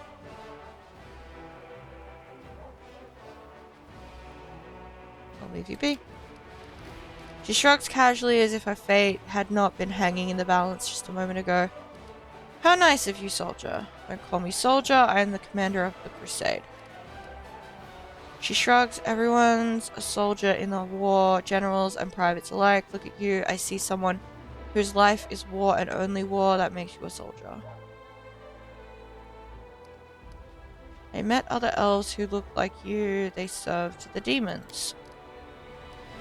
Enamora's minions. The words escape her lips before she is able to stop them. Then she looks at you with visible irritation. One of Descari's servants is a powerful elf by the name of Enamora, and those corrupted elves are her lackeys. Don't ask me how I know this or why my appearance is similar to theirs.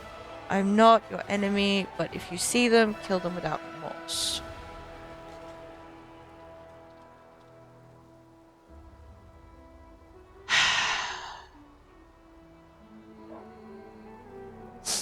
I have to go. My gut tells me it's time I was leaving too. It's dangerous to stay here. Farewell, soldier. Fucking hell.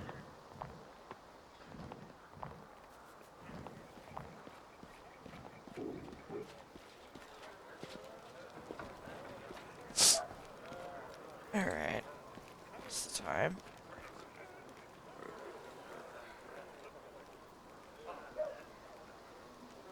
Always watch your back.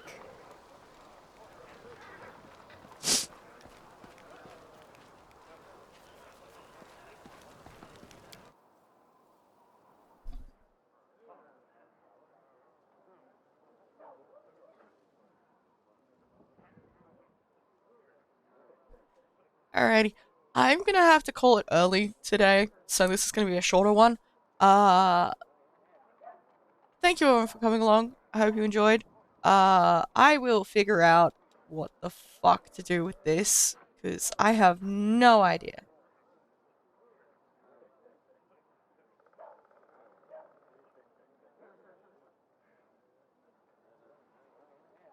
Oh, can I just go talk to the healer? Fuck. Okay, I'll do that. But yeah. Thank you everyone for coming along. I hope you enjoyed.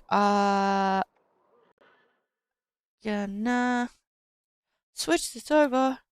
If you did enjoy, maybe hit the follow button. If you're watching this on YouTube, the subscribe button. Today was a mess. In general. If you would like to know when we go live, there is the various places, like the Discord and the Twitter/X, whatever you want to call it, or the follow button on Twitch itself. But as always, I'm not your dad. I can't tell you what to do. So, I am probably going to be streaming again on Sunday. I won't be streaming Pathfinder because AB has shown me a game and it looks like an absolute shitpost and I want to play it. So, if you want to join me for an absolute shitpost of a game, feel free. Otherwise, have a lovely weekend, and I will catch you later. Alrighty, bye bye.